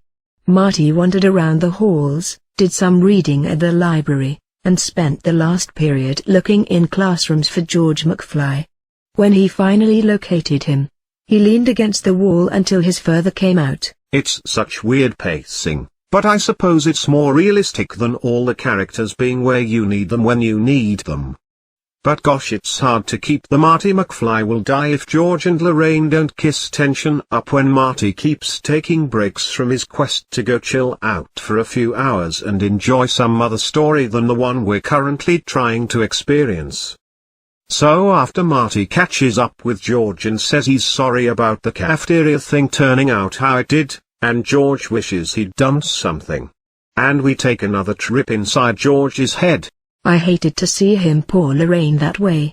If only I'd had there. George paused, sighed. The words ending the sentence rushed through Marty's mind. Nerve? Courage? Guts? Whatever, they all meant the same. Oh my gosh, yes, this is amazing. This is Gipe himself is dissing his own wordiness. I love this. Nerve? Courage? Guts? Whatever, me. These are synonyms. George Gipe, still typing out the words into the book anyway. Okay, so here's the inside George's head part. George McFly simply had no stomach for conflict, mental or physical. He wanted a soft warm cocoon to crawl into and spend the rest of his life, preferably asleep. And here's the part where we summarize everything just so nobody gets lost.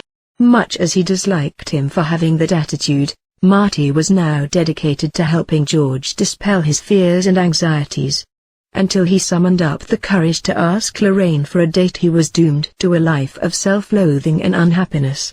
And unless the two fell in love, Marty had no future at all. Hussey does plot summaries every once in a while because he has plots that are crazy nutty.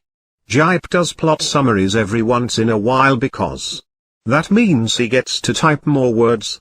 I can't imagine anyone getting to this point in the book and saying wait, why does Marty care if his dad and mom fall in love? But in case you are that extremely forgetful reader, this is the book for you. Also, Marty is from the future. If you are confused about that, please reread this blog up to this point. Marty and George walk home together until finally George says that this is gonna be a tough day for him all around, because first he chickened out about asking Lorraine to the dance, then he chickened out about fighting Biff, and when he gets home he'll have to talk to his dad about college and his dad won't want him to go. Let's find out more about college, as in George's plan for it. Pages 158 to 161. George wants to go to college to study writing or journalism, but knows his dad, Arthur is his name, it turns out, will laugh at him. Marty says he should tell him anyway. George says, I will. This is important to my future, so I'll do it. Then Marty says George should go do it now because Arthur is right there waxing the car. George says no, and Marty refuses to move from where he's standing until he does, so George goes. As George is talking to his dad, Marty wanders around the house, out of sight but still listening in. Arthur tells George he shouldn't try because what if he failed at it, and then he'd get sad, and then his marks at school would suffer. Some things just aren't meant to be. Meanwhile, during all this, Marty is rating what George says, and he gives him a C+ for his introduction. I am not making this up, sums him up as a miserable counterpuncher, and ends up fuming that his dad is so wimpy. The conversation ends, and at that very moment a thunderstorm comes out of nowhere and starts soaking everyone because that is what good writing looks like. So Marty trots back to Doc's house through the rain. It is specified as a fast trot if we are being precise, so yes, let us be precise, while also saying out loud, good. I hope the rain spoils your wax job. So's ing on Arthur. Marty gets back to Doc's garage soaked on the outside but seething on the inside, literally how the book describes him, and sees Doc watching the tape of his death, like in the movie. Doc asks Marty how it went and Marty says, terrible. Marty sighed.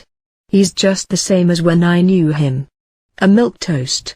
And yeah, damn right, I'm going to call out old manitis here for milquetoast. While it may have been the sickest of burns in the 1930s, it's not exactly a thing the kids were calling each other after in the 80s. The word comes from the character of Casper Milquetoast, who appeared in a comic called The Timid Soul. He is named after that staggering achievement in American cuisine, milk toast. Recipe: drop a piece of toast in a bowl of milk and go nuts. Anyway, that comic ended in 1953 and hasn't really been reprinted since the 1950s. I've encountered this word only a few times before in my life, never out loud, only written down in old books. Peter Parker, for example, is described as a milquetoast in his early comics from the 60s. Having Marty McFly, Ultimate 80s teen use the word is just crazy. It's crazy, you guys. He's speaking like an old man, and no teen ever in time has ever said this is heavy. And he's a milquetoast in the same lifetime. Go ahead, if you're a teen, do it right now. Congratulations, you are the first teen to ever do that. You are the #1 teen. Plus, Gipe wrote he's a milquetoast with a capital M and not he's a milquetoast, lowercase m. So Marty using the word not as an adjective but as a proper name, making this a full-on reference to the character popular in the 1930s. Amazing. Moving on. Doc philosophizes, Gipe's word, that this is a familiar tale, this tale of a child not getting good advice from a parent, and, I guess so. I mean, I've probably heard it before. But Dad tells awkward teen not to chase his dreams isn't really one of the great cultural myths of our time. But then it's awesome because we get a heartwarming early 80s sitcom moment. In my own vast years of experience, Doc remarked, I've made it a principle never to take advice from anyone, particularly if that someone is older than I am. Hey, Doc, that's good advice, Marty smiled. Thank you. Now take my advice and don't take it, he laughed. Freeze frame on the two characters laughing with each other as the studio audience joins in, display the producer credit, bring up the commercials, and we're out. Page 162. So Marty's tape gets up to there. They found me, I don't know how, but they found me. Line, and it makes me scratch my head because earlier in the book when Doc said the line it was, I don't know how. But they found me. So here that comma is gone. We're playing back a tape, it should be exactly the same. Geez, Gipe. Marty tries to tell Doc about the Libyans and that nice moment where Doc awkwardly changes the subject by saying how fascinating the camera is remains. Marty still wants to warn him that he'll be shot to death, but doesn't know why? He didn't know why, but he felt that he ought to warn his friend about the terrorists. I'm not joking, you guys. This is an actual sentence that an adult human wrote. Yeah, I'd be hard-pressed to tease apart my motivations in such a situation too, Gipe. Why would you ever want to warn a friend about the terrorists? Doc says he doesn't want to know too much about his future and Marty agrees, but for stupid reasons. How stupid? Observe. There was certainly a great deal of logic to what the man said. This way, if Marty said nothing, Doc Brown at least had 30 years to live. Being told that, however, might make him so careless he would endanger himself and possibly even die earlier. So Doc's rule about not screwing around with the space-time continuum seemed to make a lot of sense. So to summarize, Marty shouldn't tell Doc that he gets shot, because he should remain silent about the future, because if Doc knew that he lives for the next 30 years he might feel like he's invincible and get himself killed. Meanwhile, video footage showing that the man is alive and well 30 years in the future is playing on a television right in front of them both. Ah, my brain is breaking. All I can figure is that Gipe meant to say Doc being told that he gets shot 30 years from now might make him careless about other non-bullet deaths and then he could die sooner, but man, that's totally not what's written in the book. On the plus side, 1.21 points for each us because at least we've discovered the one point in this novelization where a few extra words would actually have helped. Page 163. Marty ponders the space-time continuum and pulls out his family photo while doing so. Dave's almost gone. He shows it to Doc. What does Doc say? That's nature's way of saying, get your ass moving. Doc Brown. Then we get an awful passage where Marty says, tell me about it. I feel like I'm in an episode of The Twilight Zone. Only Twilight Zone was at Alec, the in front of it was not. The show was called The Twilight Zone, not Twilight Zone, so I don't understand the partial at Alex. Add that to the pile of things I do not understand about this book. And even though Marty said an episode of The Twilight Zone, crappy Doc seems to purposely misunderstand him so that we can have some wacky time laughs. Twilight Zone? Brown repeated. That's an interesting phraseology. It's a perfect description of where you are, as a matter of fact. In a zone of twilight, neither here nor there. A middle ground, between light and shadow, between things and ideas. Yeah, I know, Marty said. There's a signpost up ahead. You've just crossed over. If you get back, maybe you could make a movie out of this, Doc Brown smiled. Tee-hee-hee. Also, I don't see how this describes Marty's situation at all. He's stuck between light and shadow? Between things and ideas. Really? Marty asks Doc why he said if you get back line, and Doc gives him a bizarre reverse pep talk of the things that could go wrong. Doc could break the DeLorean, Marty could fail to get his parents together, Marty's head might fade away before he gets a chance. Marty sits down on the couch and sees a paper that says, Local farmer says space zombie wreaked his farm, Otis Peabody under observation at county asylum. So whoops, that's one life ruined already. But it's no bigs, because when he reads this, Marty snaps his fingers and shouts Eureka. And yep, that's a callback to before. They're learning from each other. I can kinda see Michael J's charm working to pull this line off in the movie, but I'm glad it's not there, because it could have easily been super terrible. Anyway, Doc's all. You thought of something? And Marty's all. I know how I can get my old man to ask Mom to that dance. How? Doc said.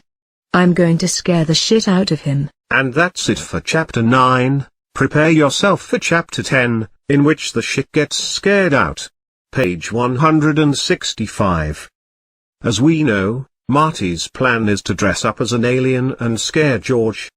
But the book takes us inside George's head before that happens, which means, yes, more George backstory and also some Gipe weirdness. So, George has gone to bed early. Yielding to an overall mood of depression generated by events in school, and father's lack of enthusiasm for a college career.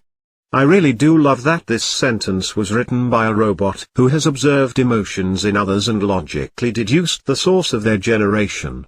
But then the rest of the page is spent on this crazy aside. Although the phrase positive thinking was not popular as such in 1955, George had read books that promoted a variation of the same philosophy. A year earlier, he had pinned his hopes on the pre-war bestseller, How to Win Friends and Influence People, had memorized whole sections of it and tried to carve out a new life based on this sunny side-up attitude.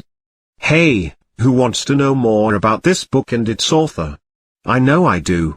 According to Dale Carnegie, the book's author, a man cannot remain hostile to you if you show him you're sincerely interested in him.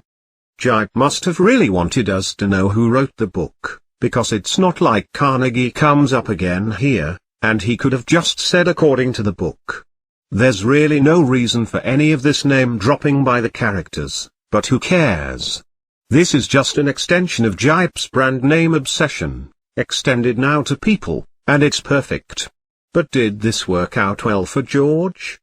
Biff Tannen had not only remained hostile, he had rubbed a hero sandwich in George's face after George spent nearly a quarter hour testing his new philosophy on him. When I first read this, I read it as rubbed a hero sandwich in George's face for nearly a quarter hour, which would have been amazing, so let's pretend that's what was actually written, because whatever, I'm putting it in my fan fiction anyway. Pages 166 to 169. On these pages we learn that George also didn't have much luck with girls while trying to win friends and influence people, and even his parents thought he was creepy while under the sway of Mr. Carnegie. So George gave up and said, "The hell with it. Let those who like me for who I am." Hell yeah, George.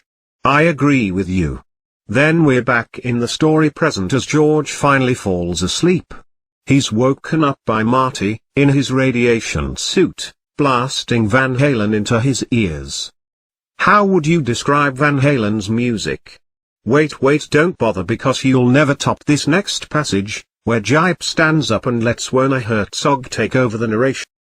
It was the worst noise he had ever heard, the torturing of humans, perhaps, mixed with background sounds from hell. Yet it had a terrifying throb that elevated it from the realm of noise to semi-intelligent creation. But it was the creation of mad people, the synchronized babble of idiots screaming, lemming-like, at the top of their lungs. What was going on? Had he died and was now approaching the gates of hell? So in the movie version, Marty says, "My name is Darth Vader. I am an extraterrestrial from the planet Vulcan." But in Booktopia Marty goes on and tells George, "You are having a close encounter of the third kind. You have taken one step beyond the outer limits of the Twilight Zone. I'm receiving a transmission from the Battlestar Galactica. The Supreme Klingon hereby commands you take the female Earth person called Baines, Lorraine. You must not protest our decisions or you will be made to hear the brain-paralyzing sound all the time. It will melt your brain. And finally, we will give you the necessary confidence because our power will be behind you, to guide you." And then Marty chloroforms George unconscious and goes to meet Doc outside, who can't remember if chloroform gets stronger or weaker the older it gets. Tee-hee-hee. Pages 170 to 171. Back in the car parked outside George's house, Doc warns Marty that George could think it's all a dream, introducing a plot thread that maybe this won't work after all. "My knowledge of human psychology tells me that with George McFly it will be touch and go all the way," Doc said. Marty sighed. Nearly 12 hours later, he was still sighing, and alternately cursing George. Amazing. I love how it suggests Marty sighed non-stop for a full half day, taking breaks only for cusses. Emotions can be so deep. Marty is sighing because turns out he never got a copy of George's schedule, so he spent the whole morning at school trying to find him in classes before realizing he's not there.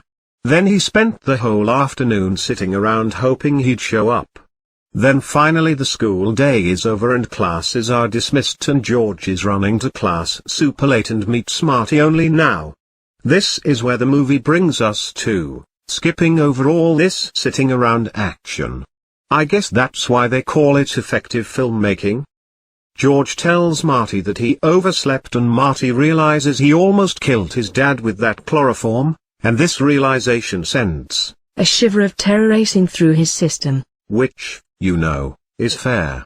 You did almost kill your dad while trying to prank him, Martin. George is all I had some strange dreams that were fantastic stuff and oh no maybe he thinks it was all a dream. Even the narrator tells us this is bad news. It would not do to have George dismiss the careful scenario he had executed as fantastic stuff, of course. Of course. So Marty lies and asks George if he saw the flying saucer that hovered above his house last night, and that the dozen kids in class who saw it were talking about it today. They all agreed it was in your neighborhood, George. And this puts a glint of energy into George's eyes and he asks Marty for help asking Lorraine out. Finally. Progress. And that maybe this won't work plot thread introduced at the start of this write-up has now been concluded, and what a wild, pointless ride it's been. I've always thought that George McFly seriously thought aliens wanted him to mac on a lady element of the movie was a little goofy, especially since he'd recognize those franchises down the road. Oh hey, it's Darth Vader again, didn't he visit me 15 years ago? But adding flying saucers on top of that is not a good choice, I think. It elevates the goofiness, makes what George believes even more implausible, and reduces him more to a clown. We want to like George and empathize with him, but the more you show him as being stupid the harder that's going to be. George and Marty head towards the local teen hangout and we are going to see some George Lorraine action tomorrow. Go ahead, go get yourself a glass of milk. Chocolate. Page 172 to 173. As they walk in Marty notices something going past them. Two kids on homemade scooters, roller skates nailed to a 2x4 with an orange crate on top, rattled past them. Subtle foreshadowing in this book. The merest ghost of a hint of how Marty will use them as skateboards shortly? Haha nope screw subtlety. Marty smiled at the crude prototypes of the sleeker and speedier skateboards that would come later, And all I can say about it is this, Blair. Anyway, George walks in and sees Lorraine with her girlfriends. They've got names. Betty and Babs. George feels nervous. Where is the help he was promised by the alien? And we get this frankly amazing line. Was it possible space people were even more sophisticated bullshitters than my fellow Earthlings? George McFly. George asks for advice on what to say and Marty gives him their. Just tell her destiny has brought you to her and you think she's the most beautiful girl you've ever seen. Girls like to hear that speech, and George is writing it down, and Marty says, "What the hell are you doing, putting me on?" And George says, "Yeah, I'm putting it down. I mean, this is good stuff." George walks in and we all remember this badass scene, but here it is only crazier. In the book, of course, it is as non-badass as is probably physically possible. Give me a milk. Chocolate. He hoped it would take a long time, but the milk arrived with disappointing speed. He took a slurp to fortify himself, then literally hurled himself toward the booth where the three girls sat. And if there's a bingo board for poorly written books, we all get to dab the square that says literally used to mean figuratively, but I'm pretty sure we've all gotten bingos by now anyway, because come on. Up next, George tries out Marty's lines on Lorraine. "My density has brought me to you." Lorraine looked up, heard the words almost before she realized who had delivered them. She recognized the young man whom she'd been introduced to yesterday by Marty. He looked approximately the same, except that now he was wearing a brown moustache of chocolate milk. She did her best not to giggle. "I beg your pardon?" she managed to say with feminine dignity. Then Biff walks in and says, "Hey, McFly! I thought I told you never to come in here." And it interrupts George's speech. As effectively as someone yelling fire. Ah yes, that brings back memories of all those times I yelled fire but with a period at the end instead of an exclamation mark. Best not to get too excited, you know. And whoa, this next bit is legit awesome because it foreshadows the traveling back to the Old West story of Back to the Future 3, which hadn't even been written yet at the time of this book. So that was a nice accident that we can't give Gipe credit for, but let's anyway because it makes the book better than it would have been otherwise. Yay. Credit for everyone. Biff Tannen and his henchmen were at the door, leering at George, their hands on their hips. Slowly, deliberately, like gunfighters taking over a small western town, they strode into the store towards George McFly. But in the book, Marty's still outside for some reason. So instead of reacting like he does in the movie, he wanders in behind Biff, who amazingly didn't notice the guy he already wanted to fight once hanging out by the door. Anyway, in both timelines Marty tries to help George out by tripping Biff. Marty withdraw his foot, inwardly congratulating himself on the best-timed trip he had ever executed. Biff gets up mid-A, titter of derision and shouts, "You! All right, wise ass. It's fat lip time." Which isn't in the movie, but I love it anyway because it's also what I say every time I play The Loneliest Punk, but it does mean we miss this nice moment. And on the next page, they fight. There will be roundhouse punches. Let me summarize the fight scene for you. Biff throws a roundhouse right. Marty dodges, counters with a hard left to Biff's gut and a punishing right to his temple. Biff staggers, drunkenly, and falls backwards into a table. As he falls, Match, 3D and Skinhead, Biff's goons, advance on Marty. Oh, Marty thought. These aren't good odds unless you happen to be Superman. Marty runs out and like in the movie, Lorraine calls after him. That's Calvin Klein. Oh my God, it's a dream. Only since again she already knows for a fact his name is Marty, she says. I mean, Marty. And this is stupid. Is it supposed to be a joke that she keeps calling him Calvin? It worked in the movie because she didn't know his real name. Here in the book where she does, she just comes across as super thick. Sorry Lorraine, but you real thick. Watching this scene, transfixed with fear and awe, is George McFly, who is about to burst into tears because things didn't go his way again. Damn, he thought, it's gone wrong again. Even with help from outer space. I'm a dud. And let's assume that second last period is supposed to be a comma, and yes, it feels petty to point out grammar in this book, but wow, all it needed was a simple proofreading / very detail-oriented page-by-page review, am I right? Marty runs out of the store, wincing because he's got new 50s shoes on and they hurt his heel, and thinks, damn these new shoes. Which is a detail that's not in the movie, so there you go, now you know Marty damned his new shoes. Some kids are yelling encouragement at Marty, which is nice. He would gladly have traded all that moral support for a couple of tough friends, but none seemed in the offing. And I was going to complain that none in the offing is probably a weird typo version of none were offering, but hold up, because it's a nautical saying and I love the sea.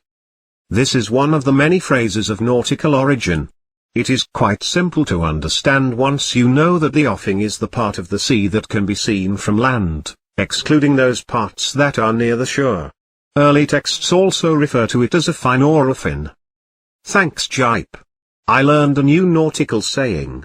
I will file it in my brain next to ahoy and thus she blows, and file a new mental note to say thus she blows more often, because seriously. Okay, here we go. Marty just ran out of the soda shop after socking Biff. He had almost resigned himself to being caught when one of the youngsters on scooters turned off Hill Street in a path that paralleled his. Eureka! Marty shouted. Yep, there's Eureka. Again, which is now showing up more often than Doc is. So yeah, wow, am I glad that Eureka running joke wasn't in the movie, because I'm wincing every time. Marty is a big jerk to the little scooter guy, literally yanking it out from under the kid. He breaks it apart so it's now a skateboard. Marty gave himself a kick just as hostile hands reached for his neck and missed. That, my friends, is writing. The kid whose scooter had been appropriated and instantly transformed into a lighter, faster vehicle yells. Wow, look at him go! So I guess he's into it after all. Biff and his friends hot-footed over to Biff's convertible and chase after Marty. But as they catch up, Marty does a U-turn in front of them and gets away. Marty grabs onto a passing car. Finally. And the car drives by the soda shop and the kids cheer, but the driver doesn't notice Marty and thinks he just won a race because of all the cheering, tee-hee. Then a few seconds later Biff's car goes by and the crowd boos and hisses, but does Biff care? And can you answer the question with another reference to lips? The four tight-lipped villains stared ahead with deadly intent. Nice. The chase continues for most of a page and is unremarkable except for a reference to Biff's car nearly touching Marty's buttocks. So let us leave it there. Pages 179 to 180. Marty finds himself holding onto the front bumper of Biff's car. This is a dangerous position to be in. We know this because Biff explains it for us. Now we got the son of a bitch. Biff shouted. If he holds on, he's dead, and if he lets go, he's dead. Biff decides to drive Marty through the glass window of Hal's bike shop, and decides that if worse comes to worst, he can tell the judge that his brakes failed, which isn't the greatest plan in the world but does suggest that Biff is seriously contemplating murdering Marty here, which is a thing. Looking back through the windshield at the malevolent Biff, Marty could only gulp. Yep, Marty's trapped. He looks for cops to help him, but there are none. Then he has a vision of his own tombstone for some future laughs and some old man-itis. A quick vision of his tombstone flashed before his eyes as Biff drove him inexorably backward. It read, Martin McFly, born 1968, died 1955. Now, as they were about to pass a large manure truck in the same traffic lane, new devilment was added. Match had picked up a beer bottle and was about to throw it at Marty's head. Got to get out of here, he cried. And remember how in the movie Marty was a cool-headed dude who improvised an awesome escape? This is how he gets replaced by Book Marty, who cries out loud to himself. Both Martys, Do the send the board under the car, run up on the hood, over the seats, and jump down onto the skateboard as it passes out from underneath the car move, and then Biff hits the maneuter rock. Cue tons of applause for Marty. Not just from the kids at the soda shop but also from the customers at Gainer's Hideaway, a bar. And it's like, do these adults also know Biff, or are they just big into watching accidents happen?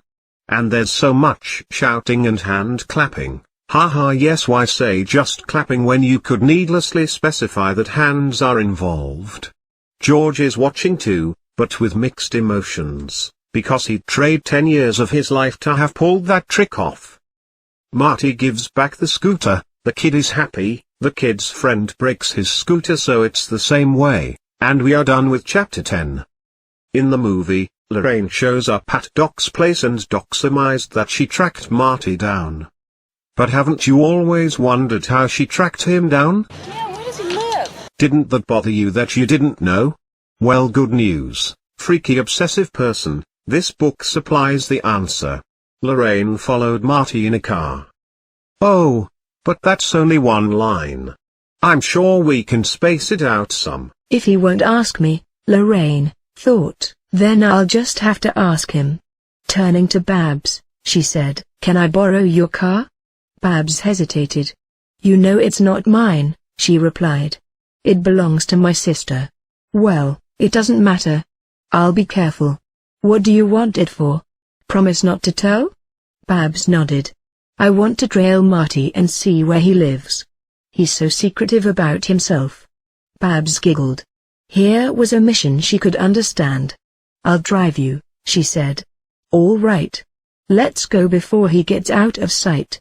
If you are ever writing a book, and you are tempted to fill up most of a page with irrelevant information not about a main character's car ownership situation, nor about a main character's friend's car ownership situation, but a main character's friend's sister's car ownership, just rest easy knowing it's been done before and write something else, okay?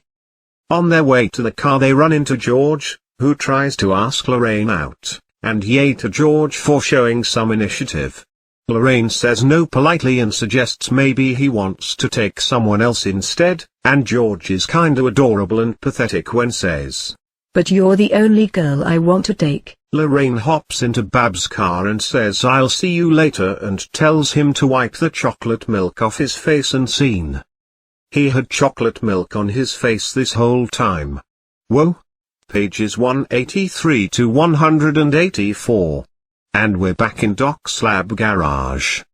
In the movie Doc shows Marty the model he's quickly built of the town, and there's the nice character moment where Doc sincerely apologizes for its crudity and scale and how it's unpainted even though what the heck, the dude just whipped together a mini Hill Valley.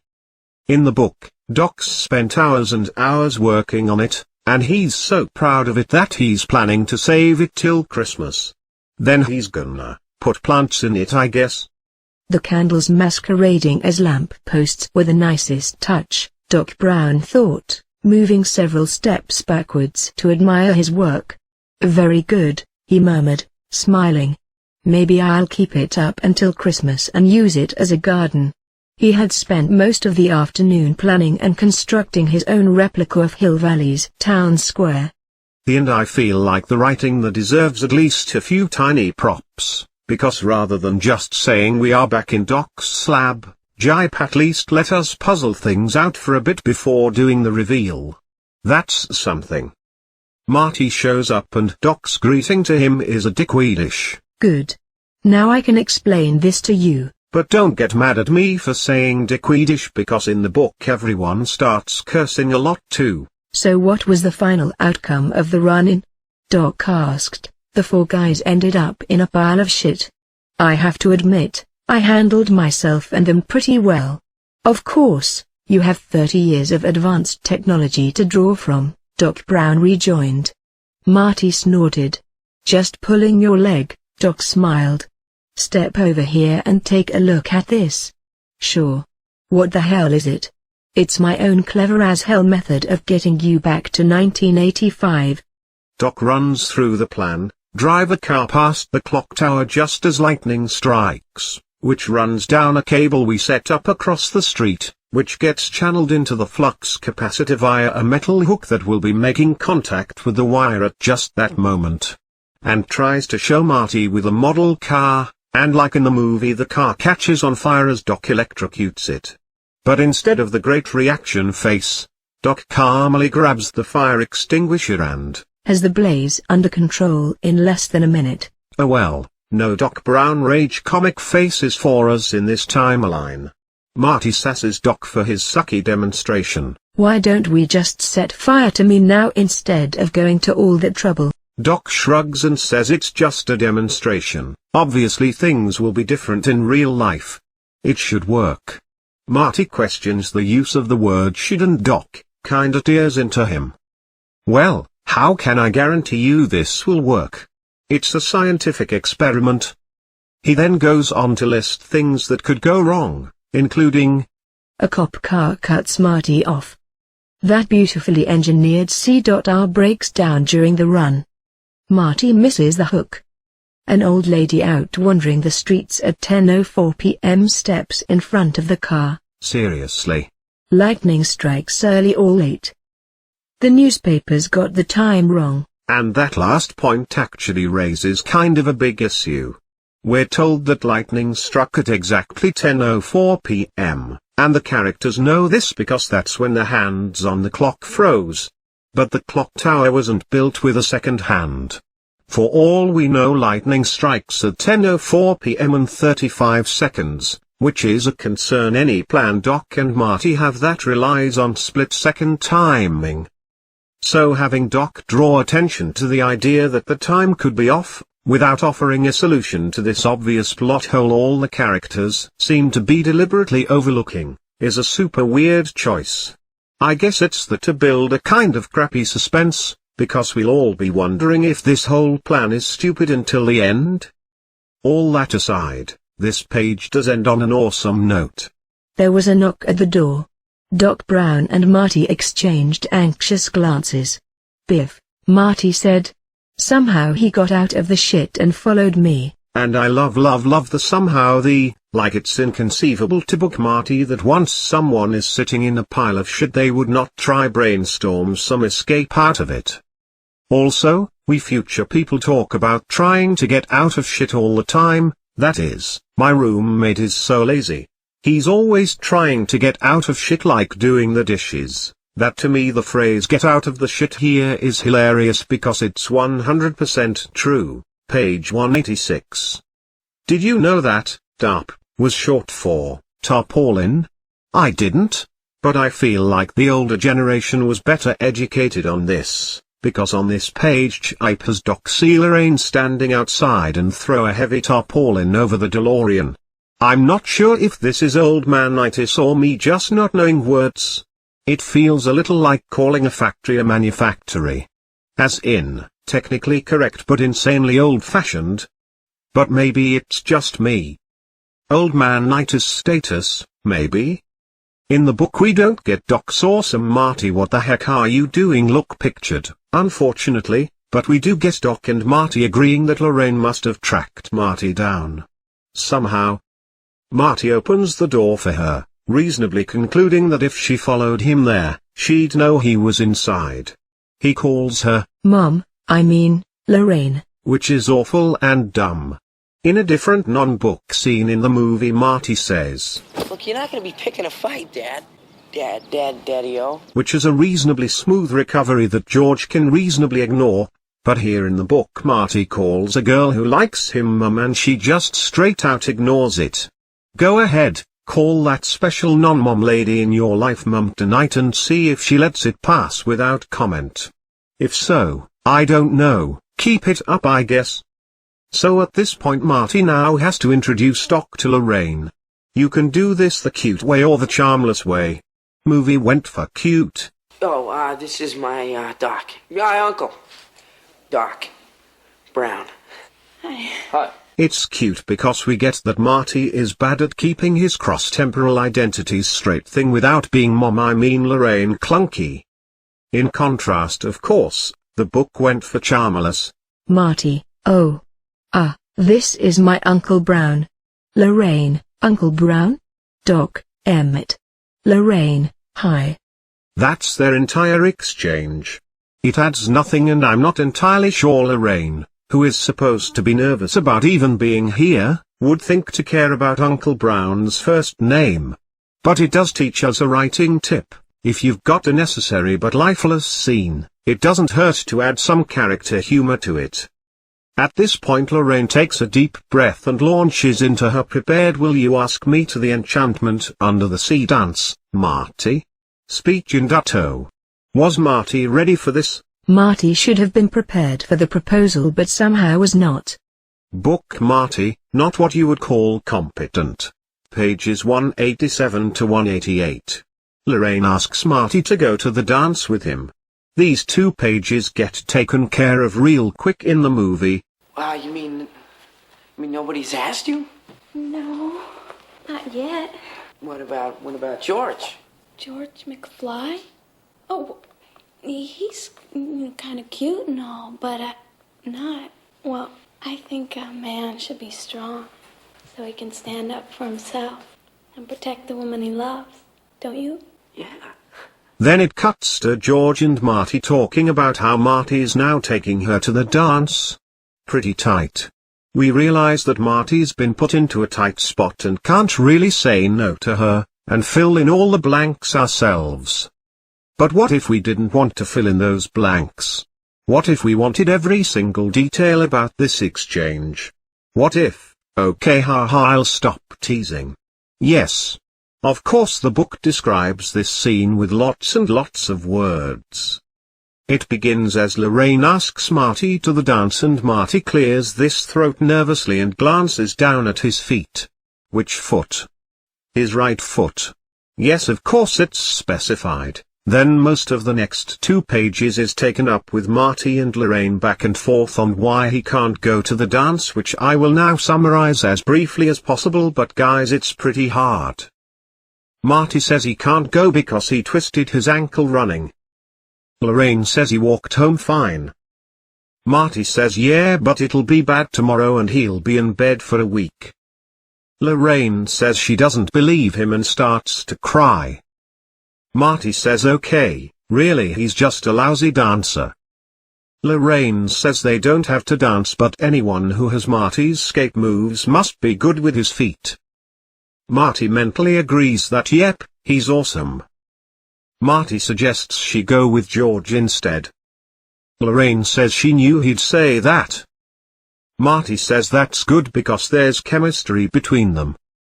Lorraine says she feels more chemistry with him, and besides she already turned George down. Marty demands, "You did what?" He asks if she knows how much courage that took George. It was like skydiving or getting into the ring with Muhammad Ali. Lorraine doesn't know who that is. Doc says Rocky Marciano. More sports. Lorraine says she can't worry about that George isn't her type, and finally she gets to the "I think a man should be strong and protect the woman he loves" line and asks Marty, "Don't you?" "Don't I what?" says Marty, extending this out even longer. "Marty, are you doing this on purpose?"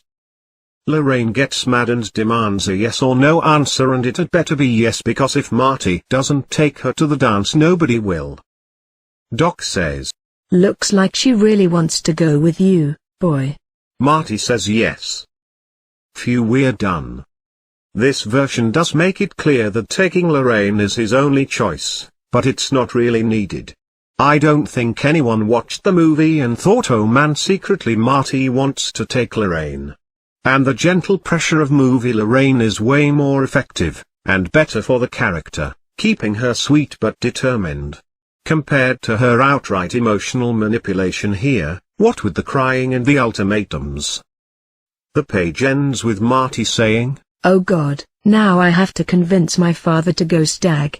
Doc says maybe he can take someone else, and Marty says, "Doc, you may be a genius with flux capacitors and electricity and space-time continuums, but when you say I have to find another gal for that nerd at this late date, you're really asking the impossible."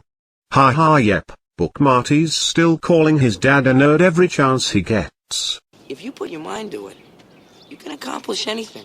The previous line of inspirational reversed son-father advice is not actually in the book. But there it is anyway, because now Marty is talking to George and that counts, right? Only they're at school again at lunchtime. Now that the scene is set, we can begin. George congratulates Marty for taking Lorraine to the dance, and Marty is so tired of this whole George and Lorraine have to date or I will die thing that all he can do is exhale wearily and start lying and insulting his mother. Let me explain something, Marty said. She only agreed to go to the dance with me because she knew you'd be there. How can that be? George asked. She could have gone to the dance with me if she wanted. A valid point. She's really screwed up, Marty said. Sick burns. And up to this very moment I was reading that as, she, really screwed up, as in, she made a mistake. Not what it actually says, she's '(s) really screwed up, as in, she is a hot mess. In conclusion, book Marty remains a class act. Sarcasm, he's actually a jerk. Marty goes on to lie about how screwed up Lorraine is, and the baffling metaphor he lands on is someone haggling on price on something they want. Sometimes they'll even say they don't want it and walk away, just to keep the price down. And George nods to this because the plot needs him to agree, but it's kinda the stupidest explanation ever because who's haggling? And how does agreeing to go to the dance with someone else advance her assumed secret desire to go with George?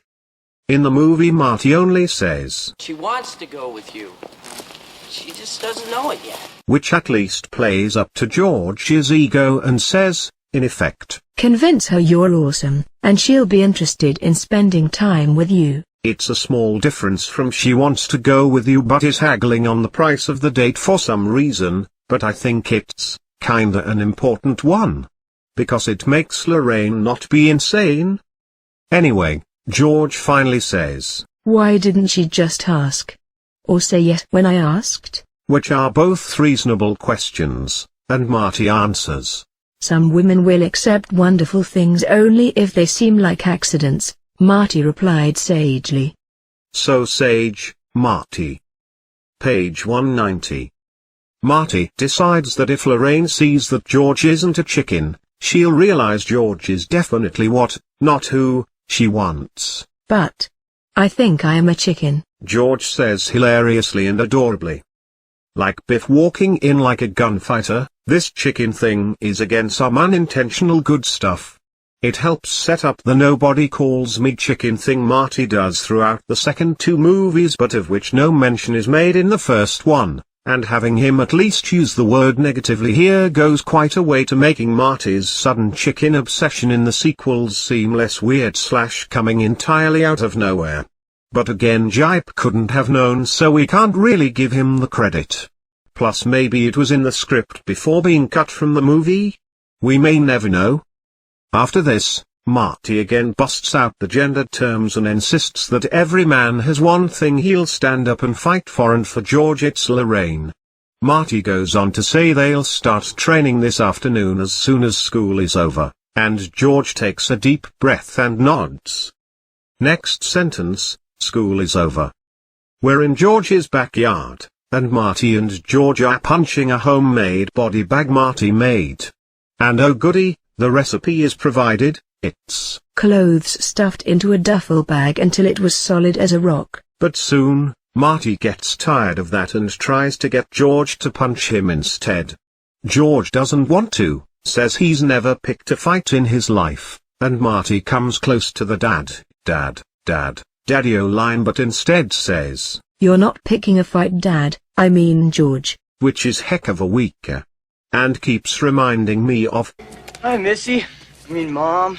So maybe it's not so bad after all because I like both Bill and Ted's Excellent Adventure and their eponymous bogus journey too. Anyway Marty says, you're coming to her rescue. George says it sounds so corny. And who likes corn, Marty? Girls like corn. Stay classy, Marty McFly. Stay classy. Page 191. Okay, so this is a weird point in the story no matter how you dress it up. Marty drops "now maybe we'd better go over the plan again" line, which is a decent way of getting the information to the audience quickly and which survives in the movie. And the 5-step plan, for those of you who haven't seen the movie, is this. Marty takes Lorraine to the dance. They park outside the dance and make out. Marty starts being too forward with her and Lorraine gets mad at him. George steps up, pulls Marty out of the car, and punches him. Marty acts like it was a really good punch, Lorraine falls for George, and all our problems are over. It danced around a little, but the centerpiece of this plan is to trap the 17-years-old but still legally underage Lorraine in a car and enrage her by attempting to do things with her that she doesn't consent to. And that's a weird place to take this science fiction comedy fantasy. Marty gets to step 3 of the plan when George interrupts to ask why Lorraine is going to be angry with him. Apparently, he never considered this when they went over it the first time. Here's how they present it in the movie. Well, because, George, nice girls get angry when guys take advantage of them. Oh, you mean you're gonna go touch her on her... No, George. Look, it's just an act, right? It does pretty much all it can to present this as easily as possible, and George is embarrassed. Go touch her on her, phrasing helps sell it as a lighter moment. Plus, Marty clarifies that it's all an act right away. The book version holds back on that reveal for as long as possible. Why will she get angry with you? Because I'm gonna get pushy. And nice girls get angry at guys who try to take advantage of them. You mean you're gonna? Marty nodded. A strange sad look crossed George's face. George be like, you mean you're going to help me, by taking pushy sexual advantage of the girl I like? I feel strange and sad. Oh George, these feelings are totally understandable. The book goes on as these two teens discuss how hard it would be not to have sex in a car with Lorraine. Suppose she lets you? George asked. How can you say that? Marty shot back. She's not only a nice girl but she's she's my friend. I couldn't lay a hand on her. Are you sure? George asked through narrowed eyes. I mean, she's pretty. A guy'd have to be made of stone to say no to Lorraine. And only now does Marty finally say, it's all gonna be an act, so don't worry about it. Marty wants George to practice what he's gonna say when he yanks Marty out of the car, but George can't think of anything. Damn it, you shouldn't even have to think. Marty says. Here you are, face to face with a guy who's pawing the girl you love. It should be automatic. And what's the #1 best example of old manitis we've had so far? Well, forget it, it's in second place because right now, and I am honestly not making this up, Gipe is making vaudeville references. His jaw working fiercely, exaggeratedly, rather like an old-time vaudeville villain. George spat the line. Hey you, get your damn hands off her. Then, his expression reverting to type, he asked in a soft voice. You really think I ought to swear? Yes, definitely, Marty nodded. Amazing. Also in the movie Marty instead replies, Yes, definitely, God damn it, George, swear. Which is a funnier response by far and brings life to the scene. George practices punching Marty but he sucks, so Marty shows him how to punch on the body bag. And guess what? Marty is awesome at punching. He hung the duffel bag on the clothesline T-bar, stepped back, and blasted it with a powerful uppercut. The bag recoiled nearly a foot. Work on something like that, he said. George punches the bag, trying to emulate Marty, but he still sucks. Finally he lashes out with all his strength and misses. Whizzes past his intended target. And hits the tree behind the bag. Yow.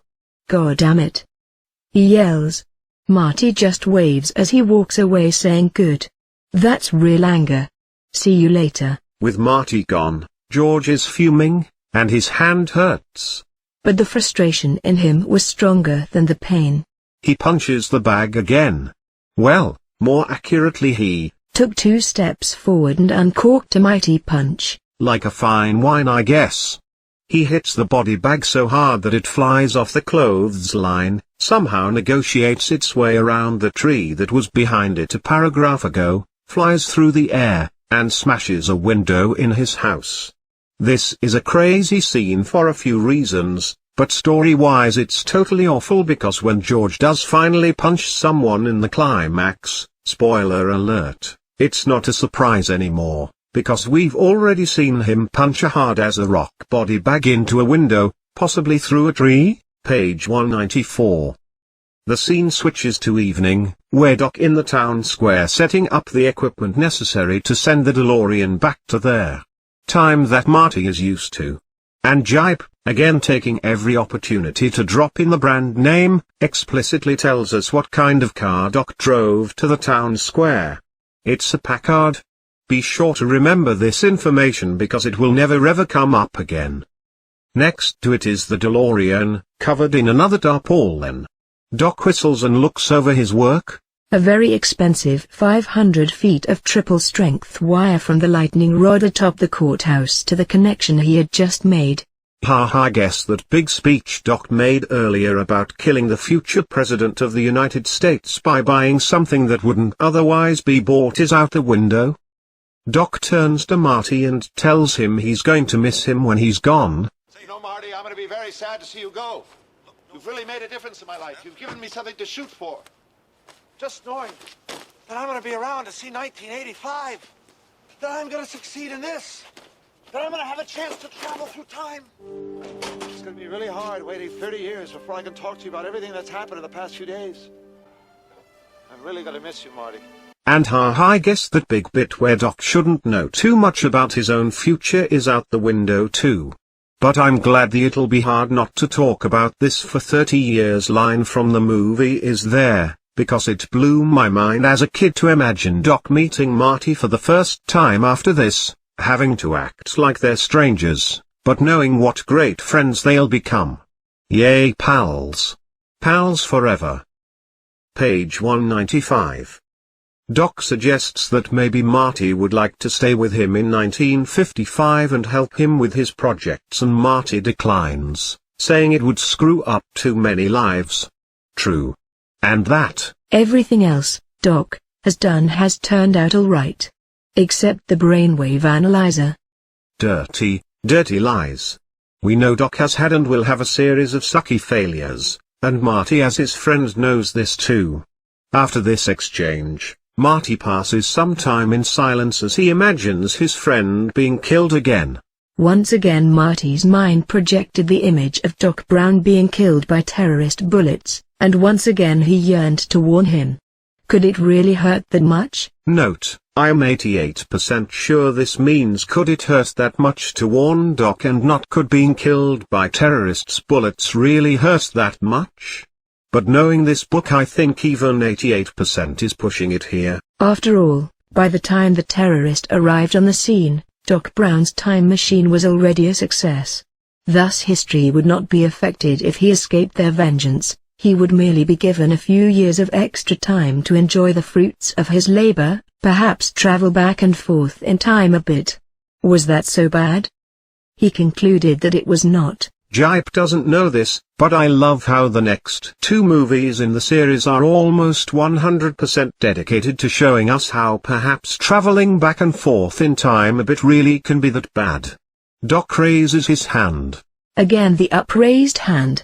The book says, giving that sentence a paragraph all its own, and delivers to Marty another speech about the dangers of knowing too much about your own future.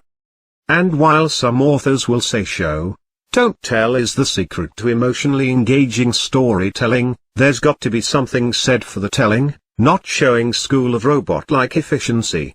Marty could see that there was no use arguing with him. Nevertheless, the desire was still in him to convey the warning. Error, Fleshlings behave illogically. Page status, complete. Pags 196 to 197. Marty decides he's gonna warn Doc anyway and leaves with the not at all suspicious line of, "Listen, I'm gonna go get a candy bar."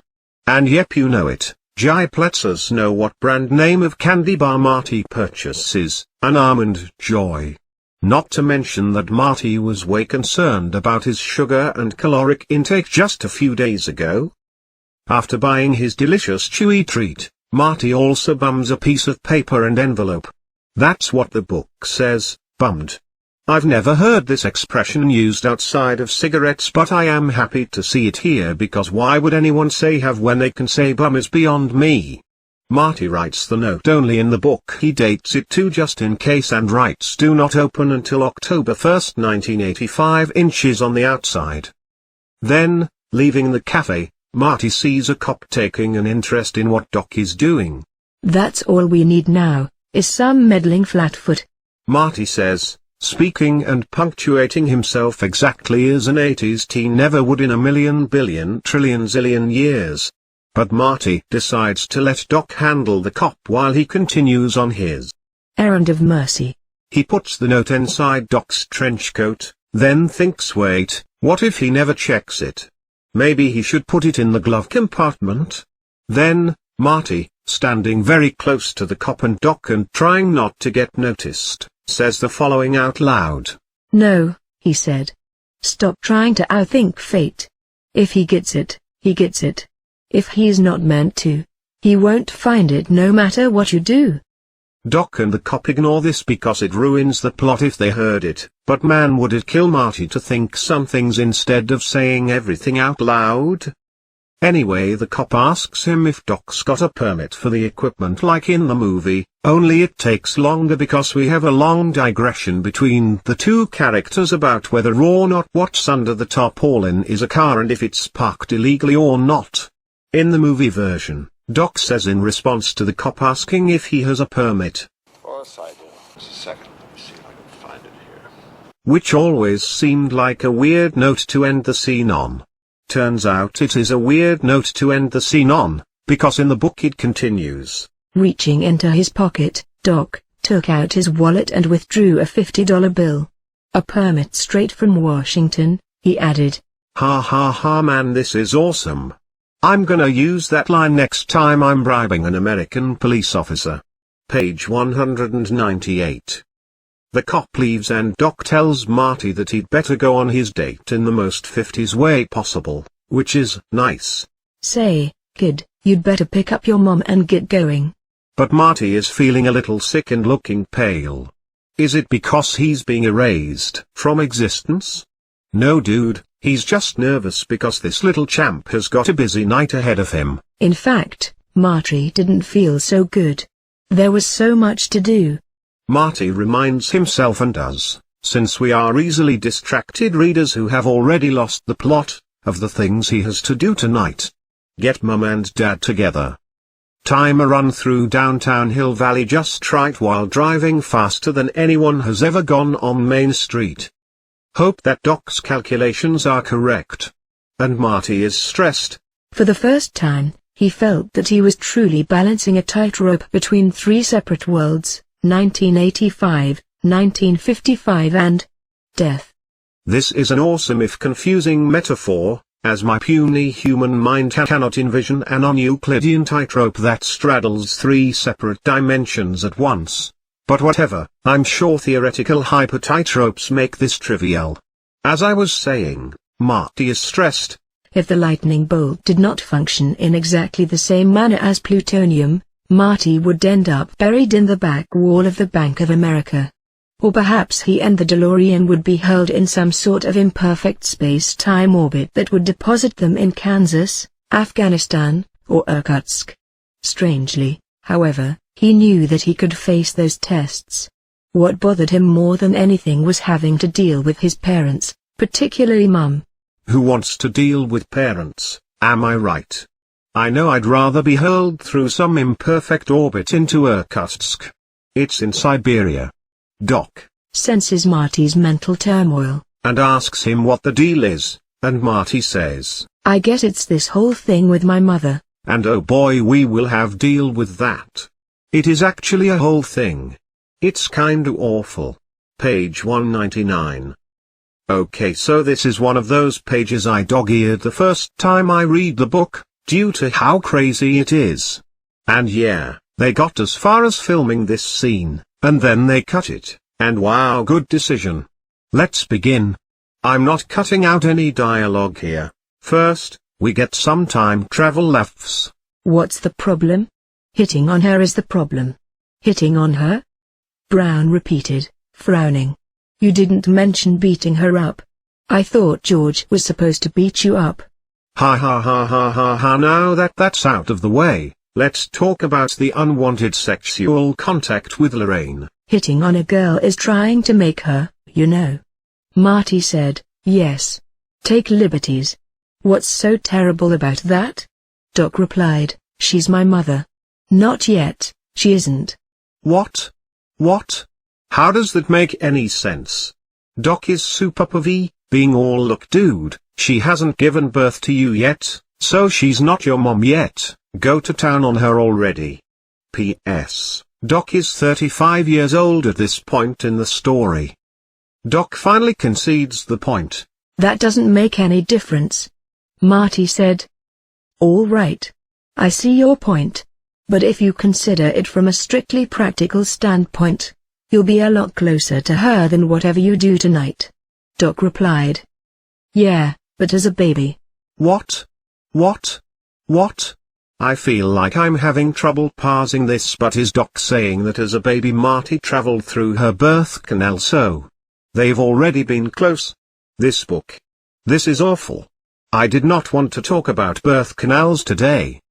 Maybe he's talking about breastfeeding? This book, you guys.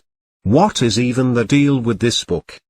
So Marty protests that this sort of thing could permanently screw him up, and Doc asks how, and Marty explains. What if I get back to the future and end up being gay? It sounds like a little thing, but copying a feel from your mother could change a guy's whole life. I see, Doc nodded. But there's a difference. Copying a feel for pleasure is one thing. Copying a feel to accomplish a serious and moral purpose is another. Therefore, I don't think you have to worry about a damaged psyche. Especially if you put the feel in the same category as setting her leg after an accident. Marty brightened a bit. Or performing mouth-to-mouth resuscitation, he added. Sure, Doc replied. Whatever that is. Ah yes. Casual homophobia. I've also been reminded that I am from the past, so what is CPR?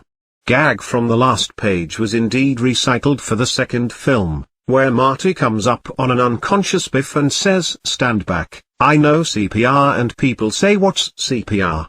This scene is also notable for being the only appearance of Wallet Guy in the series, a fan favorite. Anyway, let's get back to this movie's novelization. After the insane page we were on, Marty pulls out that photo of his family and sees that every bit of his sister Linda was gone except her feet. That prompts this exchange, which I kinda like actually. Doc, Marty said slowly. I just had another thought. Suppose I start fading out on this picture sometime before we're finished? Do you think when the head goes in the photo my brain will cease to function? Doc Brown looked Marty directly in the eyes and responded without the slightest hesitation. Beats the heck out of me, he said.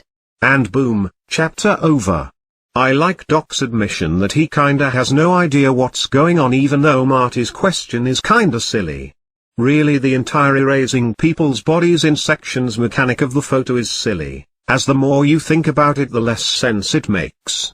Anyway, it's a great way to show that even Doc isn't entirely sure of the powers they're messing with here, and it's miles better than the here's what could go wrong conversations we've had to sit through earlier just to get a similar point across. Chapter 12 begins and we are finally at the Enchantment Under the Sea dance. The big social event of Hill Valley High has begun, and what a wonderful night awaits us. We've been looking forward to this dance for months. The Enchantment Under the Sea was well underway. The Hill Valley High School gymnasium still looked basically like a gymnasium. Oh. But there were enough displays and artifacts to create a pleasant illusion. Okay, well that's something. Let's take a look around and get ready to dance. Gipe, can you describe what jokes are like in this period of time as if you are a robot? As an example of contemporary humor, a single school locker labeled Davy Jones occupied one corner of the huge room. Sweet. Okay, so let's take a look at the band. On stage was the band, Marvin Berry and the Starlighters. All 5 men were black, consisting of drummer, piano player, sax and bass, with Marvin himself playing guitar and singing. Now he was rendering the popular melody from the motion picture 3 Coins in the Fountain. So Gipe, you've already shown some old man credentials by saying the popular melody from the motion picture 3 Coins in the Fountain instead of music from the movie 3 Coins in the Fountain. But how would you describe what the dance floor looks like? I bet you can make it sound like something a grandpa would say. On the dance floor, several hundred young men and women, elegantly dressed, leaned against one another and moved in torpid time to the music. Nailed it. Look who is here on page 202. Only the best character ever. Also here, 2 new characters. We meet the chubby and implausibly named algebra geometry teacher Dexter Gore and the slightly more plausibly named but still Miss Deborah Chambers, from the library. Strickland's chief occupation seemed to be looking out for trouble or hands that moved suggestively. Note, I am putting this on my resume stat. Gore seemed most interested in glomming refreshments while no one was looking. Note, I thought glom was recent slang but turns out it dates to 1907 and the fact it's slang our grandparents could have used kinda fully explains its appearance here. Miss Chambers took it upon herself to get the wallflowers up and circulating. Walk around and at least talk, ladies, she said at frequent intervals. Remember, a body in motion is more exciting and enticing than a body just sitting there. And Yosa sorry for mentioning the enticing notion of bodies in motion here on this Tumblr. George is here, in a white tux and bow tie, and he's really uncomfortable. George just stood and watched the other dancers, but every once in a while he bopped out of time to the music. George is still feeling uncomfortable for the plan that seems to have coalesced around him. Seriously? Whose idea was this? He tried not to think too much about Lorraine, who looked more beautiful than he had ever seen here. He also tried not to think too much about the scenario that was supposed to take place at 9 o'clock. How the heck did I get involved in this? He signed. I wish I was home. And one nice piece of writing here is where Gipe explains why George doesn't just go home. Of course, he could have left. But Marty had already seen him and winked knowingly. You. To have walked out after that actually required more courage than staying, so George hung around. And I've been in a similar situation. As in, which of these 2 awkward things that I have to do is the least awkward? Arg, I'll just stick around and obsess about it for a while, so it was nice to see an actual human emotion I recognized in this book.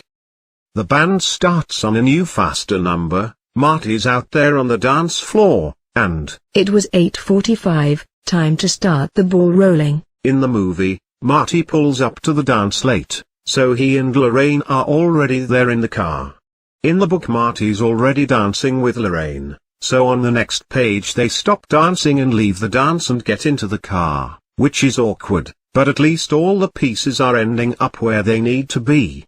I can't complain too much because it means soon we'll get more Strickland. P.S. Does anyone know an ASCII code for an eye with a heart on it? Please say yes. Page 203. Marty suggests to Lorraine that they sit this dance out, and Lorraine nods. A seductive smile illuminating her features. She goes to sit but Marty steers her outside, saying, outside is better. And if you want a line that says let's go make out, that certainly is one of the options you could choose. One problem, Mr. Strickland is blocking the way. Mr. Strickland kept a sharp watch for who left the dance area and how long they stayed away. He seemed to have a computer in his head which told him exactly who was missing and how long they'd been gone. As a result, Marty and Lorraine had to hang around the entrance, waiting for Strickland to look away before they were able to leave. After 5 minutes of waiting around, Marty and Lorraine managed to slip into the car. Told to us again in the most retro way possible. so old-fashioned that it slips around and becomes cool again. It was 10 of 9 when they slipped into Doc Brown's Packard. This page sucks a little because that bit I quoted above is all the Strickland action we get, and the dude never even refer to any of the literally hundreds of teens present as slackers. And it's another weird moment in the novelization, as I can't imagine the movie taking 5 minutes to show Marty and Lorraine waiting around for Strickland to glance away. But whatever, it works Strickland into the story where he otherwise wouldn't be, so I am so down with this. Inside the car, Lorraine says, Marty, I'm almost 18 years old. And does there. It's not like I've never parked before. Line and tells Marty he looks nervous and puts her hand on his leg. Marty, that is your mother. Lorraine and Marty are parked, and Lorraine whips out some booze she swiped from the old lady's liquor cabinet. In the movie, Marty says she shouldn't drink because You might regret it later in life. referencing her alcoholism. But in the book she's more into cake than booze, so instead he says the weaker. Well, it's just not healthy. And it would have been awesome if she'd snuck cake into her purse instead of gin, but oh well. Then Lorraine busts out the ciggies and Marty says, Geez, you smoke too? His voice sounding terribly strident. And Lorraine says, Marty, you're beginning to sound just like my mother. and that's where the scene ends in the movie.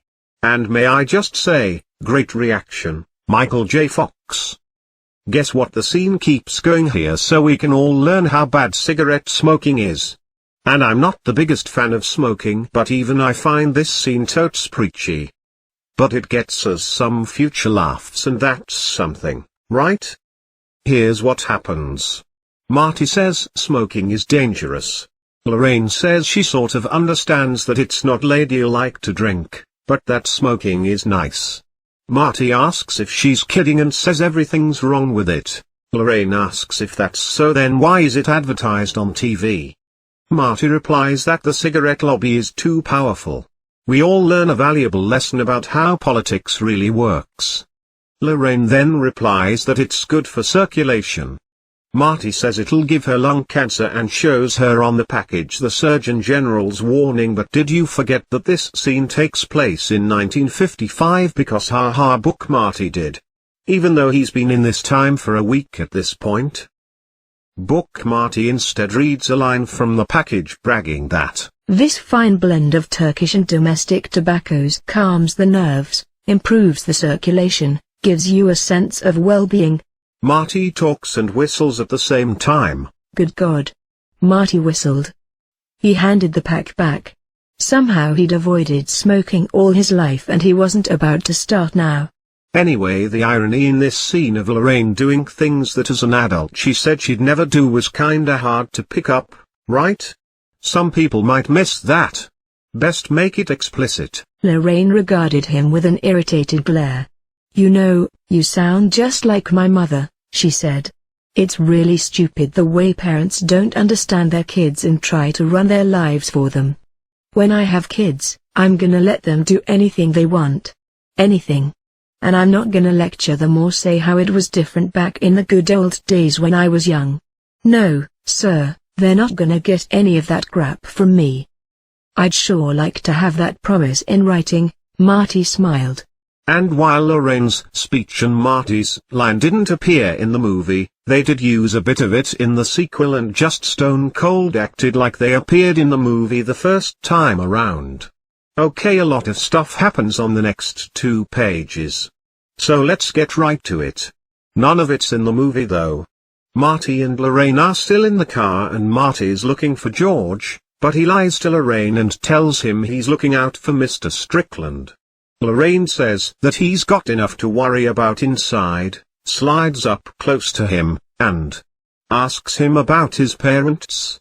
But it's a really convenient line because it lets Marty say, lately I've come to the conclusion that I don't know anything about them. Oh snap. Nice ad, Gipe. Then we're back with George inside the school. George feels sick about this whole plan. And the way Gipe describes how George feels is amazing. George felt weak and cold and on the verge of fainting. Like the time he'd stuck his finger in the gears of a portable cement mixer his father had rented and nearly severed the end of it. Its emotional description, backstory, and insanely useless detail. The cement mixer was a rental. Write that down, the reader needs to know that. Plus it's a Family Guy like that time Ironside all in one. Anyway, this portable cement mixer level of pain is giving him stomach problems. Too powerfully unrelenting to ignore. So he goes to poop. And it's new character time with class prankster Mark Dixon. Only it turns out he's not new because turns out Mark is the dude who put the kick me sign on George earlier. We'll cut in on George's dance with Lorraine where he says, Scram, McFly, cutting in. Locks George in the washroom in the scene coming up. Locks George in a telephone booth in a deleted scene from the movie based on this novel scene coming up. So what happens is that due to his powerfully unrelenting spasms, George slams the bathroom door open really hard. So hard it seemed as if raid were in progress. Huh? Anyway, Dixon. Gipe consistently refers to this character by his last name for some reason, thinks it's Strickland and drops his cigarette in the urinal. That son of a bitch made me lose my last weed. He's gonna have to pay for that. Dixon says and ambles towards the stall George is in. Back to the car. This paragraph coming up is something. I've mentioned before how the movie does a lot of work to make the plan involving Marty and Lorraine as palatable and non-rapey as possible, but this book is doing the opposite, going so far as to describe what's about to happen as an assault. Yep. Also, it has Gipe describing what women want and has a hypothetical Lorraine concluding that Marty is retarded. Let's begin, shall we? Acutely aware that there is a fine line during which a woman can be romanced successfully, Marty sat nervously in Doc Brown's Packard, Lorraine's hip firmly pressed against his. She was ready to be kissed and then touched, hopefully just enough to insult her, create fear and anger and the need for a new champion to rescue her. Marty's dilemma was one of timing. If he went after her too soon, he would be forced to continue the assault until George came, and perhaps it would be over too soon. If, on the other hand, he continued sitting here like a genial lump, Lorraine might conclude that he was either retarded or that she had no appeal. In either case, her next logical move would be out of the car, back to the dance and out of his life, probably forever. Where the hell is that chicken shit father of mine? Marty thought. I think the best note to conclude on here is that she was ready to be kissed and then touched is the best title for a romance novel ever, and if any of you have a completed novel but need a title, this one is kinda perfect in every conceivable way. Pages 208 to 209. Marty does there. Have you ever been in a situation where you knew you had to act a certain way, but when you got there, you didn't know if you could go through with it? Line, Lorraine says. Like on a first date? And Marty nods and Lorraine says, I don't worry about that. Then threw her arms around his neck, reached up and kissed him passionately. And it's weird because her arms are around his neck, then we're back with George in the bathroom. Dixon and his friends won't let him out. You're gonna stay there and stew in your own stink. He says, gross. And at this point, we just deal with logistics for the rest of the scene. Logistics 1, getting new cigarettes. Dixon says he's lost a very valuable cigarette. George doesn't get it and promises to buy him a whole pack. Dixon asks when. George says tomorrow. Dixon says he wants them now. George says, there's no place at school I can buy them and most of the stores are closed. New cigarettes, not achieved. Logistics 2, keeping George prisoner. George says it's silly to keep him prisoner and their dates will miss them. Dixon agrees, and so works out a plan where two of his friends hold George prisoner while one goes out and gets reinforcements and envisions a system of watches of 10 minutes each so that everyone can enjoy the dance while keeping George stuck there. Keeping George prisoner, achieved. George sits down in defeat and sees it's 10 after 9. He is late and possibly doomed. Back to the car. In the movie, Lorraine kisses Marty once, freezes, retreats slowly and says, This is all wrong. in the book, screw that Lorraine is going to town. Lorraine continued her passionate assault on Marty for perhaps a minute. And then when she finally realizes something is wrong in the movie, all she says is, I don't know what it is, but when I kiss you, it's like I'm kissing my brother. It doesn't make any sense, does it? Believe me, it makes perfect sense. nice little gag, right? Short and tight and to the point. Well, if you are drinking every time Gipe uses too many words, then I'm sorry, but you are dead and have been for weeks. Check this out. Lorraine, this isn't right. Marty, doing this? Lorraine, no. What's wrong is we're not doing it right. I don't know what it is. But when I kiss you, something's wrong. Marty, with you or with me? Lorraine, I'm not sure. Something's missing. It's like I'm kissing my father. I guess that doesn't make much sense, does it? Marty, believe me. It makes perfect sense. Maybe you got it reversed, but the picture is right. Lorraine, what do you think it is? Marty, I don't know. Lorraine, damn. It seemed too good to be true. Marty, yeah. At this point Marty and Lorraine hear footsteps. Marty's worried because he's not grabbing at Lorraine right now, and the whole plan with George involves him grabbing at Lorraine. Should I make a quick grab at Lorraine now? He asks himself, and will he make that quick grab? We will find out. I guess. Cliffhanger ending resolved. Yes, he does it. Marty decided to make a lunge for her. Stay classy, Marty. As he's lunging, the car door opens, he's grabbed, and he's pulled out not by George but by Biff Tannen. Marty caused $300 worth of damage to his car and Biff's gonna take it out of his ass. And in case you were wondering in the middle of this dramatic scene just how it was Biff knew to find Marty here, Biff stops everything so he can explain it to us. Good work, guys, Biff said. Skinner thought that was you, sneaking out to the parking lot. We might never have got you alone otherwise. It's just like that scene in Star Wars where Darth Vader has Luke in his Force choke. Remember?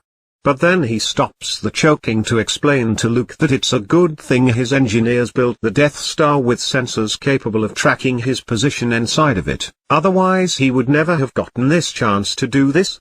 It's in the special editions. Anyway, Lorraine yells at him to stop and that he's drunk. And Biff does his sinister. Well, looky what we have here. And then continues talking to Lorraine and makes it even creepier. Maybe I'll take a part of it out of your ass. Biff gets in the car with her. Lorraine yells, Let go of me. Biff says, Oh no, baby, you're staying right here with me. Marty yells, Take your filthy hands off her, you bastard. And Biff orders his goons to take him away. Then he closes the door on him and Lorraine. I kinda feel like I should put a rape trigger warning here. And I'm kinda mad that my jokey joke fun times Back to the Future Tumblr needs to have one, but that's what the book has forced me to do. So I keep saying how the PG-rated movie does all that it can to make this scene as PG as possible, and while Lorraine does end up briefly stuck in the car with Biff in the movie, and it's a scary scene, it never explicitly gets past the Biff is trying to kiss her and she's pushing backstage. And that's good, because the more you think that Marty came up with a plan that boils down to sexually assault my mom so that she'll fall in love with someone else, the more it seems like maybe Marty and or George and or Doc should have kept brainstorming just a little longer. This book has already been going the opposite way by making things as explicit as possible, using words like assault to describe what Marty intends to do, but it gets worse here. In fact, we have what may be the worst sentence in the book so far. If it hadn't been for Marty, Lorraine would be enjoying the dance instead of having to fight to avoid being raped. Not only does Gipe use the word rape, but he blames this rape on Marty, which is an interesting choice for a character that I'm pretty sure we're supposed to like. But it's also 100% accurate, since it totally was Marty's plan that led to this situation. Marty, in turn, blames George for the rape, if that simpering chicken hadn't reverted to form at the last moment. But the time for recriminations was short. I'm very interested in Robert Zemeckis and Bob Gale's thought process that led to this. We know Lorraine originally fell in love with George because he was hurt and she nursed him back to health, so to make her fall in love with George in this timeline, we trap her in a car, sexually assault her, and then have George beat Marty up? Really, there's no solution to the make Lorraine get interested in George problem that doesn't end rapey? This scene is in the first draft of the movie, so it was part of the plan from the beginning. That first draft also has Lorraine, then named Eileen, even more into Marty. She lunged at Marty, nearly knocking him over, starting to kiss him passionately. Eileen climbed all over him, her skirt everywhere. She reached out and took Marty's hand, lying limp at his side, and placed it on the top of her bare breasts. Marty couldn't move, paralyzed in shock that this promiscuous teenager was his mother. Oh, Back to the Future, what will we do with you? Pages 212 to 213. So Biff's pals carry Marty away. They find a car sitting around with an incredibly convenient open trunk, so they dump Marty there.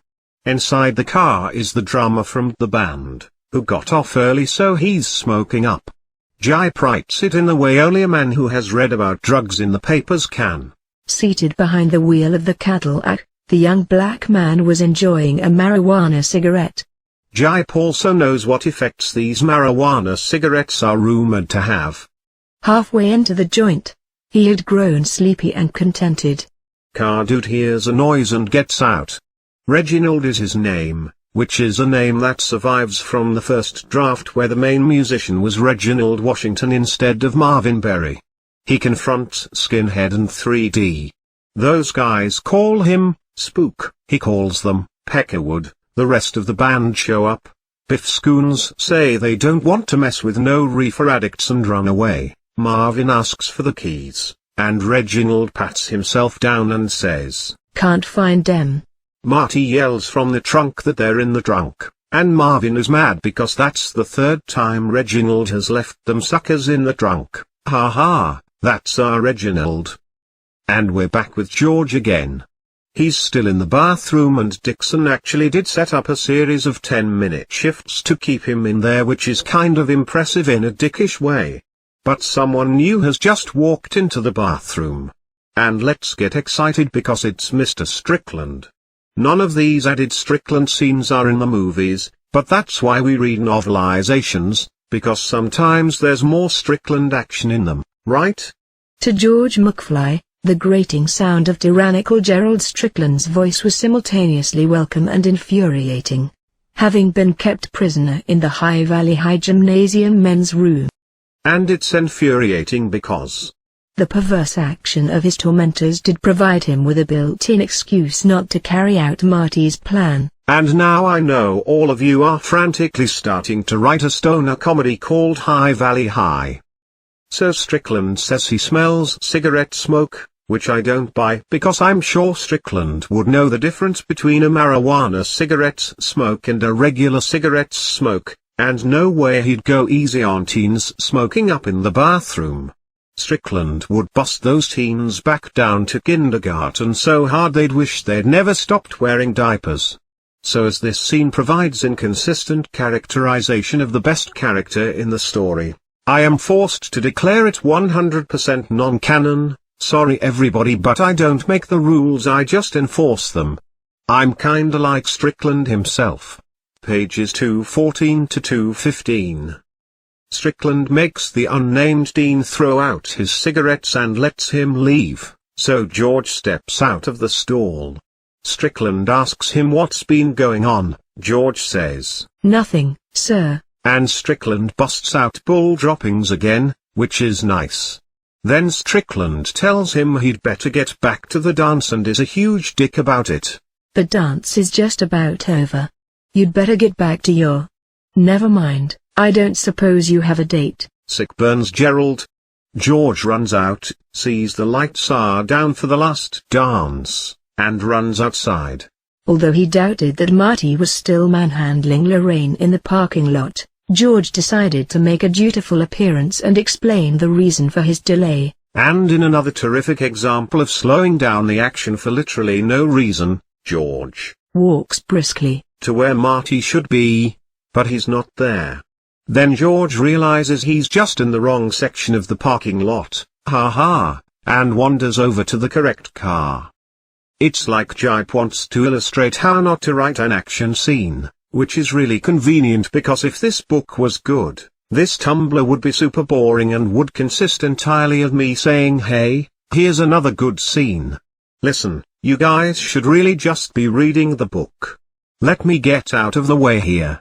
Here he's just dumb and socially awkward and cowardly and can't even remember where Marty parked. So yeah, George finally strolls up to the right car. Through the windows he could see arms and even what he judged to be legs flailing. Lorraine was screaming as the male figure pressed his body against hers and groped wildly with his hands. Holy cow, George muttered. It looks like Marty is going all out. George opens the door and we finally get the great Hey you, get your damn hands off. line, which dies in his throat as George sees it's actually Biff in the car. And Biff has that menacing line. I think you got the wrong car, McFly. And zap, we are suddenly inside George's head. George actually has a nice bit here, where he's shocked at what he's seeing and can't understand it. Was Marty behind this? Was there a slim possibility Biff was in on it, too? Should he run? It's nice because of course George doesn't know what's going on. He just met this Marty dude with the extreme interest in his life who came up with this stupid plan in the first place, and George has been beaten up and beaten down his entire life, so a weird betrayal like this would totally seem possible in that one crazy moment as he's staring at Biff and Lorraine. I give medium-sized props for this. But then George sees for the first time a flicker of fear in Biff's face, and concludes had been caught in a potentially damaging situation that cried out for immediate action. He's still thinking this when Biff says, Just turn around, McFly, and walk away. I love how this line was delivered in the movie, so calm, so menacing. That strength of delivery carries it in the book here for me too. Then we're back in George's head and he's thinking of Billy Stockhausen. Remember him? He's that friend he failed to stand up for before when George was little. Since that moment, George had feared physical combat, had learned to anticipate it and avoid it. Now that Gipe has reminded us of George's motivations, we're ready for the next page. Events happen, you guys. Pages 216 to 217. There's a lot happening on these 2 pages, so this is a long one. One of the things I love about Back to the Future is that at the end of the story you get, like, 5 different climaxes one after another, and we even get a musical scene where everybody dances and has a great time. It's so satisfying. And this is the very first one, resolving the George is a wimp thread. It gets resolved with punches. So in movie Ale and George finally gets a spine when Biff tells him to beat it. So he says, No, Biff. You leave her alone. But here in Booktopia George says, You let her alone. Which is an old-fashioned way of putting it, but I think I give this a pass since we are in the 50s after all, and maybe George is the sort of guy who draws the fading grammatical distinction between the 2 phrases. Leave alone equals leave in solitude. Let alone equals stop interfering with. Oh snap. You wanted laughs but instead learnt grammar facts. How's that taste? Lorraine sighed. At last someone had come to her assistance. He wasn't Marty, but in some ways he was even better. Her lips started to form the words, thank you, even as Biff removed his hands from her body and started to get out of the car. In the movie George throws a weak punch, Biff grabs it and starts twisting George's arm. Lorraine tries to help. Biff throws her to the ground and laughs at her, and George is so mad at how she's being treated that he curls his fist, throws a punch, and knocks Biff out in a really great shot that cheats so we can see him spin around more than once. Yay. This really dramatic scene is totally deflated by Gipe's hilariously wordy and robotic prose. Check out this action-packed description. Biff moved towards George, one large hand reaching out to grab any part of the interloper's body. It brought back a large section of sleeve with George's arm enclosed. Turns out Biff shot first. George tries to punch but his flailing fist hits Biff, causing no damage or pain at all. "Help!" Lorraine shouted. George wanted to yell the same thing, but managed to grit his teeth and choke off the cowardly word. In this book Lorraine stays in the car, so that means Biff doesn't push her down and doesn't laugh at how helpless she is, so what gives George his chance to punch? Oh shoot, it's just that Biff hears something that he thinks might be someone working with metal and gets really interested in that. Not even joking. Biff applied more pressure. Then, far on the periphery of his circle of awareness, he heard a sound. Like a faraway riveting. Or was it running footsteps? Partly distracted, he allowed his grip to relax. Spoiler alert, nobody is metalworking here at High Valley High, and that really just the sound of Marty running up to watch. This is awful, just awful. Because it robs George of his one truly earned emotional moment in the movie where he was getting sincerely furious at how Biff treats the woman he loves and punching his way through those feelings. But instead here it puts Marty in the scene, still helping George out because I guess the poor guy can't do anything on his own after all. George throws his climax punch at Biff and, delightfully reminiscent of the duffel bag, Biff's head gets knocked up and back. Like it had been struck by a flying 2x4. And he drops to the ground and lays there so long that a referee could have counted to at least 100 before there was the slightest movement of his body. Is Lorraine into this? You know it. Lorraine's sparkling eyes stared at George's, projecting a message of total adoration. Marty and the 5 musicians are watching this. Marty can't believe what he's seeing because everything's so perfect. And one of the elements of this perfection is the evidence of Lorraine's sexual assault. Marty, who, followed by the 5 black musicians, had just arrived on the scene. But the picture was clear and perfect, with every detail in place: Lorraine's torn dress, the prostrate form of the bully and nervously grinning face of the unlikely hero. I feel like here Gipe realized that maybe his writing wasn't getting across the mood he was going for. So he decided to pull that classic really good writing trick of having other unnamed characters show up and be amazed at how awesome everything is. This is the very next sentence he writes, still in the same paragraph. Others arriving on the scene immediately grasped the significance of the scene and were touched by it. I hope you are glad that others arriving on the scene immediately grasped the significance of the scene and were touched by the scene. Pages 218 to 219. If you're interested in how stories are constructed, this is a pretty good example. We've just had George punch out Biff. The movie does some fancy footwork here to keep this momentum going. Marty glances at his photograph and sees his family hasn't been restored, his smile fades, and he takes off running. Something's wrong. Then we cut to Doc checking his watch, looking up as the wind picks up, and whispering, "The storm. Something is coming." Then we cut to Marty running up to the band and Marvin's talking about his hand and how they can't play, and Marvin says, "Hey man, the dance is over, unless you know somebody else that can play the guitar." And bam. Final cut to Marty, looking a little confused and out of place, playing guitar at the dance. Something is happening. It's quick, efficient, with clean problems to be solved, and it keeps the suspense going. In contrast, the book, while hitting similar moments, is all over the place. Marty running up to George and Lorraine, again, pushing himself into their moment for no reason so he can shake George's hand and be stupid. "Great work, Dad, George." Which George totally ignores because he has to for the story to work. Woo. Rather than the visual image of his family fading away, Marty just stands there and reminds himself of what he has to do with this little passage. A disquieting thought rushed through Marty's mind: his work wasn't done yet. Not only had he to make his getaway, he still had to get his mother and father together, Have them kiss romantically on the dance floor. Gipe mentions the sound of distant thunder here, so at least that's in there somewhere.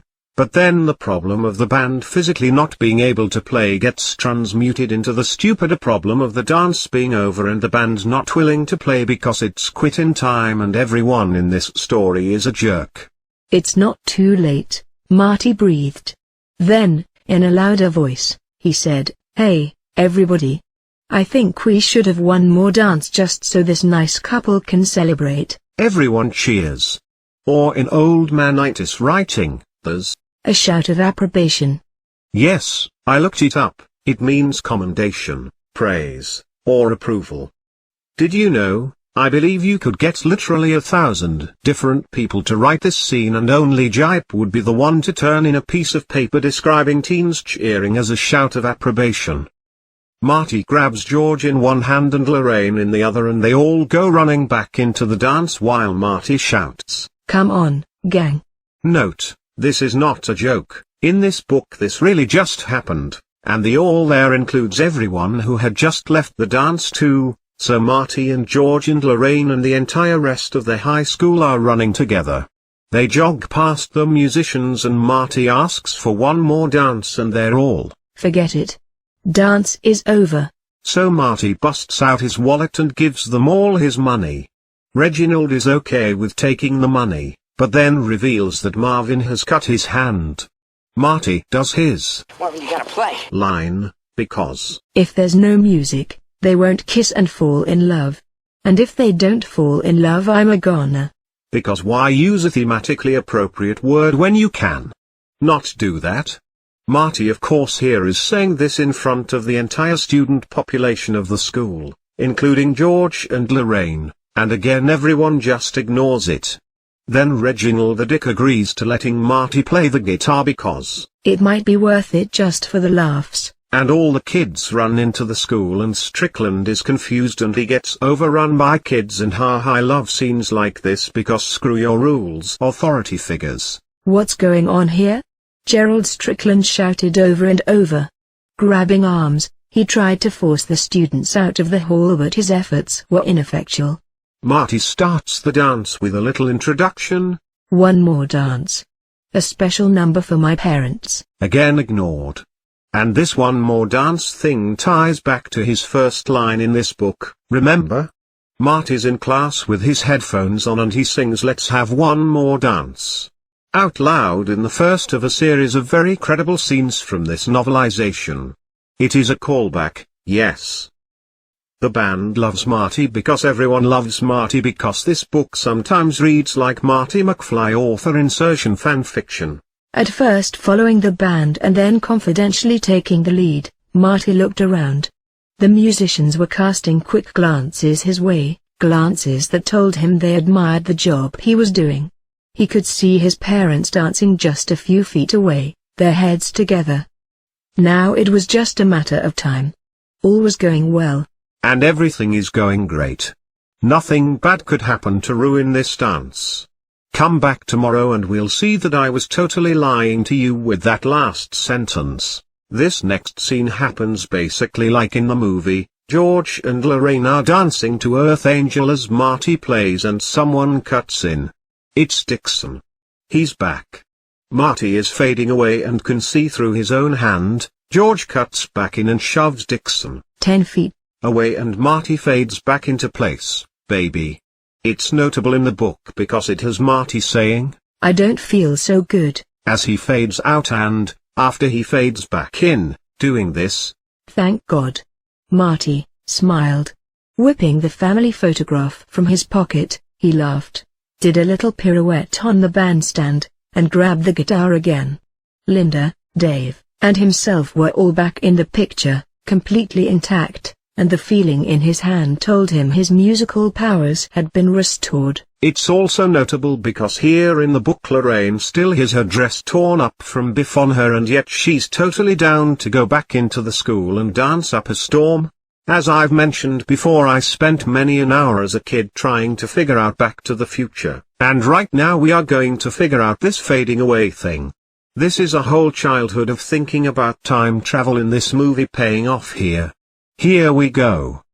To buy into Back to the Future, you need to accept not only that time travel exists, but that there exists a meta-time, because changes to the timeline themselves take time. Marty stops his parents from meeting, and rather than disappearing right away, he has a week in 1955 to sort this out before the consequences of that become critical.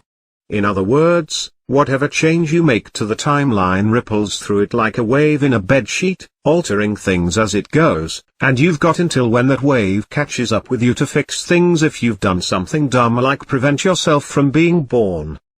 Interesting aside, one cool thing we get from this theory is that a more minor change Marty made in 1955 could have affected him greatly in the future. It's a shame he didn't put any money in a bank account when he was there, because midway through his week in the past he could suddenly discovered a way to get rich. Page 222. In the movie, to celebrate everything being awesome again, Marty plays one last song. And in doing so he gets two Wham lines back to back. Alright, this is an oldie, but, well, it's an oldie where I come from. Alright guys, listen, this is the blues riff and B. Watch me for the changes and try and keep up, okay? That oldie where I come from line is one of the few, whoops I'm in the past lines that Marty has in the movie, so it's not as tired as it is in the book, and it works there. Book Marty says this instead. Marty decided that there was time. Well, alright, he said. You guys will just have to follow me on this one. Stepping to the microphone, he said, we're gonna do one more. Where I come from, they call this rock and roll. And yes, Gipe used italics for rock and roll, including the one on the quotation mark for some reason. It's a worse line, but after this the book actually improves on this scene, incredibly. The movie has Marty say blues riff in B and then wham. The entire band is playing Johnny Be Good like they've done so for years. It's amazing, and as a kid, I spent a lot of time trying to figure this out. How was it possible that everyone knew what notes to play and when to come in? The backup guitar and drums both hit a beat at the beginning of the song without any communication whatsoever. Anyway, rather than 18 paragraphs of logic, the bottom line is yeah, it turns out it is impossible, and the book actually addresses that. Here, Marty doesn't play Johnny Be Good, he just plays generic rock and roll, which makes this instantly a lot more plausible. And he coaches the musicians. He hit a guitar riff, took a beat and then looked at Jordan.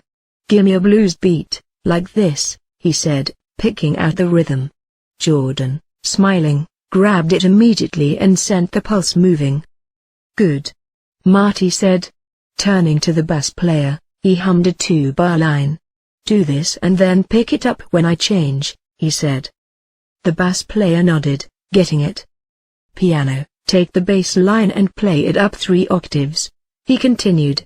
And sax, improvise on the 3-chord progression. It was ragged at first, but a moment later, the team started functioning, and the music sounded like vintage rock and roll.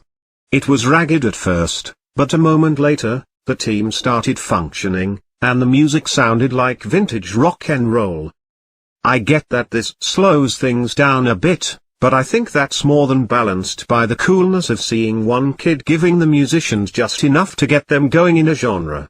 It's that same sort of low-hanging fruit, let's just skip to the results idea that I had in my head with my time travel cheat sheet print, skip the work, get the results. I like it. Anyway, Marty's singing and dancing and he's whipped off his sports jacket and threw it into the crowd. His movements became more and more like that of Mick Jagger. Then Michael Jackson. Then he drifted into pure heavy metal, putting his guitar next to the amp so as to generate feedback. And unlike the movie, where he loses the audience, here in Booktopia everyone loves it. Except Strickland. Only one face remained cold and unaffected by the new sound, that of Gerald Strickland. Just when you think they can't get any worse, he muttered to himself, they turn around and find a way to get worse. And I love that big in the 80s trope of kids showing a stuffy old dean/authority figure how to party, so thumbs up to this, my friends. George, dancing breathlessly with Lorraine, felt a new spirit moving through him. He'd finally done something right and the evening seemed magical. Marty's still playing music and George loves it and Gipe wants us not to get too carried away. Lorraine, the music, the congratulations of those around him, everything meshed into a pattern that said happily ever after. He wanted the night to continue forever. That, of course, was impossible. Chastised as we just were for the implied momentary lapse of the fact that nights actually don't last forever, let's proceed. So unlike the movie where Marty goes too far and loses the crowd, in Bookland he goes just far enough and everyone loves him. Marty wrapped up the song with a final riff and stepped back, smiling, to acknowledge the thunderous applause. We also don't get there. It's Marvin! Your cousin, Marvin Berry! Line in the book, which is too bad because it suggests the paradox of inventions without inventors. Chuck Berry plays song. Marty hears song. Marty plays song for Chuck Berry before he invents it. Chuck Berry plagiarizes song wholesale. Song exists in final timeline without anyone actually having invented it in the first place, which are always fun. Marty, smiling and perspiring, that's what it says, comes up to George to congratulate him. Congratulations, Marty said. And just in case you're wondering, Biff was dead serious. Good, George said. The one tiny fear in his paranoia, that somehow Biff Tannen had faked being knocked out, was now laid to rest and George was completely happy. We get some weird use of the English language here with, Biff was dead serious, to mean Biff was knocked unconscious. Is this old man slang? It is, at last, finally, beyond me to tease apart. And yet that phrase the one tiny fear in his paranoia is super weird and in classic Gipe style, has never been typed onto the web ever before now?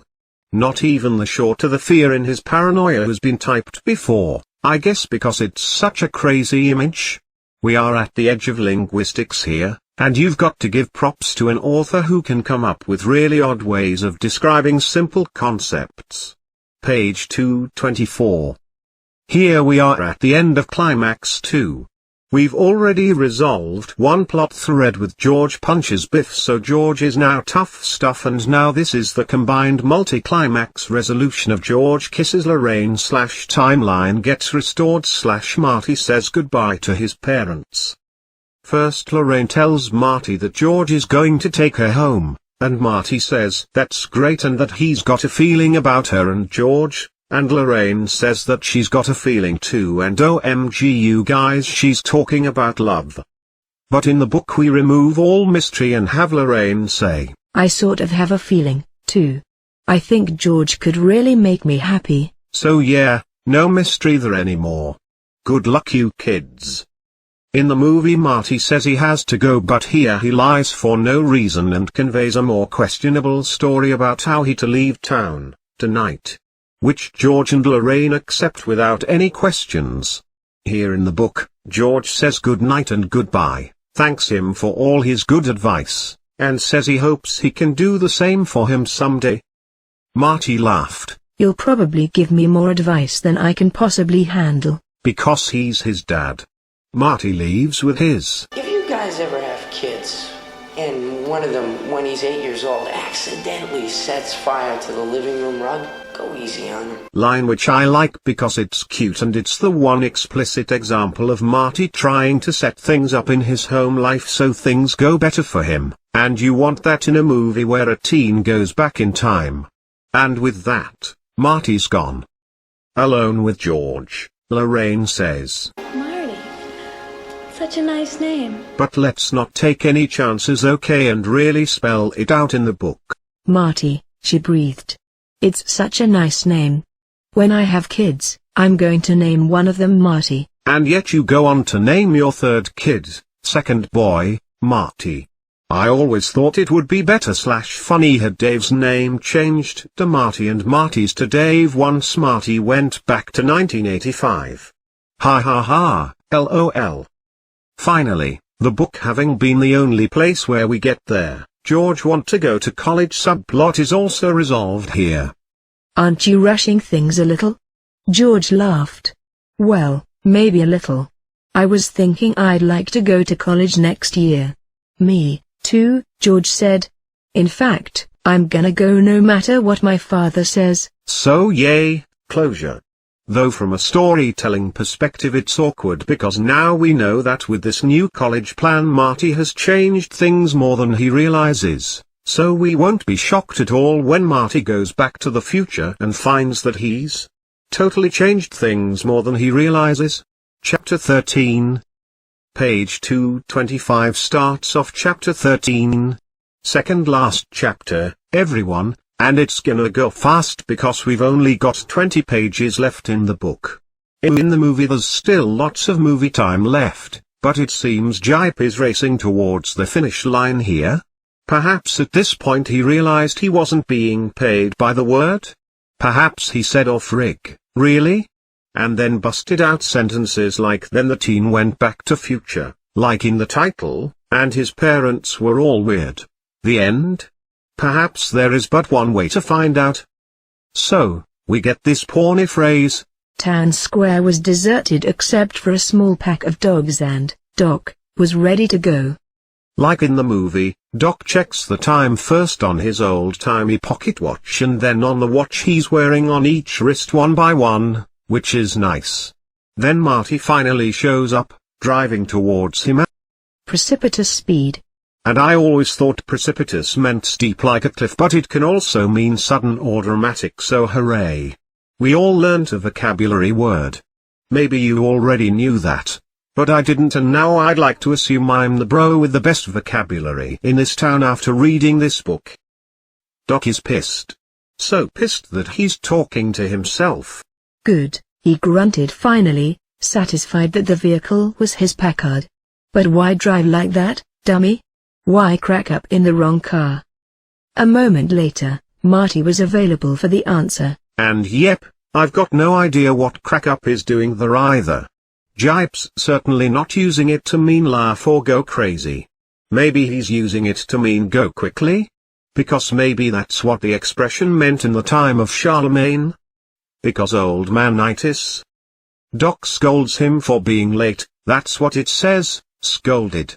Can't you see what great friends these two characters are?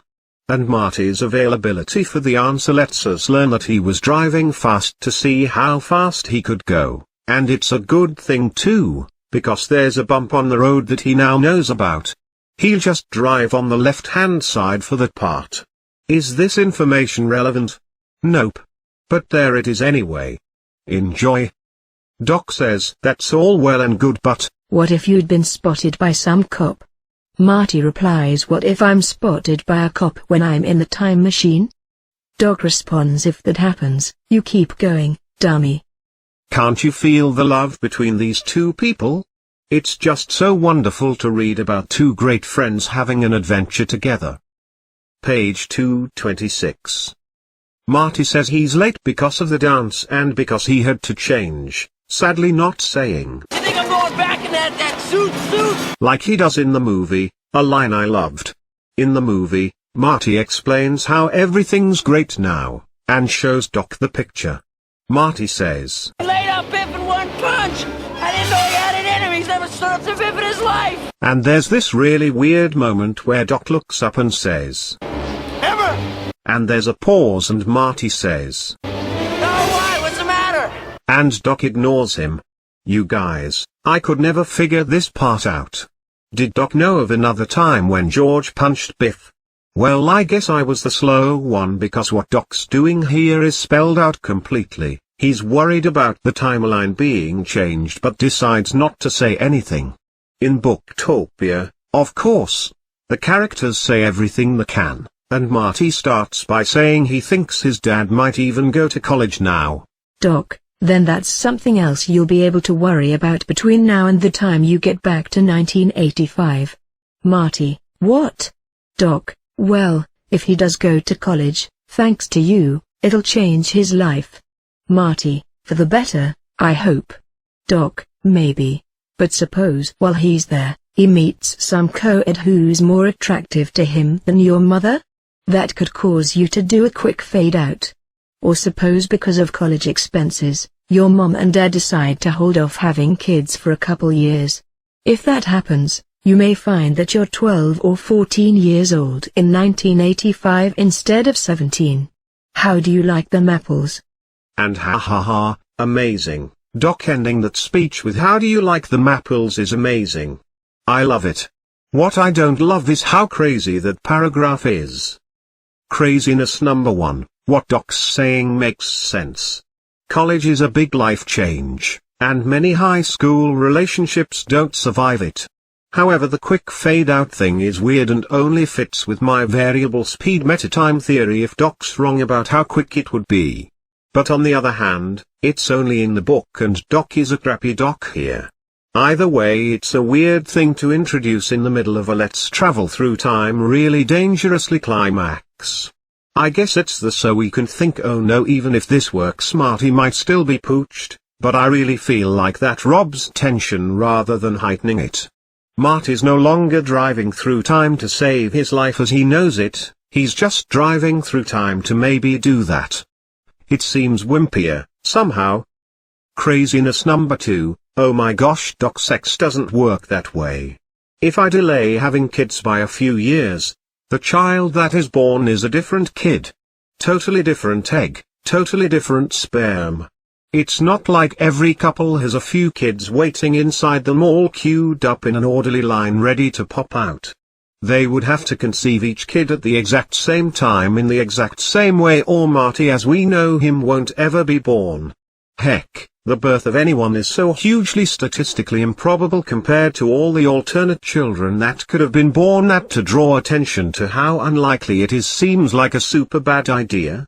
It's unlikely that Marty and his siblings even exist as we know it back in 1985 with that in mind. Craziness 3, ha ha ha, how do you like them apples? I still love it. So we learned that Doc, or perhaps Gipe, has no idea how conception works. Doc's just finished telling Marty that when he gets back to 1985 he could well be 12 years old. Marty shook his head in awe. What his friend and mentor said definitely made sense. This is amazing. It's like Gipe realized you will be 5 years younger when you arrive back in 1985. Inch's explanation is sucky, so he again has his characters suddenly get obsessed about how much they agree with him. It's amazing. I love it. And yes, I'm saying this writing is so bad it's good. We have looped around, everybody. It finally happened. Anyway, Marty starts telling Doc that George cold-cooked Biff and how crazy it was, and Doc totally doesn't care about anything this teen has to say, which is hilarious. Fine, Doc Brown nodded. Now get in there and set your destination time. We rushed as hell. Doc pounds in the exact time Marty left 1985 to the nearest minute and explains that he's done the calculations and painted a white line on the road, and as long as Marty floors it when the alarm clock goes off, he'll be fine. In the movie there's that really sweet scene where these two friends thank each other and then they hug and say, "In about 30 years!" And oh my gosh you guys, it's such a good hug. In the book, they just shake hands. That's all they do. Doc says, "It's been a pleasure," and then the two men shook hands. And that's it, all business. Come on Gipe, I want to see friends hug, damn it. Page 229. Remember how Marty wrote that note to Doc warning him about the terrorists? Wait, was there even a note? Luckily Gipe is here to stop everything and remind us both of the note and Marty's motivations in writing it, which is a relief. Once again Marty thought of Doc Brown's date with the terrorists and hoped that the letter he planted would help bring about a happier ending to his friend's life. Conveniently, right after Gipe reminds us of the note, Doc pats himself down, discovers that very note, and asks Marty what it is. Just a note, from me to you. Marty says, which is such a bad explanation that I actually kind of like it. Like in the movie, Doc says, "It's about the future, isn't it?" But instead of Marty yelling to Doc over the storm that his life depends on this note, he instead lies and says, "No. It's just a thank you note. It's kind of gushy." Once again, hilariously terrible. Doc quite logically points out that people don't write thank you notes to be opened in 30 years, and Marty says Doc's life depends on it. Doc tears up the note. In the movie Doc screams, I refuse to accept the responsibility! While thunder rumbles and wind whips around them in these few minutes before the storm finally breaks.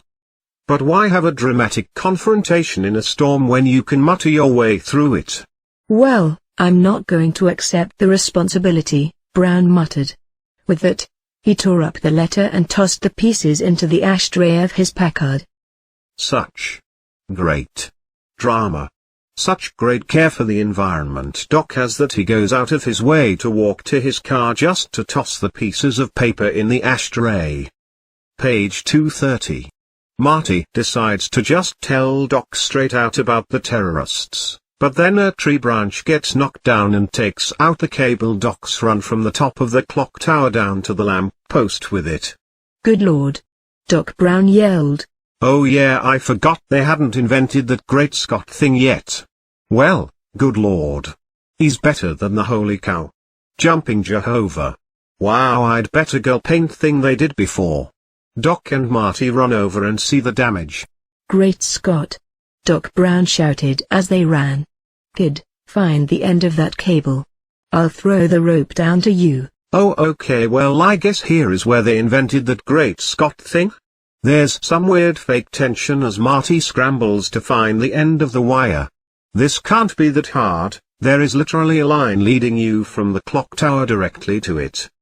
But Book Marty has trouble with this toddler-level special reasoning task. Marty gulped once and then set to work. In the semi-darkness, it wasn't easy to locate the end of the cable amidst the tangle of limbs and leaves, but he leapt into the pile-up of debris and started searching. As he did so, he could feel the wind pick up even more. Long rolls of thunder warned him that time was running out. The storm was increasing in ferocity. Only a few minutes separated them from 1985 and the blast of lightning that would carry him there. Damn! He yelled. Where the hell are you? Oblivious to the branches tearing his skin, he continued to tear into the pile. Gipe cuts away from Marty's puzzle of the hidden wire end under a branch to Doc running up the stairs, and friends, it is time for some writing. The page ends thusly, and check it out. Doc Brown, meanwhile, raced up the courthouse stairs like a madman, taking the rough-hewn steps of the ancient belfry 3 at a time. Arriving at the clock tower room which opened to the ledge directly below the clock, he saw pigeons scatter as he invaded their inner sanctum of safety. His hair blowing wildly in the wind and his rough features illuminated by flashes of lightning, Doc Brown truly resembled the stereotypical mad scientist on a mission that would shake the world. Here's what we get: alliteration, sanctums of safety, and character description that relies on simply referencing another stereotypical character's description, which is a new level of straight-up telling instead of showing crappy writing that I've never even considered before. There are so many possibilities. Captain Kirk truly resembled the stereotypical competent starship captain on a mission that would shake the galaxy. Or Conan the Barbarian truly resembled the stereotypical sword and sorcery barbarian guy on a mission that would have him use his sword to cut things and also accomplish goals. Or the mobster truly resembled one of the stereotypical mobster gangster fellas from The Godfather. You know the kind I'm talking about? They make you offers which you are unable to refuse. I think this dude kinda resembled those dudes. Pages 231 to 232. Doc reaches the top of the clock tower and looks down to Marty, who has finally found the end of the wire. And given how difficult this task was for poor Marty, I kinda imagine his waving to be less "hey look I found it" and more the kind of hands up in the air waving that Kermit the Frog might do if he just won the lottery. Looking down, he saw Marty, 5 stories below, waving the paddle plug which he had just located. Doc throws down the rope, Marty ties the cable to it, and Doc pulls it up. So far, so good. Marty still wants to warn Doc about the terrorists, so he tries again. Marty cupped his hands around his mouth and shouted as loudly as he could. "I gotta tell you about the future, Doc. Please listen to me." The words were lost amid a new rush of wind which nearly tore the rope from Doc's grasp. "The future," Marty yelled. "On the night I travel back in time, the terrorists show up and get you." "Terror what?" "Terrorists. Bong. Bong." That's the clock tower. It's tolling 10 o'clock, and Marty is so pissed that Doc can't hear him anymore that he expresses his anger at reality exactly how Miss Piggy would. Kicking angrily at the ground, Marty waited, knowing he hadn't a prayer of being heard. "Ha book Marty, the more you act like Muppet Marty the more I like you. Keep kicking that ground." Anyway, in the movie Doc yells, "Look at the time! You got less than 4 minutes!" Marty then takes off in the car. In the book, Doc just gestures wildly towards the DeLorean, then at his watch, and then finally yells, "Run, boy, run." Then Marty drives off, and instead of Doc cheering and kissing his hands like he does in the movie, which always struck me as an adorable and sincere response, Doc stands around and talks to himself, because everyone in this story talks to themselves, because whoever wrote the screenplay thought that's the only way to show what a character was thinking. "Good," he whispered. "Now all I have to do is make sure he's not barreling down the street for nothing."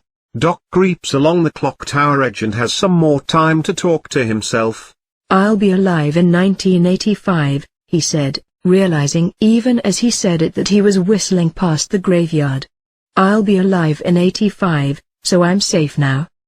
The words came out, but he knew they were fallacious. His being alive in 1985 was predicated on his not climbing clock towers in 1955. "Well," he gasped. "Let's just get it done." And I can see why they didn't include that in the movie. It's a line that raises a lot of questions about time travel that you don't really want to be distracted by right now. Plus, it phrases them in a "I'm gonna survive" way, when a more dramatic way to present them is in a "if I fall and die it'll be a paradox and the timeline gets destroyed" way instead, so it's not even an optimally phrased distraction. Page 233. Remember when I said there was another point where this book called Steven Spielberg Presents Back to the Future, a Robert Zemeckis film, the novel by George Gipe based on a screenplay by Robert Zemeckis and Bob Gale actually improves on the movie? This is the point, cats and kittens. Here's how it happens in the movie. Damn it, Doc, why did you have to tear up that letter? I only had more time. Wait a minute. I got all the time I want. I got a time machine. I can just go back early and warn him. Okay, 10 minutes ought to do it. This is where movie Marty acts like book Marty, because if he's got all the time he wants, why is he cutting it so close? 10 minutes isn't that long, dude.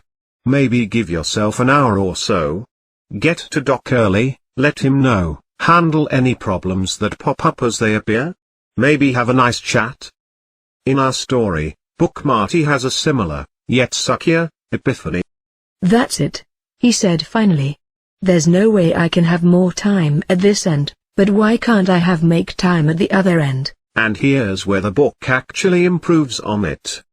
The time machine's controls haven't been specified too clearly in the book, and so what happens here is Gipe cheats and imagines they've got a control that lets you adjust the destination time upwards or downwards by, I don't know, pushing an up button or something. And that button adjusts it by 1 and sometimes 2 minutes, I guess. With that, he began pushing the appropriate buttons on the destination time keypad so that it moved from 1:30 to 1:29 and even earlier. "Sure," he murmured. "I'll just show up in 1985 a few minutes before the terrorists shoot Doc and warn him then." He watched as the destination time readout changed from 1:26 to 1:24 and then paused, wondering if 7 minutes was enough. I mean, he's still our incredibly thick book Marty, as he's using this up or down button to adjust the time rather than just punching it in directly. Maybe he's afraid of a typo sending him to the wrong decade. It's the only explanation I can come up with. But we finally have an explanation for why Marty gives himself so little time to fix things. Because it's at this point that the car turns off and won't turn back on again, and Marty growls, come on, don't tell me I came this far to run out of gas. So there you have it. Marty only gave himself a few minutes because he'd only scrolled the time back a little ways before the car turned off and he got distracted by more pressing matters. Nicely done, crappy book. And that, my friends, is the end of this page. I mean, there's still a lot to go, but this page is over. Pages 234 to 235. We cut back to Doc, struggling on the rooftop. This cross-cutting follows the movie, which is great, because it's building suspense nicely. Show a problem and then cut away to another problem before the first one can get resolved. It's all going foul for our two heroes. Doc's on the ledge of the clock tower and almost falls off. Check this out. He had his foot poised to take another step, when he heard the sound. It was the crunch of rapidly disintegrating stone. But he catches himself by hanging from the clock tower's minute hand, which, if you watch closely, is foreshadowed in the very first scene of the movie where there's all them crazy clocks. He catches the cable with his foot, pulls it up, and gets to safety. But when he tries to connect them, suddenly the cable isn't long enough because there's a tree branch on it using up all the slack. How the hell did that happen?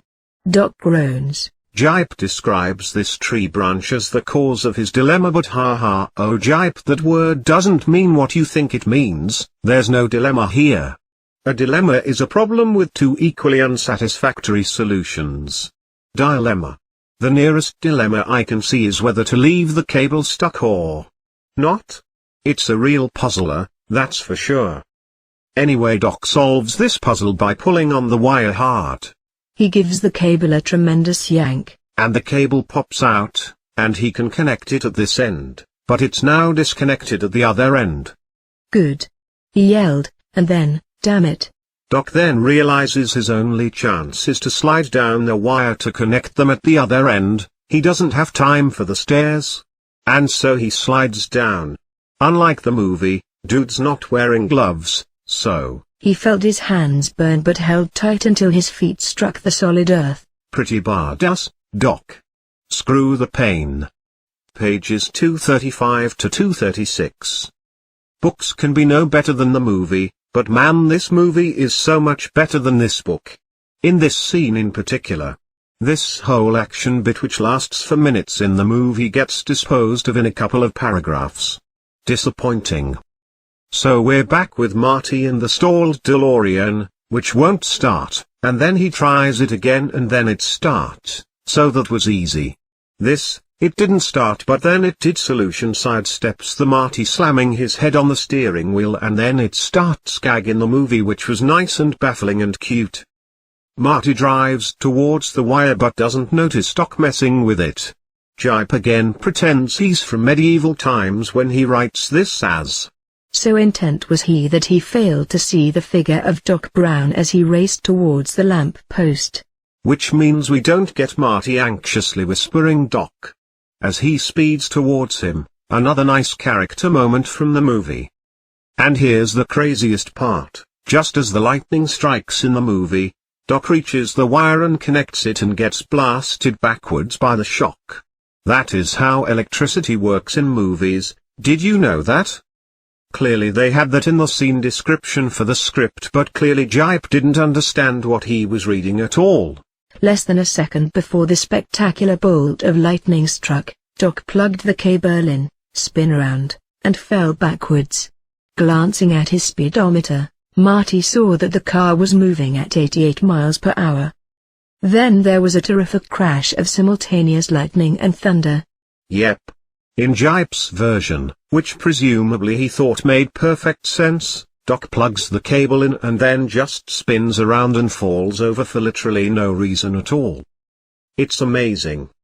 Inside the DeLorean, Marty thinks, my God, I've been nuked. Which makes exactly this much sense. None at all, and probably a line left over from the first draft. Then, The DeLorean kicked forward as if it had been thrust into orbit, and blackness descended. We're left with Doc, who just saw the car disappear, seemingly enveloped by a yellow mist. Yellow mist? I guess they hadn't quite nailed down the time travel effect yet. The sight of this witch made him leap to his feet and let out an Indian war whoop. He shouts, "We did it! It was impossible, but we did it." And Gipe confirms that for us by saying, "It was true." As if swallowed up by the earth or a giant hand from above, the DeLorean was gone. And here we go again. Yes, every time the narrator confirms what a character we have no reason to doubt just said, an angel gets its wings. "Good luck," Doc Brown breathed. "I'll see you soon enough. I hope." And that's it for the chapter. So what makes the movie version better? Besides the action being better realized and more exciting? So exciting that the movie cheats and has Marty flooring it in the DeLorean, twice. And the lack of the crappy lines? After the DeLorean disappears, Doc doesn't say anything, he just cheers and runs quietly down the street. It's a terrifically put together scene. The music builds and builds until the lightning reaches the car, and then the car's gone and the music's gone and all we hear is burst of the time travel sound effects and the ambient noise of the wind and Doc's footsteps as he runs down the road. It's a terrific, quiet ending and the contrast works really well with the thunder and lightning and temporal explosions we just had. And then that last shot. The music comes up again, quietly, and Doc smiles and looks up to the clock tower with his crazy happy grin, and we get a POV shot of the clock tower scene from where he's standing. We assume we're seeing what Doc's seeing, but then a second later a helicopter flies into the frame, over the tower, and out again, and we realize we're back in 1985. It's a terrific cut that takes us out of 1955 and into 1985 so smoothly you barely even notice it. Great work, movie peeps. Pull up your socks, book peeps. Pages 237 to 238. This is it, everyone. The last chapter. Marty finds himself in darkness at the end of a journey into the black tunnel. And I'm going to give Gipe the benefit of the doubt and say he's trying to say the car crashed into a building and not time travel suddenly is like going through a tunnel when it wasn't before, tee-hee. Marty's not sure what's going on. Marty thought of the scene in a movie he had seen about a time travel machine where the vehicle is enclosed in a mountain. Ha, the hilariously awkward time travel machine makes a return. Yes. So he realizes he's crashed into the movie theater, reverses out, and sees that it's 1985 again. Then he turns on the radio, and Gipe describes it as only a grandparent could. A contemporary rock tune was playing. "All right," Marty shouts. But then he remembers he has to save his friend from a bloody and violent death. Oh yeah. I can see how you'd forget that, but then the car dies again. And oh man Gipe, we just got another time travel machine callback. Can we get another shout out to the terrorists? After grinding for a minute, Marty was unable to generate the slightest hint renewed power. And as he continued to grind, he looked up and saw the familiar terrorist van cruising down the street and around the corner. Horrified, he leapt from the car. "The terrorists!" he yelled. Perfect. Thank you, Gipe. And thank you Marty McFly for jumping out of the car to shout the terrorists. After the terrorists. You are too perfect. Also, now is the point where you should reread that above quote while using grinding in the at a club all up on someone's sense. I'll wait. Marty runs down to the mall, and Gipe makes sure we notice something has changed. Arriving at the entrance, he noticed that it was called Lone Pine Mall and was decorated with the image of a single pine tree instead of two. Otherwise everything was the same. Marty watches, frozen, horrified and amazed as he watches the terrorist van chasing Doc Brown around the parking lot. This is kinda weird, watching yourself and your friend from what seems to be a week ago doing the same thing, right? Wouldn't that, I don't know, blow your mind? "Oh, no," he gasped. I'm too late. The scene blew his mind. Called it. Page 239. Marty watches temporal experiment number 2 again until the terrorist van driver, that's what he's called in the book dudes, crashes into a Fox photo stand.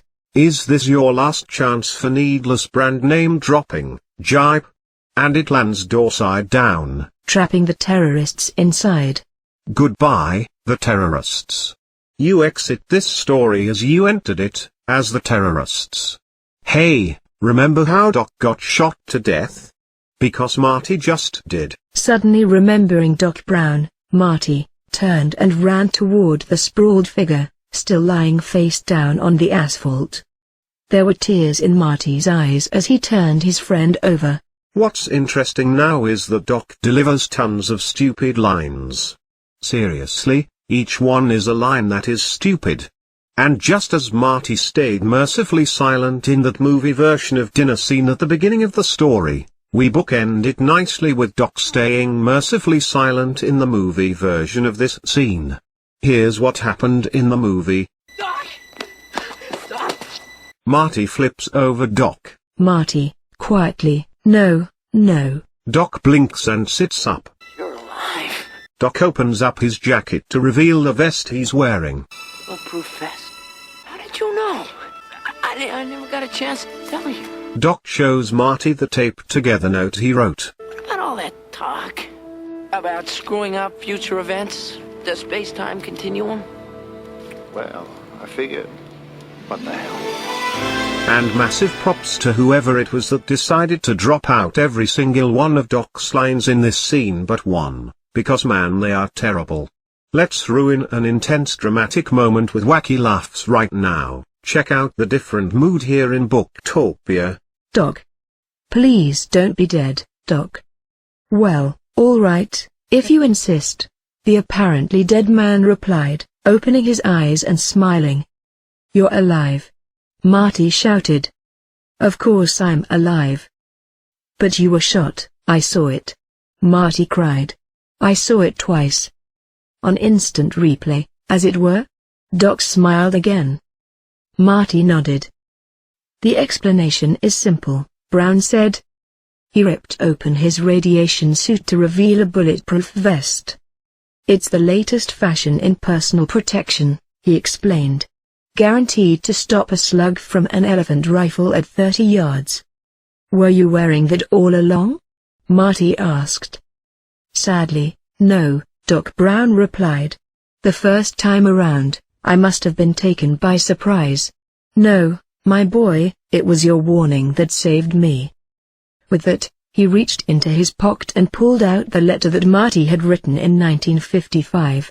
It was yellow and brittle, the scotch tape holding it together with it and ready to fall apart.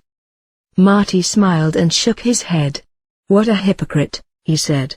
May I be the first to say, weak source. Page 240. Some odd choices and one truly inscrutable one await us on this page. So let's begin. Doc does his what the hell line to Marty, and you know how we just saw a firefight, with terrorists, involving rocket-propelled grenades down here at the mall. Well, the cops in this book are better than movie cops, because they totally noticed when that happened too. Nearby, the police had poured out of their cars and were busily rounding up the terrorists. Come on, Gipe, you went out of your way to give them names and motivations earlier in the book, but ever since the first chase scene you refer to them only as the terrorists. Anyway, these book cops aren't that much better than the movie cops because they entirely miss out on the only other people standing around in the deserted parking lot by a van and don't so much as glance in their direction, allowing them to run away with ease. Let's get out of here, Doc Brown said. This is going to be impossible to explain. I'm with you, Marty said. Together, they ran toward the mall core and disappeared into the shadows as even more police cruisers turned the corner into the mall. As they sped away in the step van, the two men discussed their adventures. And man, wouldn't it be awesome if that was the ending to the whole book right there? Wouldn't it? No? Okay, I can see your point and I respect it. Marty admits to screwing up a little. Doc asks how, and Marty explains the whole "this used to be Twin Pines Mall until I ran over a pine tree in the past by accident" thing, ending with, "I guess that's why they call it Lone Pine now." Doc Brown smiled. "You'll probably notice a lot of things like that," he said. "It'll be your own private joke with Hill Valley for the rest of your life." Yeah. That's how the conversation ends, with Marty just trailing off with "yeah," and I'm pretty sure you can read a lot into that. I, for example, read it as Marty being worried that he's changed so much he won't recognize anything, and concerned that all his relationships and friendships he remembers have been destroyed or altered beyond recognition with strange new ones in their place. But whatever. Okay, so here's the part one don't get at all. A few minutes later, they reached the DeLorean and Doc got inside. "Won't start, eh?" he said. Marty nodded. Doc reached under the ignition, flipped a hidden switch and smiled as the engine roared to life. "What are your plans now?" Marty asked. What the hell? What's that switch doing there? Here are the possibilities. That switch was always there, and Doc built the DeLorean with a will to queue out by failing to start for a little while the first time, and then actually failed to start the second time switching the machine. Half of me wanted Doc to say at this point, "Nobody can start this car but me." But why? Why is this here and how did Marty get around it anyway? Faulty Doc wiring? This scene is weird, you guys. The end. Page 241. On this page Marty asks Doc what his plans are, and Doc says he's gonna wait till the cops are gone from the parking lot, go back to his van, pick up the plutonium pellets there and take a look at the future. How far? Doc shrugged. "I figure I'll take it slow at first," he replied. "Maybe I'll go about 30 years, just to get my feet wet. Then maybe I'll take a look-see at the 22nd or 23rd centuries." "Well, good luck," Marty said. The 22nd and 23rd centuries part stands out as being weird, but whatever, maybe it's cool that the temporal expanse of Back to the Future can get enlarged a bit. The time machine is good at traveling all through time. We don't need to limit ourselves to within a claustrophobic plus or minus 100 years of 1985. Doc says it's funny, isn't it? I had to wait 30 years to catch up with you. Now you've got to wait 30 years to catch up with me. Ain't life weird? And then he winks and closes the door and drives off. Then Marty presumably walks home and goes to bed and the next morning wakes up and thinks it was all a crazy dream. But then he pinches himself and it's not. So he pulls out his record company submission form from the trash and puts it in a mailing envelope. Why not? My music has been wowing them for 3 decades. I'm a cinch to win. And then goes and sees his family is all different. Weird. So, at this point let's talk Marty. Specifically, let's talk about this sequence of events. The Marty we've been reading about, Marty Prime, goes back in time at the Twin Pines Mall. Marty Prime has some adventures that change things, the name of the mall, the circumstances of his parents' meeting, his family's history. Marty Prime goes back to the present, goes to the Lone Pine Mall, and watches himself go back in time again. See the problem? Marty has returned to a future where at least some things have changed. We know for sure the name of the mall has, and we know for sure that Doc's spent the past 30 years trying to act natural while knowing he's totally going to invent a time machine and meet Marty and wear a bulletproof vest someday. The world we're in isn't identical to the one that Marty left at the beginning of the story. And that's a problem.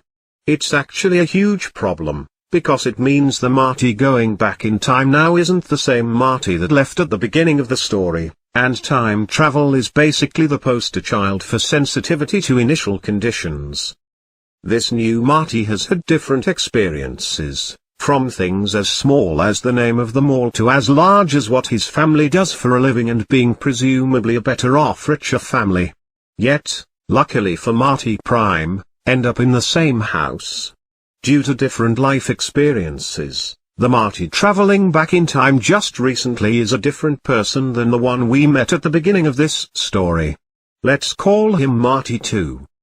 Marty 2, being that different person, is absolutely going to have different adventures in 1955 than Marty Prime did. There's a few ways these adventures could turn out, especially considering how narrowly Marty Prime avoided disaster when he was running through them. Marty 2 doesn't get his parents back together, and so he ceases to exist. Result: Marty 2 and Marty Prime were never born, which causes major damage to the space-time continuum. Marty 2 does get his parents back together, but slightly differently, as Marty 2 would interact with Doc differently. Remember, Marty 2 wouldn't know anything about George being hit by the car and such, and grew up thinking his dad was boss, so there's nothing in his mind he would need to fix. This results in a new, again altered 1985 where Marty 2 watches Marty 3 go back in time. Result: a loop, potentially infinite. The timeline may never stabilize into a solid reality ever again, and Marty 212,626 could watch Marty 212,627 go back in time. This is probably a bad thing. Marty 2 doesn't mess with his parents' meeting at all, and so has a different adventure in 1955. At the end of this, either he returns or he doesn't. So either Marty is never born, Marty's successful trip back to 1985 gets erased, undoing all the work Doc and Marty have put into it and maybe destroying the universe in a paradox, or the timeline starts looping, never reaching a stable new reality. Those are really the only options we've got, and none of them are great. They all kinda suck, actually. Page 242. So Marty cleans up and goes downstairs, where Sister Linda and Brother Dave are having breakfast. They appeared the same facially, but everything surrounding them, from their clothing to the furniture, was different. The takeaway here is that Brother Dave is loaded and likes business, and Sister Linda is slightly less slutty, which I guess we're supposed to think is better, but whatever, man. Nothing wrong with having sexy fun with people. Dave wore an expensive business suit and was reading Forbes magazine. Sister Linda was dressed casually but elegantly as she ate what appeared to be Eggs Benedict. And I love that we've had an omniscient narrator throughout this story, but even all-seeing narrator guy can't quite figure out what she's eating. The dining room is also fancier, and the table is set with delicate linen, which you know has got to be fancy to the mancy. Anyway, Marty, having spent a week in the 50s, is talking like a 50s guy. That or someone thinks this is how 80s teens talk to each other. Say, are we having company or something? He asked. Linda and Dave looked at him and smiled. Not that I know of, Linda smiled. And I say, is Linda meant to be smiling in this scene? Could that also be clarified somehow? Book Marty, still slow, doesn't get that altering the past could alter the past, and so doesn't get that things have changed. Then why is everything so ritzy looking? Marty murmured. Isn't today Saturday? That's right, Dave replied. Marty noticed that he was reading the business section of the morning paper. Aren't you working this morning, Dave? Sure, I always work on Saturdays. At Burger King? Dave laughed. What are you, hungover or something? He asked. And for once I am not the guy making typos, because that missing quotation mark on "aren't you working this morning, Dave?" is totally in the book. In any case, surprise, surprise, the movie version is way better. There, Dave and Linda are talking about all the boys she has chasing after her, and Marty interrupts them with a hilariously aggressive, What the hell is this? which makes Dave and Linda's confused reactions as they look up from breakfast way funnier. It's all so tighter, Dave says. I always wear a suit to the office. Which makes Dave and Linda's confused reactions as they look up from breakfast way funnier. It's all so tighter, Dave says. I always wear a suit to the office, which gets across the whole better job thing without needing a back and forth about Burger King and hangovers. But here in the book, We're talking about hangovers, and so Marty replies that he's not hungover, he just doesn't understand the fancy suit. Given that it took Book Marty hours and hours to realize that he was in 1955, I wouldn't be surprised if it takes him pages and pages here to realize that he's changed the world. Let's just peek. What, there's only 6 pages left. Pretty cool. Page 243. Dave asks Marty if he's alright. Marty says, "Yeah. Are you guys alright?" Dave says sure. Never better. And then notices Marty's got the music envelope in his hand and so offers to mail it from the office. I guess this sentence is there to confirm for us that Marty will actually get that letter mailed. So the arc of mailing Marty's tape concluded pretty unambiguously. This next part is awesome. Marty released the envelope and sat at the table. A bowl of fresh strawberries was waiting for him. "I still don't get it," he muttered. "Strawberries. Eggs Benedict. We never used to eat that kind of stuff. It was just cereal with toast and a paper towel for napkins. What's going on?" Oh man, toast and a paper towel for napkins. I love it. I love that it's structured so that one paper towel has to act as multiple napkins. I also love that strawberries is considered by Marty to be the height of decadence, to be eaten only on the finest, most delicate linens. At first I thought maybe we Canadians were blessed with affordable, commodity strawberries, but then I did some research and oh snap, not only do they cost the same in our two proud nations, but also prices that American growers receive for fresh market strawberries have more than doubled since 1970 but have not kept pace with inflation.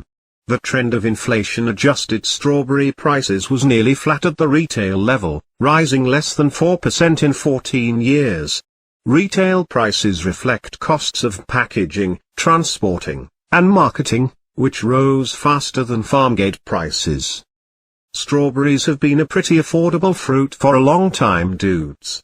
I get that if the original McFleece were super poor then maybe strawberries would be totally out of reach, but we know the book McFlies can't afford strawberries poor. They've at least owned multiple cars. Plus they bought a whole ton of peanut brittle like it wasn't even a thing.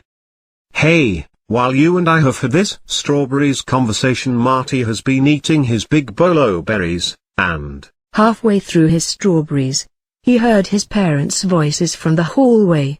Their conversation was light and happy sounding. Marty asks where they were. Dave explains they were at tennis. Marty, still not getting that things have changed, says that Mum and Dad don't play tennis, and Sister Linda shoots him down. Then that explains why they've been club doubles champions for 6 years, Linda said archly. "I can't believe it. Where have you been?" Linda demanded. Marty seriously considered telling her when his folks walked in the room. Marty's parents look tanned and healthy. George radiated confidence and self-esteem, and Lorraine looks thin and dynamic looking. These are some rad healthy confident dynamic parents, and Marty's jaw literally falls open and he says, "Mum. Dad. You look great." And new improved Sister Linda I guess still doesn't like Marty that much because she thinks Marty's saying this because he wants something from them, so she says, "What can he want? He's already got everything." And Marty continues to not realize what happened because he's incredibly slow. Page 244. Lorraine puts her arm on Marty's shoulder. Familiar physical contact suggesting an easy relationship between these two characters. And then says, "Tonight's the big night, isn't it? Isn't tonight your big date with Jennifer Parker? She's such a nice girl. I really like her a lot." Gipe lets us inside Marty's head and then shoots down his own rhetorical questions. Marty could hardly believe this was his mother talking, even taking the physical transformation into account. Could this be the same woman who continually badmouthed Jennifer? Obviously not. In both the movie and the book, Marty says that he can't go because the car's wrecked. In the movie, everyone freaks out and is all Wrecked? When the hell did this happen? And why am I told? I'm sure the car's fine. Why am I always the last one to know about these things? Then they go outside and see the car is fine. In the book, nobody freaks out, but instead they take this opportunity to awkwardly hit us over the head with what happened, in case we're all as slow as Marty. Wrecked? Dad said. He's been like this all morning, Dave explained. It's like he went to bed and woke up in a different house with strange people. Wait, it gets better. That was indeed the case, but Marty didn't say so. Wow, Brother Dave sure is speaking naturally, and just like who had no idea what just happened would speak. They all calmly go out to see Biff waxing the car. There in the driveway was a sparkling new BMW. Next to it stood Biff Tannen, polishing diligently. His expression also seemed subtly altered, devoid of the usual arrogance and belligerence. As he worked, he whistled a happy tune. Out loud, Marty says geez, and then out loud with his family standing right beside him says, what a difference a belt in the chops can make. So, altered Biff Dude goes from manager of at least George McFly, to owning his own car detailing business, which as a self-employed dude myself reviewing this crappy book I can see it as a step up. And he's given up on a lot of his anger too, which is great. And here in the book he's whistling a happy tune, which shows he's even happier. So, hooray. Happiness. But, maybe things aren't so great. There's all sorts of consequences we don't see. For example, if Biff had kids in 1985 prime that he didn't have in this new 1985, there used to be some alive kids running around that aren't running around anymore because whoops they never got born. Hope those strawberries were worth it, Marty. Or possibly the reverse is true. Biff, now blessed with a happier life, has kids in this new Hill Valley. What, you think Griff calls Biff Gramps for his health in the future? So Biff has at least one kid in this timeline, one can assume. All that aside, yes, the fact that George and Lorraine hire to wax their car the man who tore her dress and tried to rape her in high school seems incredibly weird no matter how you slice it. Page 245. An interesting difference between the movie and the book. Here in Booktopia, George asks for 2 coats of wax, and says the coat last time was a little sloppy. Yes, sir. Biff replied in a voice that was friendly and eager to please. You're the boss, sir. Meanwhile in the movie, George asks for 2 coats of wax. Biff says he's finishing up the 2nd coat, and George says, Now Biff, don't con me. I'm sorry, Mr. McFly. I meant I was just starting on the 2nd coat. So movie Biff still has some of his jerky ways about him, while in the book, new Biff is completely transformed and he just wants to do a really good job. Anyway, remember when Lorraine almost got raped by Biff? George and Lorraine do. They think about it with a smile. I've had to keep Biff in line ever since high school. Then, George added with a smile, although if it hadn't been for Biff, your mother and I would never have met. Yeah, Dad, Linda interrupted. You've told us a million times already. You beat him up when he was bothering Mom and that's how the 2 of you fell in love. It was more than that, Lorraine added. Your father literally came to my rescue. She sighed. It was so romantic. Ah, memories. Again, this works way better in the movie because the sexual assault was played down as much as is possible and Linda and Lorraine don't have this back and forth. Here in the book, where the word rape was used and her dress was torn open by Biff, this whole exchange is just really strange. You can read it like George and Lorraine never telling their kids the full details, but Lorraine is still really into this night. Lorraine, I don't know what your deal is. Hey, remember how Marty kept going for those time travel laughs while he was in the 50s? He's not the kind of guy to leave well enough alone, so at least he's been consistent here in the 80s. Whatever happened to the other guy? Marty asked. What other guy? His father asked. The guy I was named after. Oh, Lorraine murmured. We never saw him again. He vanished into thin air. Then, looking at Marty closely, she said, I don't remember ever telling you about him. Well, you must have. Otherwise I wouldn't have known, would I? And man, this exchange is winky and terrible and only exists so Marty can lord his time travel knowledge over his family, but it could have been worse. In the first draft of the movie, George goes back to a photograph of that night, looks at Marty in the photo and says something like "Nah, it couldn't be." And then the movie ends, which is even winkier and terribler. While everyone is reminiscing about Lorraine's busy night, Biff walks in with a book called A Match Made in Space. Page 246.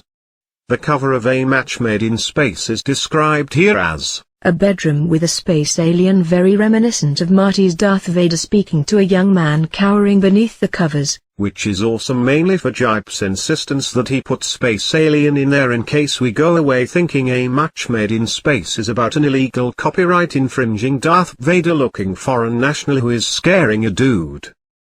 The movie goes through this quickly, and it's almost too quick.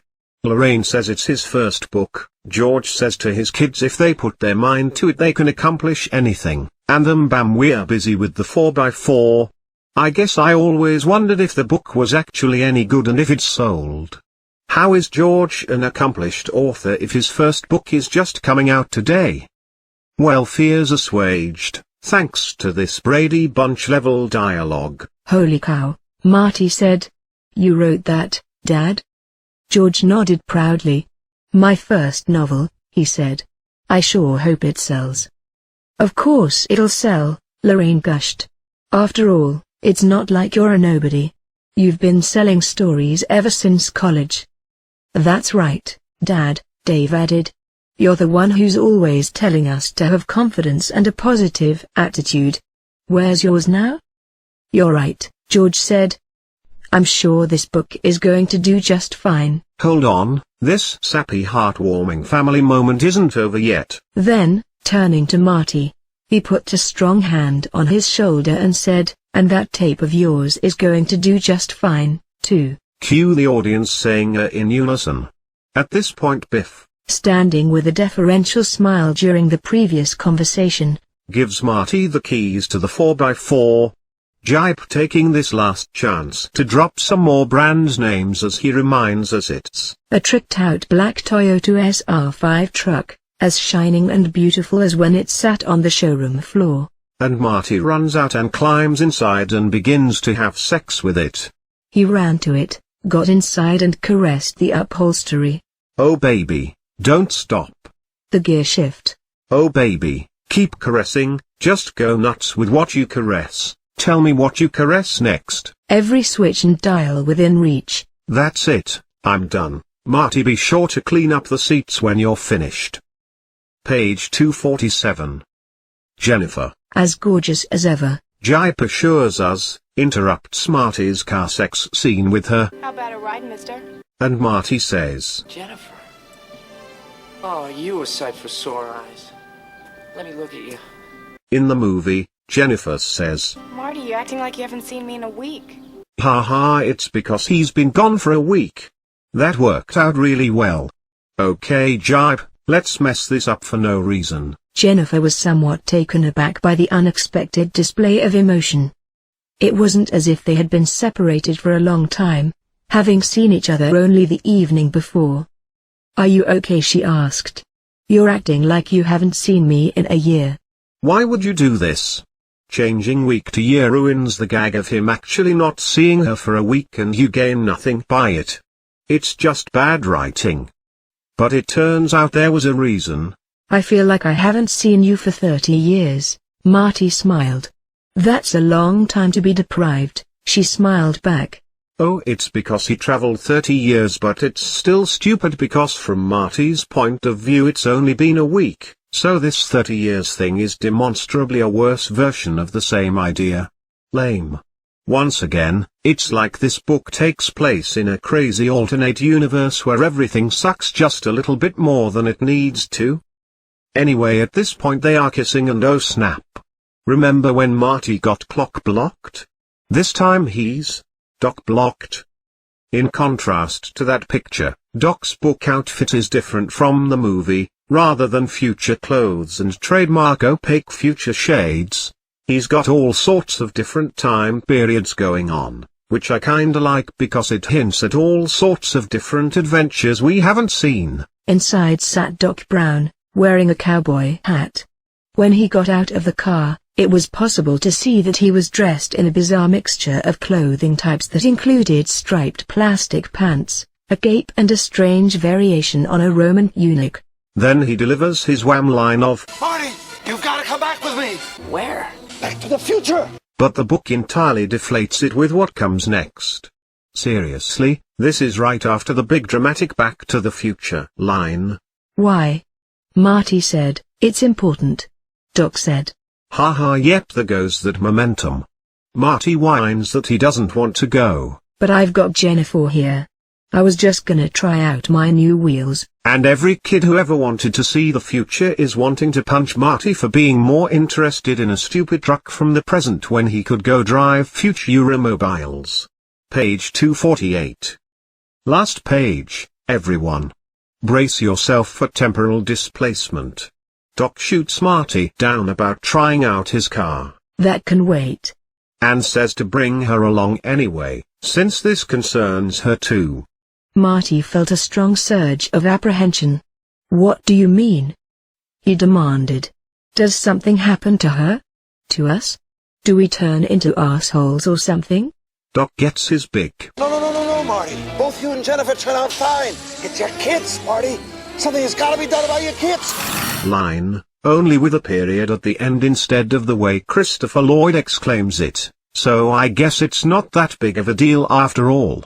And Jennifer, oh Jennifer, you are so sheltered, so naive. Our kids?